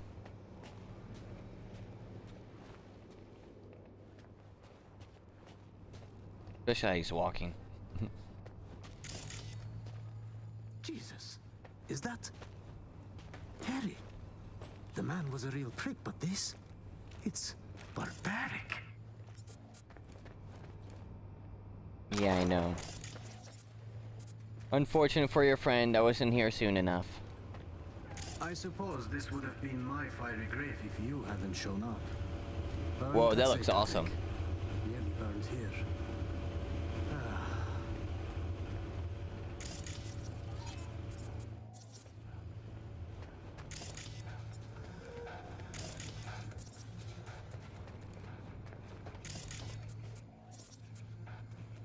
Okay. Whoa, Zeta Tech. I got Zeta Tech something something. That was like, Right. This is it. It's got to be here. Somewhere. Found it! good. Alright, Clean. let's roll. Got it. Stick close. We'll get you out of here. Wait. I heard you slaughtering them, which means so did half of Longshore. This place is about to be swarming with scavs. That's fine. You got an idea? Let's hear it. The drawbridge. I've seen the scavs use it. I suppose it's their emergency exit from the scraper. We'll vanish before they realize. Little to no There? risk. See? Not as burdensome as you thought I was.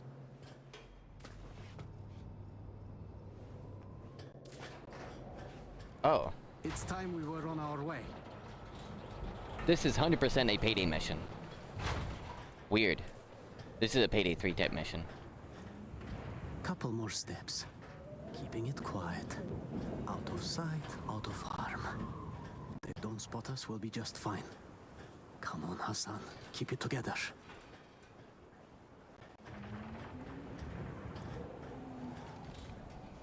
This is sick looking.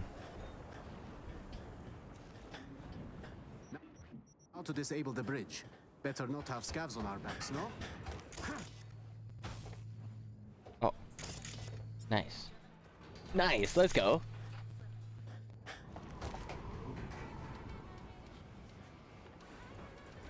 Dude, this game's gorgeous. Look at all the metal. Look how detailed it is. Remember I was saying detail? And how, like, no one's ever gonna look at this? I owe you one. Truly. It was getting quite ugly back there. Sure thing. Yeah. Not like I'm leaving empty-handed, right? Well, I suppose I can take it from here. I'll tell my superiors you did one hell of a job.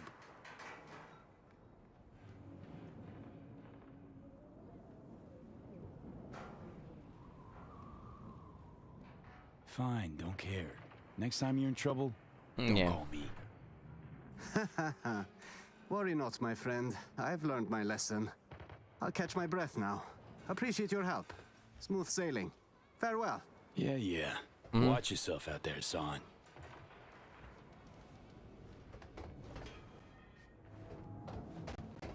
Alright.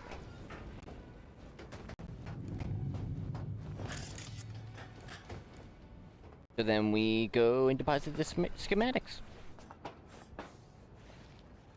Awesome. This game's really dope. I love the gigs. The gigs really do feel like payday missions.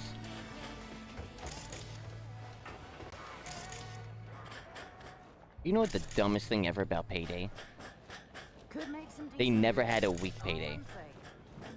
Or even like 5 days. Or 4 days, right? I think you technically could if you got interrupted by the comps, but they'll have it like 1, 2, 3, 4, 5, 6, 7. There's no 7. Nice man, clean.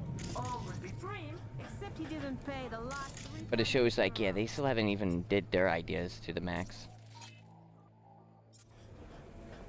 Not what it could be, right? Like that type of crap. What do you have? Hello there. Careful not to knock anything over. Thank you. Not a bolt out of place. I'm too lazy to waste time looking for things. Roaring Phoenix. Dang, that's expensive. What is this? Prototype cell builder. Permanently increases max health by 2. Alright, I'll just take that. I'll take it. I did get a weird thing as well.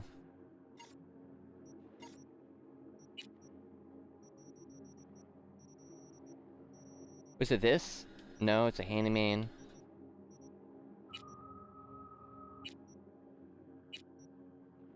It was like a Zeta Tech.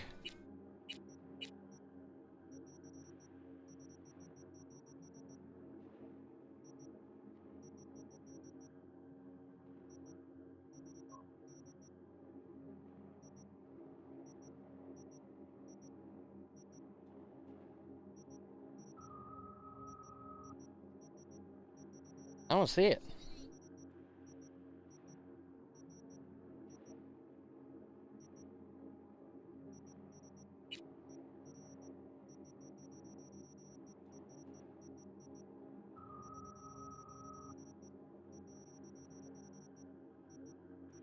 I don't see it.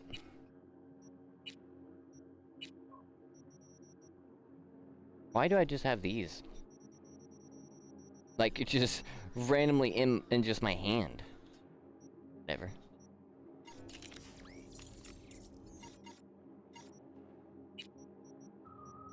Was it one of these? Oh, I didn't even replace this. Never mind, I didn't even use that. The system collapsed, the new one. I don't know what it was talking about, like Zeta Tech?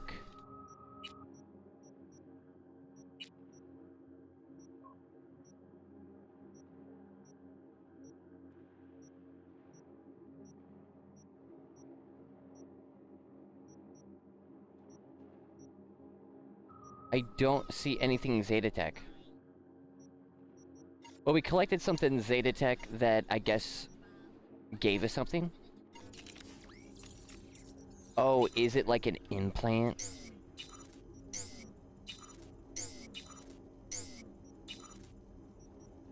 Oh, there it is. It is. Zeta Tech, this is no chips, only LBRB. No. But that would be cool for another character, though. So I guess, right, how much is that? 15,000 for one piece? Hey. Really? Did you agree? Really? What was I supposed to do?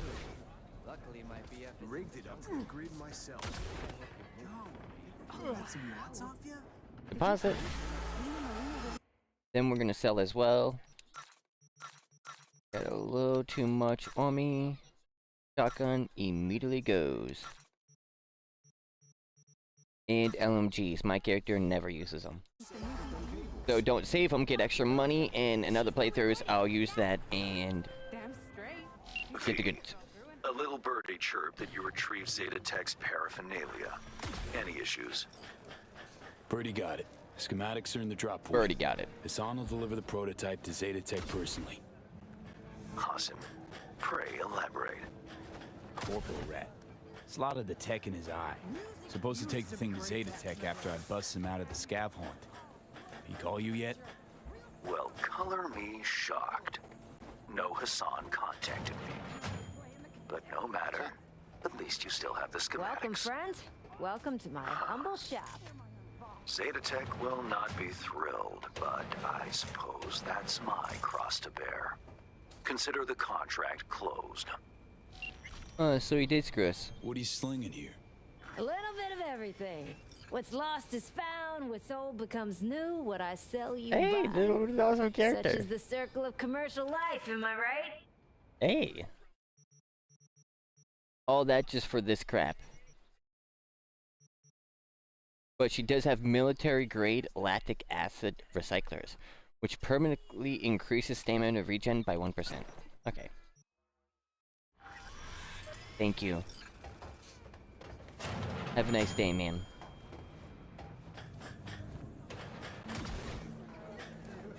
What about over here? What's in this door? Welcome to where the magic happens. If you're looking for preen threats, you found them. What's trendy in Dogtown these days? You know, I used to be a designer at iamekaj once upon a time. Taught me one important thing. Yeah? Your clothes are a tool, not an accessory, no matter what life you're trying to build. And in Dogtown, practicality is king. Dang, I can get a gold Ushanka.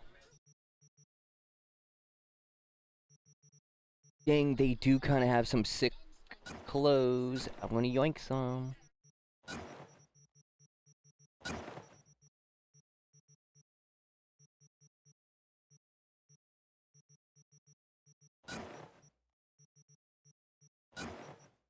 Maybe that as well. We'll try those on. Thank you very much. Generators! Filters! Injection pumps! New person, same old mistakes. Get a message from Bill. B.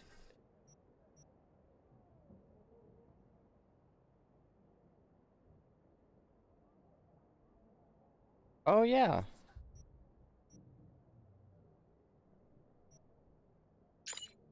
Wait, is this like the guy that was next door, Bill?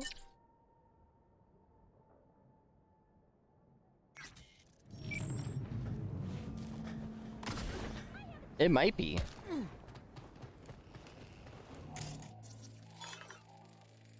Contagion. Overclock. No. Contagion. Contagion.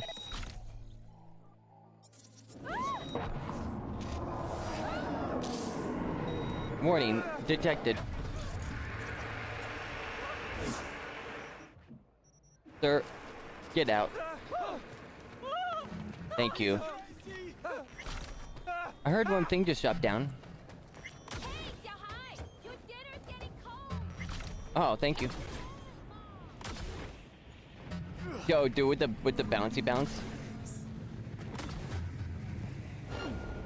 Oh, sorry. Whoa, the whole area.